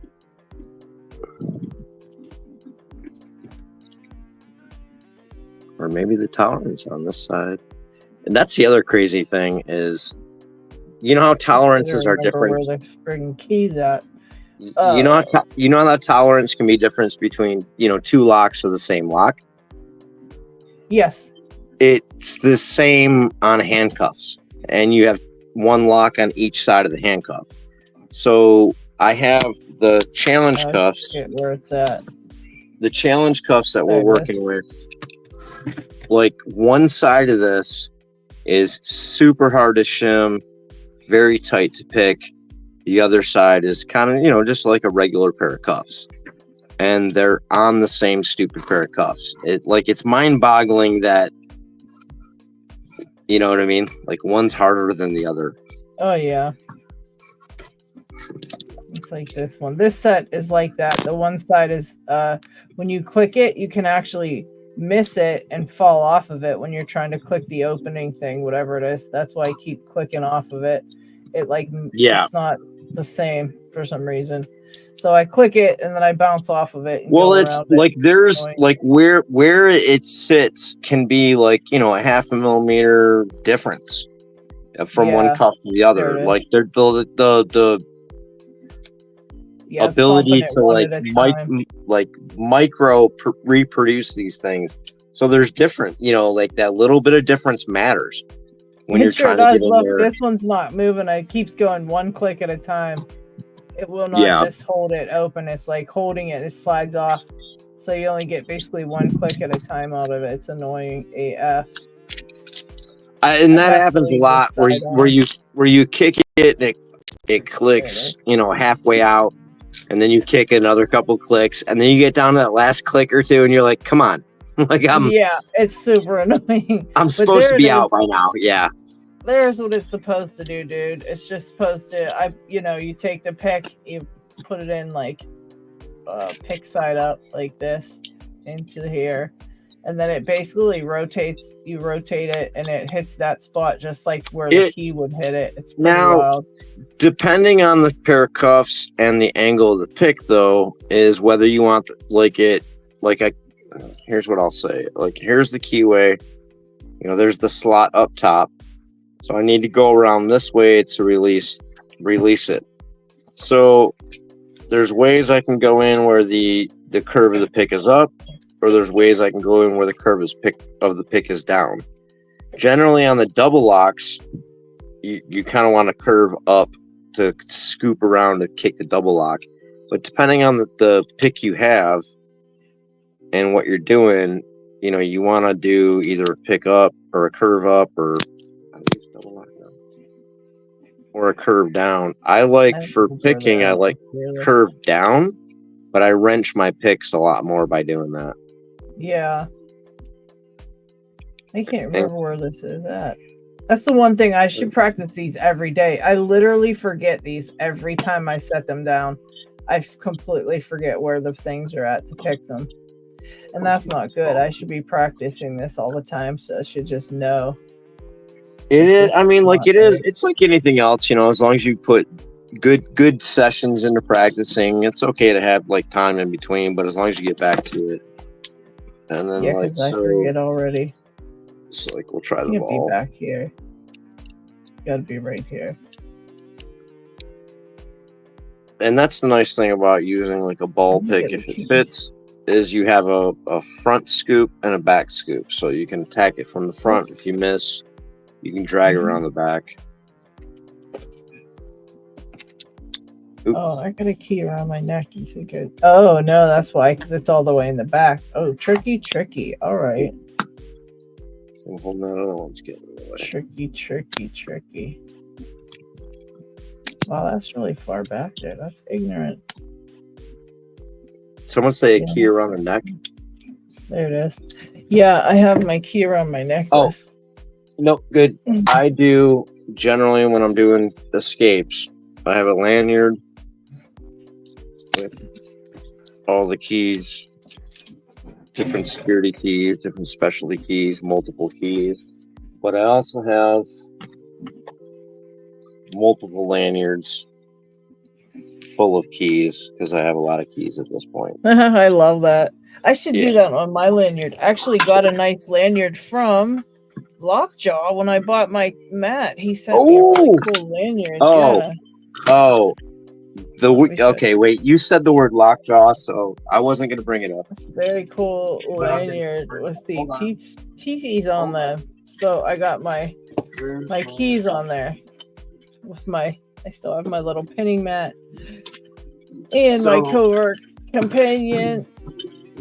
In December, in December, Mint-Made is going to do some challenge videos. You know, like a sub challenge, but just what happened to these challenges we were supposed to be doing, Stu? I was supposed to be reviewing everybody's shiz. It's in January. Hold on. So Mint-Made's going to be doing sponsor appreciation videos. We have Lockjaw, Southern Specialties, Multi-Pick, and Lockpick World. You know, Chris Dangerfield. So one of the ones we're going to be doing is giving away a Lockjaw mat. All right. And then when I asked Lockjaw to throw in Stu disappeared for a second. There you are. Yeah. When I asked Lockjaw to throw in on this giveaway, they threw in a nice little sticker bundle to include. Oh, yeah. I got a couple little cool stickers with mine. Yeah, nice. Oh, there's that one. They included a patch. They included the new lanyard. Oh, that's the one I got. Yeah, the teeth. Yeah, it's not just the teeth; it's the green border teeth. Yeah, I've got the other one, and then I don't have that other one. I just have that one. I didn't even know they had lanyards. They also included a hoodie. Oh, I want that. Yeah. How do I win that? You'll find out in December. If Nola wins, I get it. If Nola wins, he's giving it to me. So just let you know. Oh yeah, he texted me. Oh, I deleted it. Shit. Well, you believe me, right, Stu? Yeah. I'll write it. Hold on. Yeah, write it down. I got my notes. If Nola wins the cool hoodie, he said I could have that totally. So yeah, thanks. If Nola wins, thanks again, Nola. Yeah. Thanks again, Nola. You're the best. Lady Lots. He's so generous, isn't he? He's a good guy. He's a good guy. I heard he cheats, but you know what? I'm not going to hold that against him. That's one of the 4 Mint-Made giveaways we'll be starting in December. So thanks to Lockjaw. No, Nola's yelling down in the chat.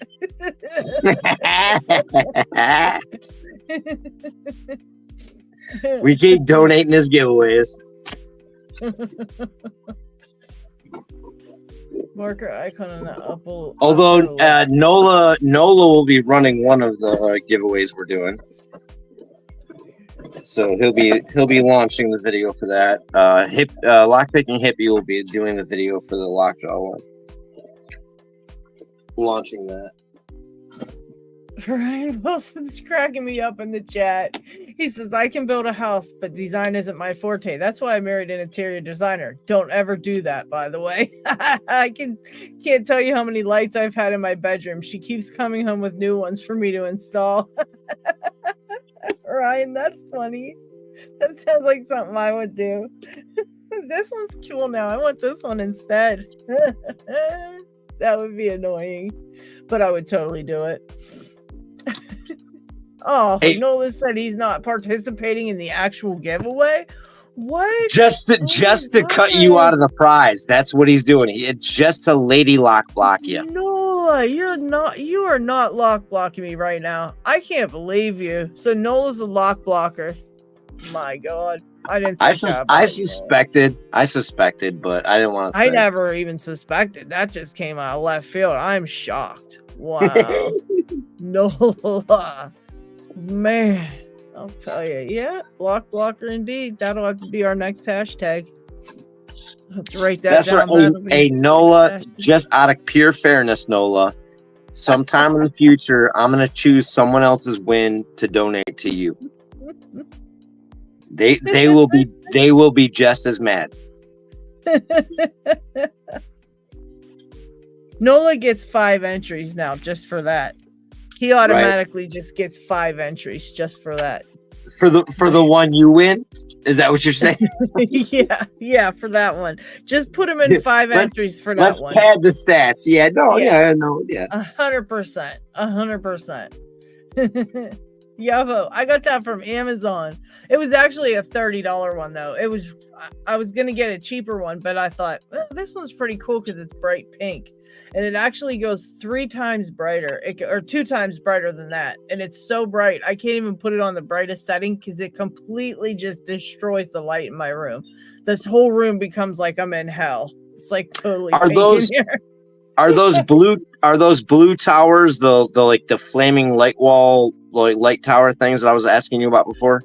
Yes, this one is the tower, and with all the different settings, right? Yeah, again, I got that one off of Amazon, but yeah, I just usually keep it on blue because it has like a nice hue to it, and it matches the other light I put in here. But it can go in all kind of different settings. I have a nice orange one I put on, and sometimes I'll make the room orange and. Yeah, you had like a flamey looking one when I commented on it. Yeah, it was like orange and it just moved. Like it just blinks just the tiniest bit. But it's pretty cool. It has all kind of different ones. It runs like a rainbow one that's really cool.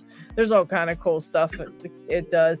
But I think it would work even better if I had if the app would work, but I couldn't get the app to work on my phone. So annoying. So I can only use the settings of the controller, which there's not many, but if you can get the app to work, it probably works amazing. The other one, that other weird one I have on my wall, that thing you could do so much to those, it's insane. If I knew about those a long time ago, the whole room would have them because they're just really cool. You could change every single light bulb in them if you want to whatever color you want. It's wild. Yeah, I'm looking into a little bit of like mood lighting up in the Block Lab. I definitely recommend that one. The one with it's like a big light strip. Oh yeah, I saved the link when you shared it with me. Like for I gotta share you this one. I mean, not this tower. I mean this light strip right there. Yeah, that one right there. It's so cool. It does so much stuff. It's completely insane. I never seen something so cool for lighting ever. If I knew about that a long time ago, this whole room would have it around the whole room, and I could do whatever I wanted with the lights. They're really cool. You can literally control every bulb in it. Steve said, well, this is turning into an enlightening conversation. Look, man, lighting matters. Like, look, if I'm not lighting my space correctly, let's turn that off. Very illuminating. Let's turn that off. Ooh. Stu's about to go. Stu's going dark. He's not even playing anymore. Steve doesn't care about lights, so why should I care about lights? Steve cares. He said it was an enlightening conversation. Oh, it was a pun. Oh, well, I gotta respect that. Let's turn the lights back on. I like this left-hand Legion. That's pretty cool. That's what you guys should make. I do too, because I'm diametrically opposed, and I'm gonna continue to ramp up my attacks against the attack of lefties in Locksport. And now I have no hate for lefties, but I want to give them a foil. I want to give them someone to rebel and attack. You know, like I want them to have an adversary, and therefore, no, I'm just kidding. I fight left-handed. I can't be an anti-lefty. Yeah, you can't do that. Can't be anti-lefty. That wouldn't be, at least not. I'm like 30. I'm 33% lefty, so. Yeah, we can talk about that in the after party. We can't just be anti-lefty like in public. You know what I mean? You got to be very careful in public. You know what's funny is my grandmother was actually anti-lefty.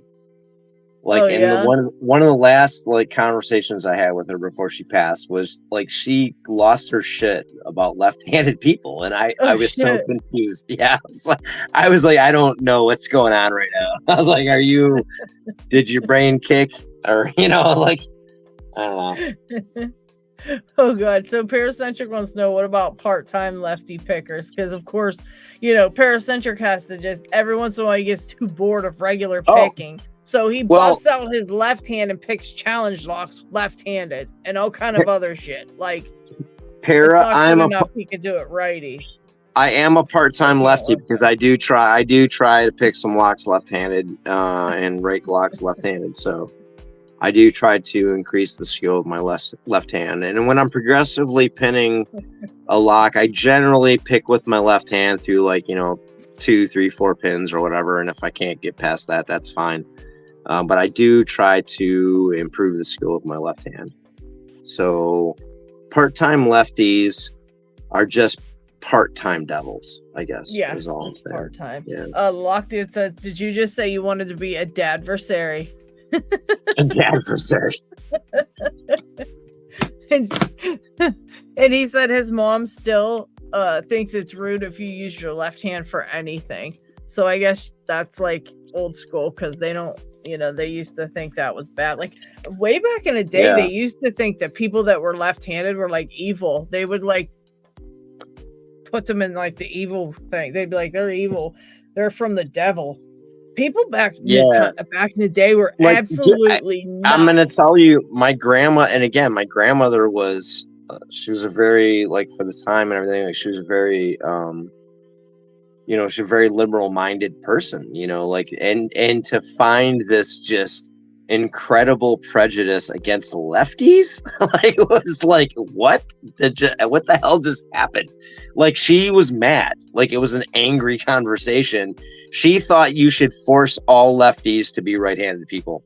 Oh, geez. And I was like, they had that mindset, like, like back then. I think I should take up a little bit of research of how nuts those people were. That might be a funny video for my other channel. We should do that. Or you should do that. I'll look into it to help for research. Yeah, they were absolutely insane. The shit they thought of. I'm just like, I would love to take one of the biggest people that were like, so like, burn them at the stake and all this. I would love to bring them to this day and be like, have fun. Let's see what happens to you. Well, I mean, that kind of goes back to also to like if you had 2 different colored eyes. I like can't even imagine that. You had the evil eye or whatever was going on. Oh shit! Yeah, I didn't even know about that. The evil eye thing. That's pretty nuts. Yeah, they were freaking absolutely out of their minds, like off their rockers, like so crazy. Well, and this is the thing is when we didn't have cars and trains and planes, like the amount of people you were around was so limited. So the difference between you and other people was very slight. So that's what people keyed in on. And at the time, you know, they kind of seized on certain things and just kind of were brutal. And left-handed, I don't know. They just looked at one left-handed guy one day and were like, that looks different. Fuck him. And everybody like him. And that stayed for the rest of like history, you know, like, so that's just terrible, man. Like, but they had that's some all crazy it was. shit. It was They a had little some bit crazy- different and hate came of it. All right. We're going to try. This was the number 4 challenge, the forward stack. This is the thing that I do, though, is I put myself in cuffs or a handcuff escape situation, and I did not get my picks before I did this. Oh shit! Yeah, now what I are mean, you gonna do? Now well, you gotta figure something else out because you're gonna be. We need to get like a emergency phone number of somebody who could save Stu when he cuffs himself to well, stuff. this is why I do it, because like, you know, litter all around my desk is plenty of stuff I can get to that and hope, you know, hope you get the like right thing. I can figure it out, so I know I can figure it out, so I don't plan ahead enough. Get the Reaper number 5. That'll open it. If you get well, to the right angle. the thing with either with the forward stack, the thing you do is try to like grab it and twist around so you can actually get into there. Oh goodness or gracious! Get to a. This is getting interesting, people. Keyway, but I'm gonna try to do it backhand picking this if I can. So I'm gonna stay in the forward stack. Okay, here we go. All right. Dude, if he gets this, I can't even right now. I mean, he will. He obviously has to, or he's not going to get dinner, but... I mean, well, I already ate, so I'm good till breakfast. So he said all night. Yeah, well, I think you guys should make a regular... I think you guys should make a regular handcuff, what do you call it, live after this one. All the time, and then we could just raid the live all the time. And raid your live with our people, and then they can do. You guys can do handcuff escapes live. I think that would be really cool. Oh, man. Like as an after party, see if they can get out. After party, see if they can get out. Oh, Scully, thank you for hanging out. I appreciate you stopping by. I have a cuff key I self-implanted in my wrist. Yikes. Negative thing about doing this tool is it keeps turning on me at the wrong time. I'm just happy I got this friggin' master lock open. I didn't think I could do it, and I freaking did it. I'm so happy. The 19? No, the 29 that 29, I was working that on. was it, yeah. Yeah, I finally got it open. I'm really happy about that. Now I've got to try to get it on video. I mean, I don't think anybody cares, but I'm going to try to put it on a video. That's the progression of, you know, thought for a YouTube lock speaker. Yeah, I need to figure out a way to do a picking video that people still would want to watch. So I got to figure something out.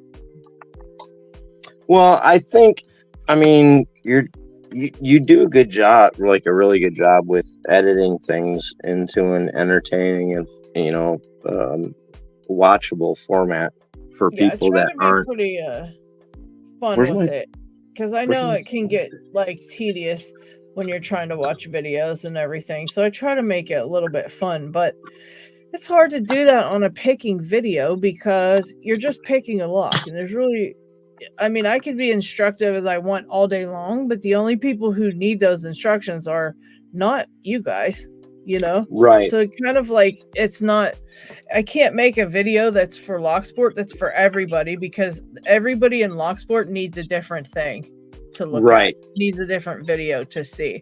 So it's very hard to make those videos. And what about doing kind of the same video concept on 2 or 3 different levels of information? So like beginners, intermediate and hard, Yeah, I guess I could try that. Like maybe or even 2 levels, you know, here and there once in a while, just in a, you know, one more tool in your kit. Why can't I get this? I'm just gonna touch these. I mean, that would work. I guess that would work. But the idea is to try to see if people will watch the one video you're putting out. So it makes it hard in Locksport to get people to actually view your stuff, because the thing is the people that are viewing it are the people that need that information, but not everybody needs that information, because we're all at different levels of picking.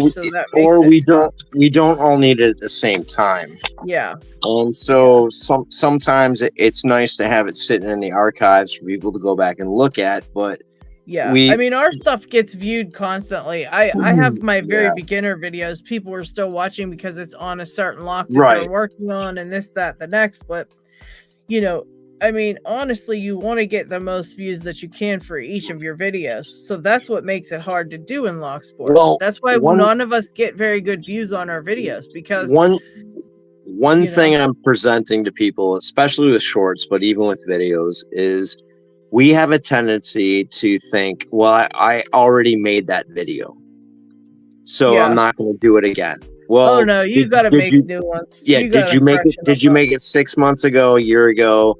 Yeah. Well, redo it, because like the freshest stuff has the most access to the algorithm and being viewed. Sure, old stuff's still getting viewed, but if your old stuff's not getting viewed, or even if it's getting viewed, it'll still get viewed. Throw, revisit it. Kind of look at what you did before, touch up a tip, or just get the angle cleaner, or whatever it is. But don't be afraid to redo kind of material and locks and things that you've already done, and just freshen it up, man, because it's especially shorts are disposable. If you did a short over 3 months ago, it doesn't exist anymore. Redo it. Yeah, I have some in there. I feel like videos wise, that should be redone so that they're explained better, or more information's given, or things I know that are something different now, or whatever, or just to bring it fresh to the it's kind of like redoing movies. Like there's some great movies in the 80s and the 90s, and people are like, don't remake the movie, but no one will watch it if you don't remake it. So redo the material, and then just by redoing the material, you actually provide a link to the older material that you and other people did as well, because it's on the same topic. You're connecting it by revisiting the material, so whether it's gutting or pinning, or, making a pick, or, what's up with sliders. It's just, I just think, especially right now in YouTube, we're in a changeover where people rely on videos being archived as like content, and it's not as much you have to refresh and move forward more now on YouTube than ever. You cannot rely on old existing shit. No, you have to continuously keep moving it. It keeps getting redesigned. The algorithm keeps getting redesigned to lean towards people that are freshly making content. Very true. It's just tough. Like I said, you got to get everybody to watch, and you can't, because most everybody knows about the stuff you're talking about, so they only watch to be supportive, and then they'll watch a couple seconds and say, hey, great job, and leave. But it just sucks, because you never know what to make. Lady Locks, if you do a video about the 7240, what the hell am I going to do a video about on the 7240 that, you know what I mean? Like after you did it? But the thing is there's people that aren't watching me, they're watching you, so you have to still do it. That's the thing, is like we all have to just approach our own thing. Like if you're into this lock, or you want to talk about this lock, or whatever lock it is, the guard, this, that, the dom, the the Ruco, like that. And that's the thing, is like you have to like just go with what you're doing. And and I don't and again, like I have literally watched you do a lock, and thought, I gotta wait a week before I do this lock. I was like, Oh my god. and then I didn't. I was like, you know what? And I whatever it was, I tagged you in it. I was like, you know what? She did it. I was gonna do it. Let me do it as a companion piece. Help her get, like, we're doing this lock right now because she led with it. You know what I mean? Like, I leaned in it the other way. Yeah. So, but my instinct was to, you know, not do it because you did it. You know, Yeah, but I don't think that either. I think definitely agree that we should all, if that's what you're doing and that's what you want to put a video, I think you should, because like I said, there's people that watch your stuff that don't watch my stuff, and vice versa. Like, somebody might need help on that lock and you explain it in a better way than me. That's another thing. Everybody explains things in a different way. And myself, I watch, when I want to pick a certain lock, I don't watch just one person. I never watch just one person's video on how to pick that lock. I'll watch 10 of them. I'll watch 10 different people do that same lock, and then I'll decide to do the lock. But I won't just watch one video, because one person, different perspectives are vitally important. Yes, because I can't just go by, sometimes I watch somebody and I don't understand a certain thing they're saying, but I'll put the next video on and that person will explain that thing, but not the other thing. So it's like, it kind of fills in all the gaps, you know? So I definitely I've never, I like no hobby, like I'm you know, I'm learning Locksport and lockpicking and all that stuff, but I was a magician, I was a juggler, you know, I've done a lot of things. And when I did those things, I never learned from one person to learn how to do that thing. I learned from as many sources and people as possible to get really good at the thing. Yeah. And if I'm gonna do this Ruko, or I'm gonna step up and do, you know, something past that, I'm gonna listen to Ray's video and Yabo's video and Wolfgang's video and your video and Loki's video, and you know what I mean? Like, I know I have to, because there might be just one little detail that is in one of those videos that I need. Yeah. And then there's plenty of information that's going to help me. Some of them might double up, some won't be unique, but there's one or two or three absolutely vital things. And I don't know who has it. I don't know where it is. So that's my thinking as well. Yeah. Yeah. Oh, Yabo says magician / mentalist here too. Oh, nice. Oh, Yabo, we got to talk, man. I was a magician back in the late 90s, early 2000s. Did a little mentalism work. That's pretty cool. You guys should do something with that for us. Yeah, the bummer for me is, like, my hands are so just crushed up and beat up over time, and I've never been. Like, here, look at, like, you can see, you can see the thing behind my hands. Like, it's just, there's no, like, I'm so skinny and bony, it's so hard to, like, palm and stuff like that. So I have to be really, really, really precise and use a very selective number of sleights to actually pull. I always have, and now I just can't pull it off now. Like, here's me trying to palm a chip. Can you see the chip? so, or even right there, you can see that little sliver of green. There's just no. It's so hard, and then that's so, you know. So I got to be real precise when I do it. You saw me drop it. Very cool. My hands don't move like they did, but I was never great, but I was pretty good. Yep. That's pretty cool. 30 years ago. My life is watching right-handed people do things, then try to mirror it. That sucks. Yeah, you know, I actually, oh, you know what? Here's why I hate lefties. Are you ready? I don't think you should talk about that on camera. No. I'm gonna tell you. I'm gonna expose. Okay, guys, this is some Montel. Coming forward. This is some Oprah Winfrey. This We is have some to leave Oprah Winfrey, disclaimers. Montel Williams. I'm gonna bare my soul. This is why I hate left-handed people. We need to So leave when disclaimers first. This is all alleged. Everything he's about to say is alleged, and it's also just his personal opinions. We All know of it- nothing of the sort. all of it is fact and happened 100%. So when I was in 6th grade, we were playing chase in homeroom before class, and I was hopping over a desk, where it's got the bar and the top, like you sit in on the one side, but it was a lefty desk. So I hopped over it. It was like it was a righty desk, and my foot got caught on the bar, and I fell forward. My face smashed on a desk, and I busted my half my front tooth off, and it flew across the room. And some kid caught it, and he came up to me. He was like, "Is that yours?" And I was like, "That's the worst part of this situation." It was like, "You caught my tooth." You can't hate lefties because you were stupid one day. That's not fair. No, that left hand desk is why I broke my tooth, and I guess there's probably some other bad things that came from that in my life. So I blame lefties, because if it would have been a right hand desk, I wouldn't have tripped.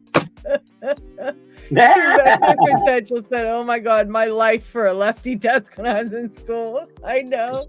I remember those lefty desks. We all didn't want to sit at it because it wasn't. I can tell you, like in 2nd or 3rd grade, I tried to use a lefty pair of scissors, and I couldn't get it to cut because I was using my right hand, and I didn't understand what was going on. Someone was like, "That's because it's for lefty people," and I literally thought, "Holy shit, how hard is their life?" Like, I was like, scissors don't work for them. I was like, we got to do more. We got to do more for them. That's true. That's wild. Oh my God.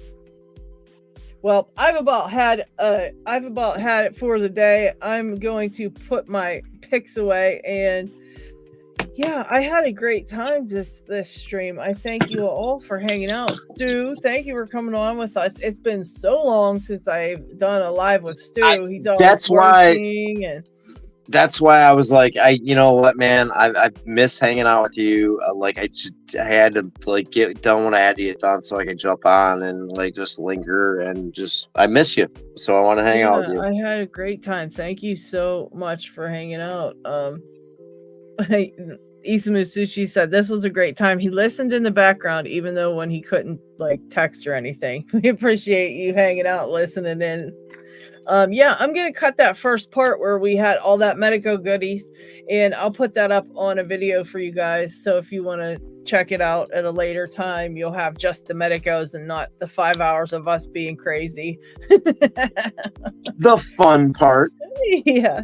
And you know what? I'm gonna write this down. I'm gonna write down in my notebook for a video about lefty awareness. We do need to have some more lefty awareness in picking, I believe. My notes are timestamp, where you pick the lock, where your gutting starts, and your reassembly.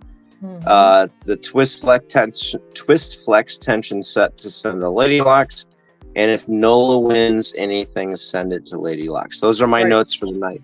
100%. Yep. But I definitely I'd put a note for the lefties, because I do think we need to try to encourage more lefty equipment and lefty, just anything. I mean, I don't know, it just seems like picking would be so much harder for them. So I feel you guys 100%, because I can't even imagine. Everything just feels so weird when you're trying to pick left-handed. Just trying to tension is ridiculous. So I feel you guys 100%. We'll make a couple videos bringing more awareness to the lefty challenge. Lefty challenge. That's what we'll call it, the lefty challenge. Poor Dig, you're not alone. There's so many pickers in Germany. I know a few of them. We know a few of them already, don't we? You've got to have more over in Germany. Germany, UK, and Netherlands are lousy with pickers. Yeah, you guys have to have more lefties over there, or more pickers over there, Dig. I'm sure it's just because the map's not complete. Once everybody gets their map on, I'm sure you'll see more over there. On the map. Yeah, no, I'm interested in that. Next year, May or June, I'm going to be in Harrisburg. Oh. So I'm gonna set up something to bring in everybody to meet up.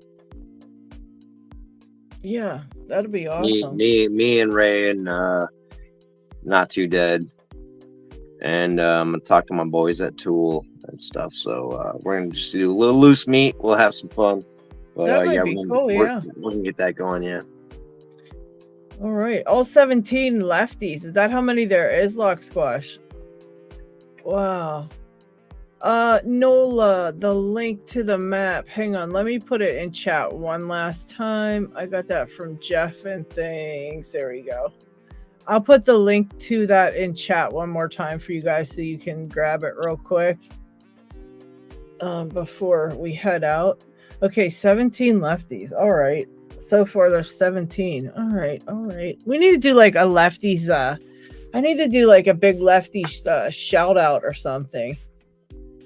Well, I love the idea of doing like, well, actually I was gonna do it now. Some kind of something. Like I wanted to do a series of whoa. I want to do a series of like weekly, just like lefty challenges, for right or do it righty if you're lefty, but like offhand challenges. It's a really interesting way to dial yourself in and learn the lock and focus and things like that. So, and a way to understand why these people live the wrong way. He did not. He had that. I'm sorry. I'm just, it's just jokes. I love my lefty brothers and sisters. We know. That was pretty funny though. But yeah, I'm gonna try to put up a couple videos on that. I put it 17 and a half because Paracentric's half lefty. He counted it 25. Oh god. Oh, Nola's gonna get me, man. Nola's gonna get me. Oh yeah, guys. You know what? Speaking of Christmas, it's about time for everybody to start getting their Christmas lists together of all the picking shit they want for Christmas. Isn't it crazy how once you start lock picking, your Christmas list turns from, the regular stuff to I want this or I want that, and it's all lock picking. It's a little bit ridiculous. But yeah, it looks like Stu got booted out for some reason. So anyways, we are going to head on out.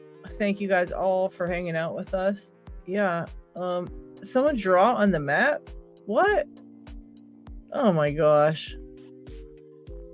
Yeah, Jeff has to fix that, I guess. So we'll have to text him. He might have to make a whole new map if that's the case. That's rude. What the hell? Yeah, all I want for Christmas is lock picking stuff. But yeah, thanks for hanging out, guys. You're the best, and I will see you next week. I hope you all had a great time, and I will see you guys next week, or maybe throughout the week as a pop-up or something. We'll see.